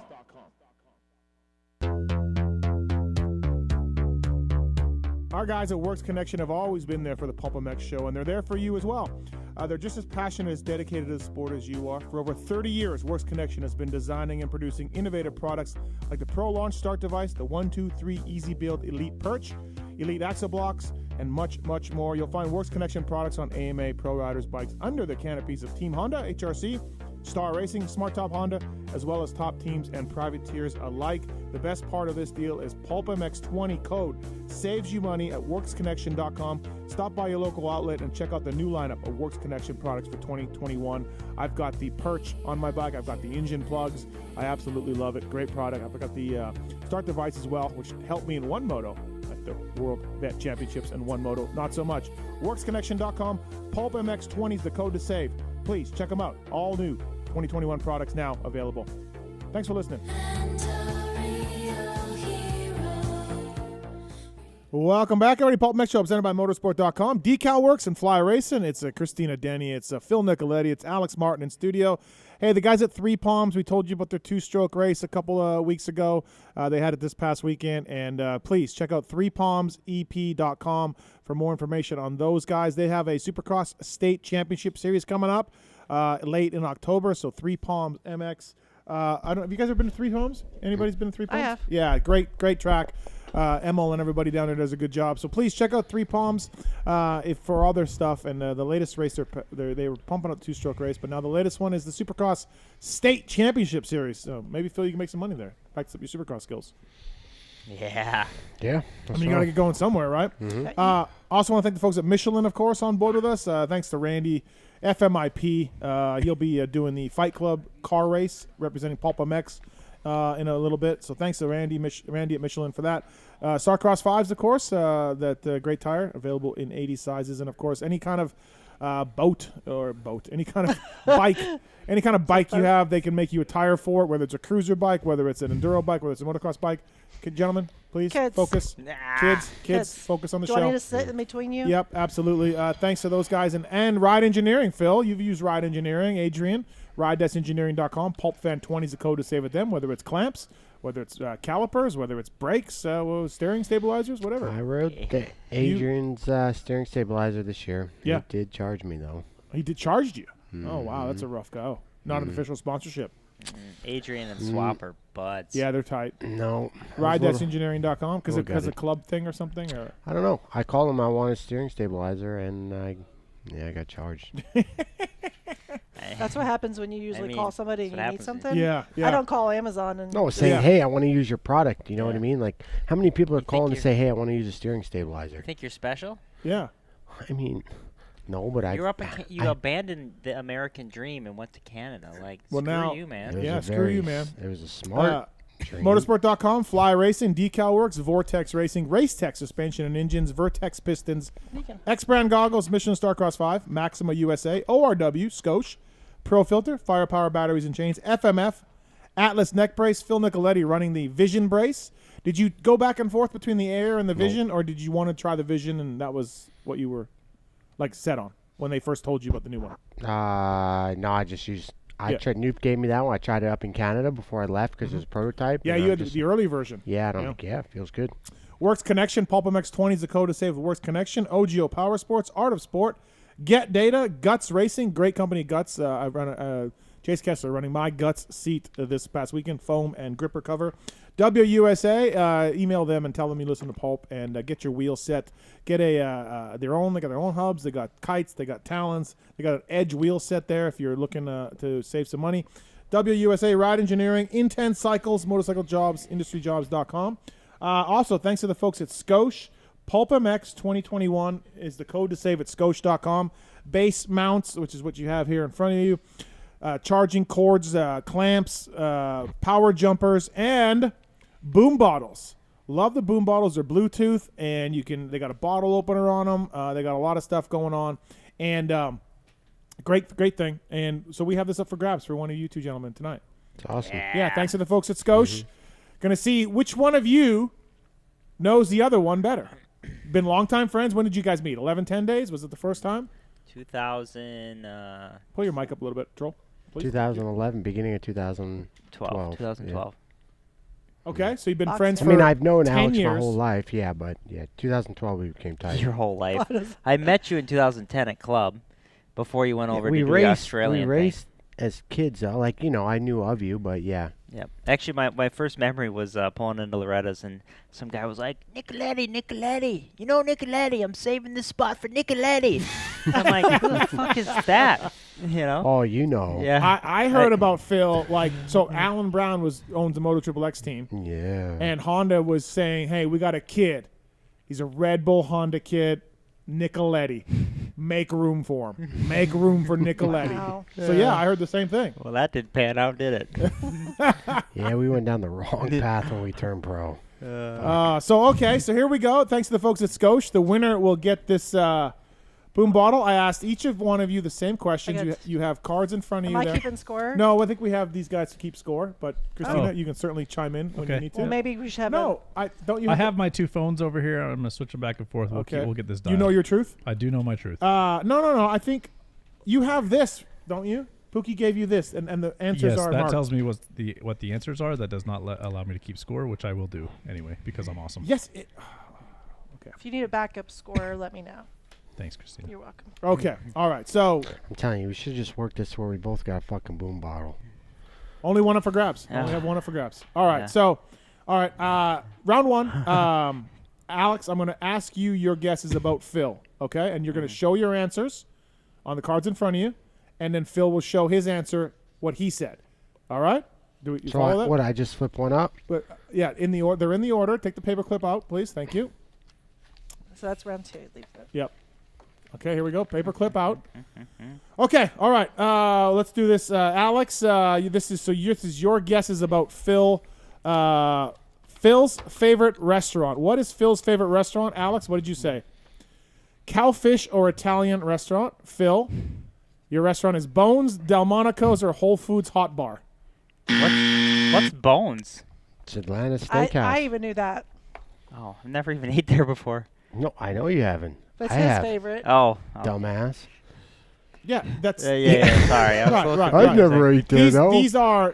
That's how inconsiderate it is. It's all about him. These are your answers about Phil. I was thinking Delmonico's. It wasn't my mind, but Cowfish is up in Charlotte. I don't know what Cowfish is. Cowfish is good. Yeah. Burger Okay. and sushi joint. You blew it! All right, okay. All right. Next question, Alex. What is Phil's favorite movie? What did you say? So this one right here? Yep. Peaceful Warrior. It's a good movie, though. You did like that movie. And you said Lawless. Phil. I That's a good one too, though. I don't know either one of those movies, but okay. This one's about it's a really motivational gymnastic movie. You should watch both of them. Okay, all right. What's Lawless? Oh, that's really good. Shia LaBeouf, like back in the Prohibition days. Okay, all right. Alex, next question. This is simple. When's Phil's birthday? Alex, when is his birthday? 4/3/89. Phil said 3/4/89. Oh, fuck. I did really fuck that one up. Okay, all and right. I wish him happy birthday every year on that day. Jesus, all right. Well, Sorry. Well, it's dyslexia. You have dyslexia. Just blame it on that. He does. April 3rd. I actually did think that was March when I wrote that down. I thought that was March 4th. If you were kind of close because they put the first fuck day of the week. All right. Dude, you could have just Googled the fucking day. I did have dyslexia in high school or elementary school. All right, here we go. Round one, still going on. Phil, Alex, what is Phil's biggest pet peeve? What did you say? Selfish cunts. Okay, that's liberals. That'll work. I'll give him that one. Dude, you can put that together. Phil said liberals and spending unnecessary money. I think that's Alex is a liberal. Like a big group right there. Yeah. According to him. Yeah. So I think that goes under there. Do we use the C word in the show? Do we? He says C-U.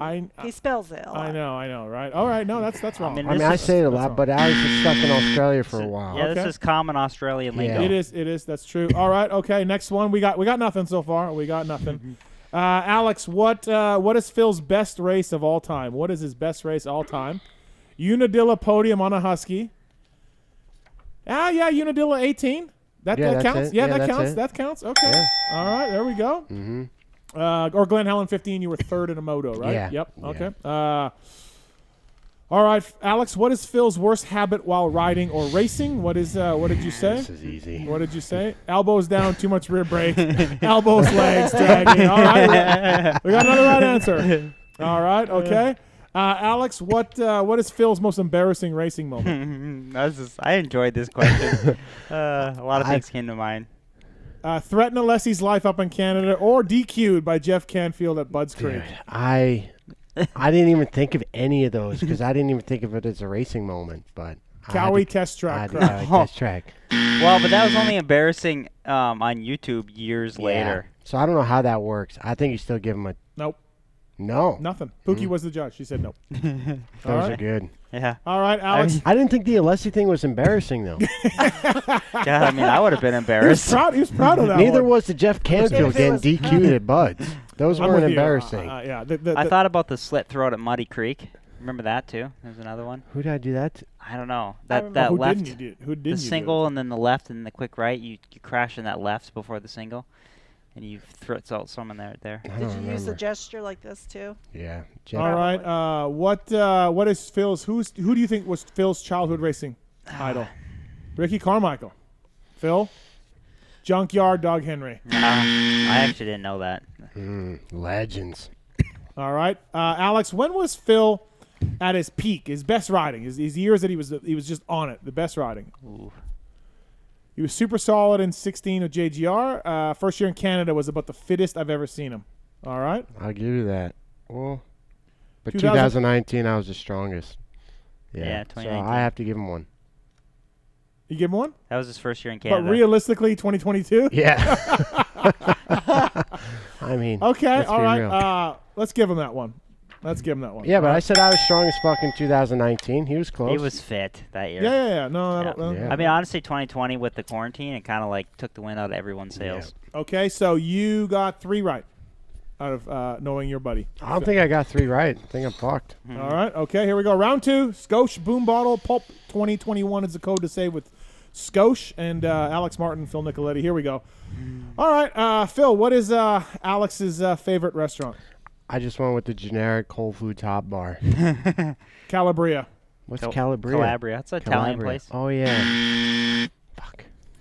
All right, Phil, what is Alex's favorite movie? You said? Brokeback Mountain. Wow. Alex, Without Limits. What is Without Limits? Dude, Steve Prefontaine, running movie. A legend. God damn it. A legend? He's a legend. Oh, legend. Yeah. You sure it's not Brokeback Mountain? Yeah, you're a prick. All right. What is Phil's birthday? I what should is get Alex's 2 birthday? for this one. What is Alex's birthday? 10/28/89. Also his anniversary. And his anniversary. I can't believe my 10/28. dyslexic ass messed that up. God. Good job. Good job. All right, Phil. What is Alex's biggest pet peeve? What is it? Trimming hedges. Lost tourists at Orlando Airport. Dude, trimming hedges. Dick bag. No, that too, but dude, once you live in Orlando and you have the tourists coming in for Disney, fuck that. Yeah. I was thinking about that. People riding around Vegas, like people who live here, they probably have to deal with that just all the time. Tourism. Yeah. Just Not like whole really? families in the airport, just like taking up the entire Right. lost. Right. Yeah. Yeah. Okay. We should help 'em. All right, Phil. What is Alex's best race of all time? What is his best race of all time? Bud's Creek, first moto, or Glen Helen 16? Oh, wow. We got Glen Helen and Washougal 16. Oh yeah, but And Bud, Washougal I 16. give it to him. So, But okay. I know. That's disappointing. But Sorry. That's so Yeah, you, and I said so Shugal. you meant 15, Troll, but you yeah, put 16. That was probably Bud's first moto, and then Washougal and Yeah, Glen but Helen. was it Yeah. 15 or 16? 16. 15 was Bud's. my first ever moto win with Cycle Trader. Yeah, but so Christina. what happened at 16? Well, 16, he won Glen Helen and Washougal. No, Yeah. he put I won. Bud's 16. No. Oh, No. Glen Helen 16. I'm sorry. Got Yeah, it. yeah. Got it. Well, Two so finishes. Bud's was my first ever 2-2 and a moto win. 1-2. What? 2-2 and a 1-2. Yeah, Washougal. 2-2 at Bud's was my first ever moto win. Yep. Glen Helen was my first overall win. Yep. Yeah. at a track that no one picked you to really win at. Mm-hmm. All right, Phil. What is Alex's worst habit? Put the thing down. What's Alex's worst habit while riding or racing? There's so many. He complains so much, I don't even know where to start. All right, Alex, what did you say? Diving into corners and blowing out the berms. All right, that didn't quite work there. Yeah, what do you got there, Phil? You never stop bitching, dude. All right, what is Alex's worst, most embarrassing racing moment, Phil? Come on, I hope I make this. What is it? 3-3. What is it? Jacksonville 09 Supercross or Anaheim 2020? I forgot No. about that. Dick bag. Dude, that was Come bad. on. Hometown crowd. That was a really bad race for The me. Anaheim was bad too, though. 2020 Anaheim. Dude, Jacksonville when he launched it into the mechanics area. Yeah, but that was long enough ago. I forgot about No, that you don't forget about that. that was really embarrassing too. All right. We Okay. suck. Childhood. Who's Alex's childhood racing hero? Phil. I went because he's generic and RC. Donnie Schmidt. Holy Schmidt. Suck, this dude. game. Okay. All right. Poor loser. Phil, where's Alex at his peak? What year? What team? All of that. When was Alex at his peak? Keep me in this. Please keep me in this. How many's he got right now? 2? He's got 2. Okay. 11-10. No. No. Did you even try? No. 2016, the best year. 2016. Yeah, 26 star Right. Yamaha. Yeah. But he also felt pretty damn good with TLD. He puts in there. He added that to Yeah, it. yeah. Yeah. But yeah, I'll give it to him. Yeah. Well, Are we tied? Are you tied? we got a tie. I'll take it since I'm the chaperone. Christina So won. We do a pretty half-assed job of being good friends. Dude, you fucked my pretty birthday lame. up. You could have won it. You could have won with the As birthday. far as I'm concerned, I got that birthday right. Okay. He got the birthday right. Tits has a good point. In Canada and in Europe, you have the birthday right. Yeah, Well, we're in a fucking Oh, America, true. and we That's do true. it Yeah. month, day. Well, how do we break the tie? Hey. What do we do? Break the boom bottle in half. That seems odd. I didn't have saw enough out. They can CBD. share it like month. Do we flip a coin? Whatever. How do we break this tie? I have no tie breaks. I have nothing. We could make him do push-ups. Who gets to? Oh, I'm no- gonna Okay. win that. He's rock, out. Look at rock, paper, scissors. Best out of 3. No bombs, I no mean, that's pretty dynamites, no basic. anything. Yeah. Okay. Yep. All him. right. You go rock, paper, scissors, shoot. Okay. Or Yeah. how do you do it? Figure it out. I say this is how I do it. Pookie and I do it. 1, 2, 3. Okay, we'll just go 1, 2, 3. Okay. Here we go. Round 1. Here we go. 1, 2, 3. Rock beats scissors. Rock beats scissors. 1, 2, 3. Rock. Wait, Oh. ready? 1, 2, 3. Paper covers rock. Oh, it's tied. It's tied. 1, 2, 3. Rock and rock. 1, 2, 3. Oh, scissor cuts paper. Boom! I'm a fucking winner. Skosh boom bottle to Alex Martin, everybody. There we go. Well, that just further solidifies Phil's shitty year. Yeah, it's fucking horse shit. It pisses me off. Congratulations, Troll Train. Hell yeah. Nice. You guys need to spend more time together. We're gonna because clearly you don't know each other anymore. I needed a boombox. I told you I never liked him. You never liked him. Okay, all right. Your poker face sucks, dude. Fuck. Yeah. Well, thanks to folks at Scotia, Pulp 2021. Phil, did you use the code in bio? Buy Boom Bottle, Pulp 2021. They were nice and sent me two. Well, you don't even need one. Good thing I won. Wow, Phil was going to take the third one. What a dick. One You for are every a room. selfish prick. You are a selfish prick. Wow. Oh, man. Wow. Phil, have you ever been in a motorcycle or car accident? Yes. Did somebody or some idiot take you out? No. Actually, I saved him. I picked him up. He was in a car accident a few years ago. Oh, yeah, he did. Yeah. No. Forgot about that. Well, you should have called attorney Arthur Draper. He's a friend of the show. He's a slow moto guy turned attorney. In fact, ambulances chase him now. Arthur takes the time to know the clients. Will take the time to talk to you personally. Consultations are free. You just need to call. More importantly, Arthur only gets paid. If you get paid, there's no risk to you. Help is only a phone call away, Phil. I should have known that. ArthurDraper.com. An old buddy of mine that used to be a mechanic. He's now an attorney. Really turned himself into something. Unlike me. Smart. Yeah. He really became something. That's awesome. So thanks to Arthur Draper. And all right, motorsport.com. Tweet at Tits. We interrupt this broadcast to bring you this important bulletin from motorsport.com. It's the Tweets at Tits Q&A segment where your twatted questions find answers. Enjoy your boom bottle, Troll. Thank Enjoy you, your Steve. boom bottle. PulpMX.com. He's Just can't. You poor loser. Just yeah, can't accept he's winning. not good. So thanks to the folks at Motorsport for sponsoring Phil Nicoletti here and ORW, of course, as well. These questions are submitted to @PulpMX Show on Twitter. The guy in the corner picks the best ones, and let's keep it short, Tits. I'll give you 3 or 4. Thank you. Yep. From Ballshack 572, with Osborne hanging it up, supposedly, and Anderson moving to Cowie, does Husky keep a 3-rider 450 team? If so, whom? No, it's going to be Mookie and Dino. Mm-hmm. Right? There's no third 450 guy that I know of, right? Yeah, not that I know. Mookie and Dino. Yeah, I don't know. I just know 2. Yep. Nick Steenbergen, with the changes in riders at Rocky Mountain, where does Bogle end up? We covered that earlier. Yeah, we don't know. Okay. So this may or may not be a carrot in your ear thing. From Jim Johnson. Dylan had his YZ450 engine and suspension installed in a YZ250 frame. Is that true? Who? Dylan Ferrandis, yeah. I don't know what you're talking about. I don't know, dude. That's our guy in the corner. He doesn't, That's what I'm asking. If it's a carrot in the ears, like where this guy heard this from, I don't know. Yeah, but no that idea. sounds Right. crazy to me. But in an 05 frame? No. A No. What Did they put his 450 engine in a 250 frame? Well, I don't know. It fits. Yeah, is that the same frame?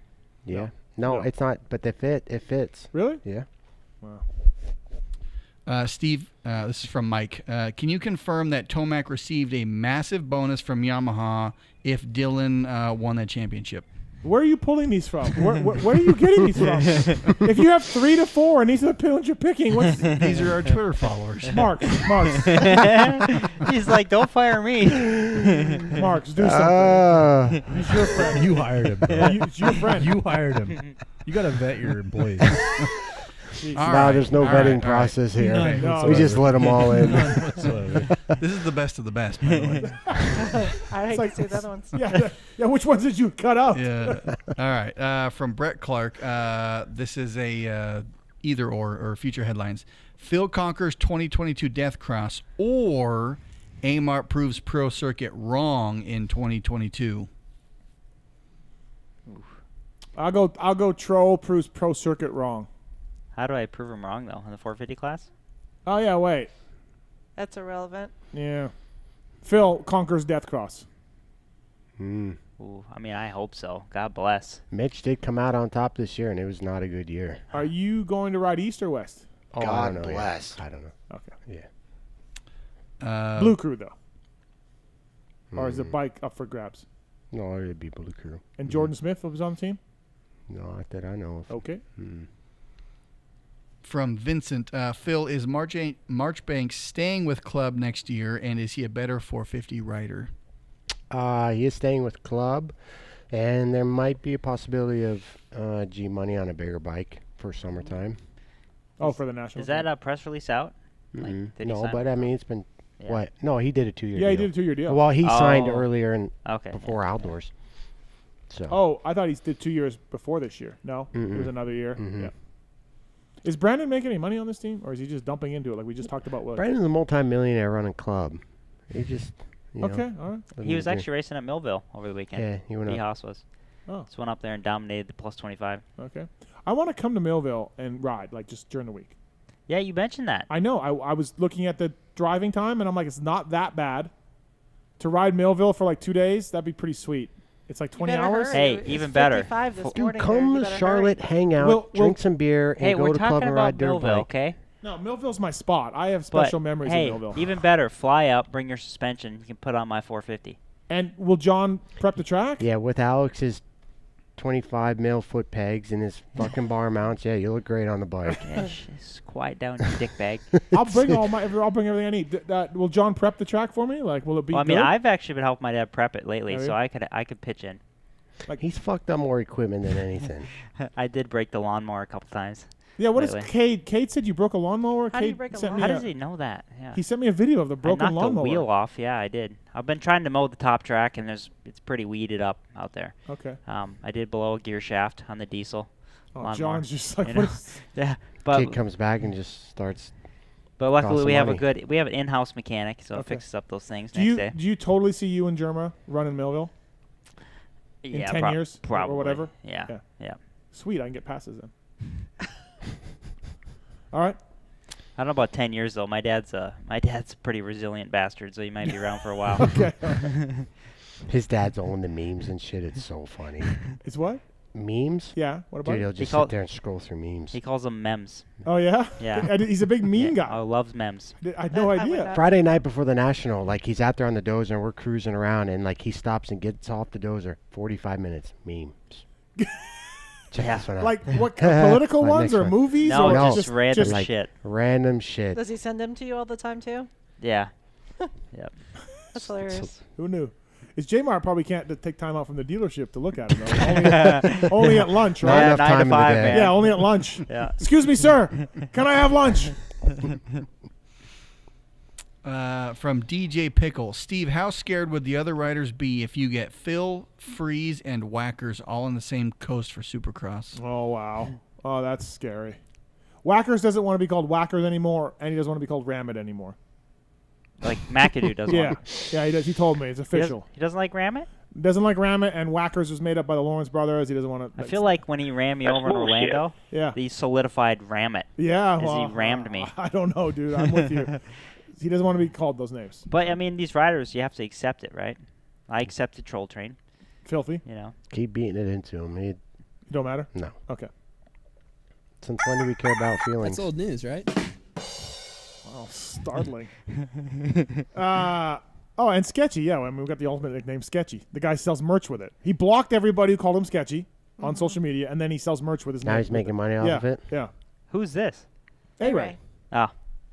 McAdoo could make money I with didn't know he's Whackers. selling He merch could. as He Sketchy. could. Any rumors, Christina, that you're signing A-Ray, Phil, and Troll next year? Oh. Any I rumors? got contracts working up right now. All right. So That'd be great. That'd be a super team. Yeah. Pulp super team. Maybe throw Chiz in there. Old Chiz you just think we going. could get Paul to come mechanic for it? No, probably not. No, I don't think so. Do you want to get back into it or no? Not at the level you were Not at. at that right? level. No, that's a week in and week out thing. Part time. If if Alex wants me or Chris or whatever to go time to time, I'm sure we'd do something like that. Yeah. It's funny once you step off the merry-go-round, you take a breather and you look Yeah. around. You're like, it's not so bad. Yeah. When you're in it though, you can't miss it. You can't miss it, right? Right. The timing was perfect, COVID and everything. And, Yeah. Obviously, it was a really adjustment going back to not being gone all the time. But Yeah. I'd go for him. Right. Okay. Right. And what this Tommy TJ Rios guy is he is he going to stay on team or what are we going to do? Do we know? Troll training athlete. Yeah. Oh, he is. Yeah. Oh Yeah. wow. Yeah. But Phil. he's really under his wing. What happened to him this weekend? bike Faded. Bike problems. Both issues? Both motos? He didn't even get a chance to fade. Yeah, his practice, the fuel line came apart. Yeah. Just destroyed it. And then second moto, was it the starter? Yeah. Like blew a fuse or Okay. something. I think they washed the bike. I told him Yeah. not to. Oh. Yep. I kind of warned Yeah, him. Yamaha's a little picky with water sometimes. Yeah, They well, can they be that washed way. it down Can't because water of the 'em. fuel everywhere. Yeah. It was just an ongoing. Right. So, yeah, after the start, I saw his mechanic pushing the bike, and he just kept going, and I gave TJ a ride back. He seems like a good kid, TJ does. Very good. Seems like a good kid. Such a super good family. Right. I mean, they How's his dad's definitely- restaurant? Is it good? He used to have Base of 21, but I think they sold it. Oh, okay. Yeah, so. Yeah. But I think he could be sticking around for that Yeah. Rock River effort next year. Okay, yeah. Seems like a good kid. Came up, found me, introduced himself, because I was like, I don't. Oh, did he? Yeah. Yeah. I asked him because when I first heard you guys talking about Tommy Rios, I'm like, that's his dad. That's his name on the sheets, Tommy Yeah, Rios. no. Hashtag AMA. How can you? And Nico Izzy was at Bud's Creek. bro. Yeah, exactly. What? Nico Izzy was Hey, at you Bud's. missed Nico? Like the real Nico? Yeah, man. How'd he do? No, there was a guy out there at 341. He's in jail right now. I So did he not didn't see do that. You it. are so I stupid. did not It's see that. unbelievable. Nico Izzy's in jail right now. Yeah. Wow. He really is. Yeah. Okay, that's it's not nice. good. Terrible. Yeah. So nobody had raced. So nobody had raced with number 341, I guess, since him. Really? So there's a guy who showed up at Bud's 341, and the AMA timing or AMA, it wasn't The AMA's AMA fault. system went fucking We said it was haywire. not AMA's fault. 341. We said it was TV not graphics. AMA's fault. Leave was it to the AMA TV to do people. that. It was TV people's fault, and it all of a sudden had Izzy 341, and all of us are like, "What?" So yeah. I mean, God, that's what, like 9-10 years ago? No, he raced sooner than that on 450s. Yeah, he was there. Yeah. He was out there with Bildu. Yeah. Yeah. He made a comeback. I remember at Hangtown like maybe 4 years ago. Yeah, so not that long ago. But anyways, yeah. So, anything else, boys? Anything, girls, too? No, how's Tits doing over there? Is he surviving? Not really, but what does it matter? Yeah. So is that all the questions? Yeah, there's more questions, but he decided to cut the segment short. They're too Chose the embarrassing. best ones.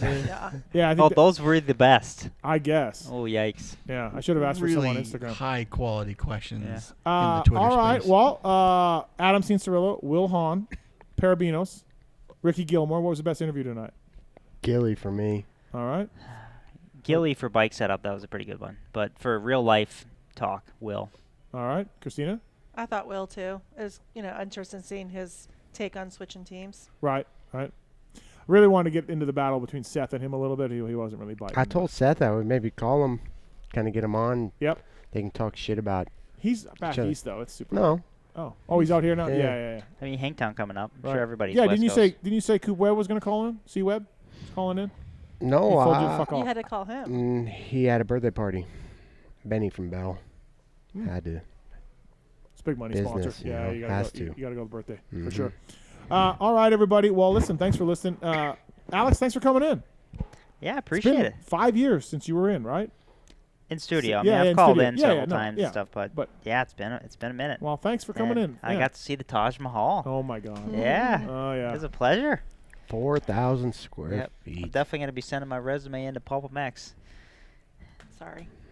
That's No. good because we don't vet our employees. So But, get but right in all seriousness, Hired. yeah, in all seriousness, it was a pleasure. Cool. And we're gonna mountain bike ride tomorrow. Yep. And that should be fun. Should be good times there. It's gonna Change my flight to get a layover just so I could go ride. Yep. It's cool. You did not Absolutely. change it. Steve Steve, changed it for you. Steve. Yeah, I got him I a gotta flight. fly United. Yeah. Lose my miles. Oh my God, Oh, you here we poor go. thing. You poor Christina, thank you Thank for you. coming in. Thanks for taking care of these guys. Yeah, I always, figured I'd always be good to see chaperone you. and- Yeah, always good to see you, and thanks for everything, for the help for the Roost You're MX and welcome. everything else. And Pleasure. code PulpNation saves you at That's roostmx.net. Phil, thanks, Phil. Our Thank listeners you. are gonna love it. It's gonna be great. Good. They love Phil Nicoletti. Good. I'm glad. And one more week, Phil, of the ORW Motorsport call-in. Next Monday after Hangtown. So yeah, it's a bummer. Maybe we can keep it going for next year. Got to talk to Mr. Scott, see if he'd be into it. Well, I mean, I'm clipped. You did such a good Sponsorship job gone. this year that I don't see why not. Thanks to our Shut up, sponsors. dickbag. Thanks to our listeners. Marks, thank you. My pleasure. Thank you. Tits. Yep. Short notice and everything, just coming in. What a guy. I'm here. Taking up talent. Clutch. And I actually want to thank you. I thought this was going to go well past 10 o'clock, but you surprised me. So That's what I do. Yep. That's the thing. That's the things that I do for you. Yes, you I see appreciate that? it. All right. Thanks to our sponsors. Thanks to Swisscore. Thanks to Moser. No. Thanks to Moser. Fuck off, Moser. Thanks to Pookie, of course, for everything. And use the sponsor codes, people, on sponsor deals on PulpMXShow.com.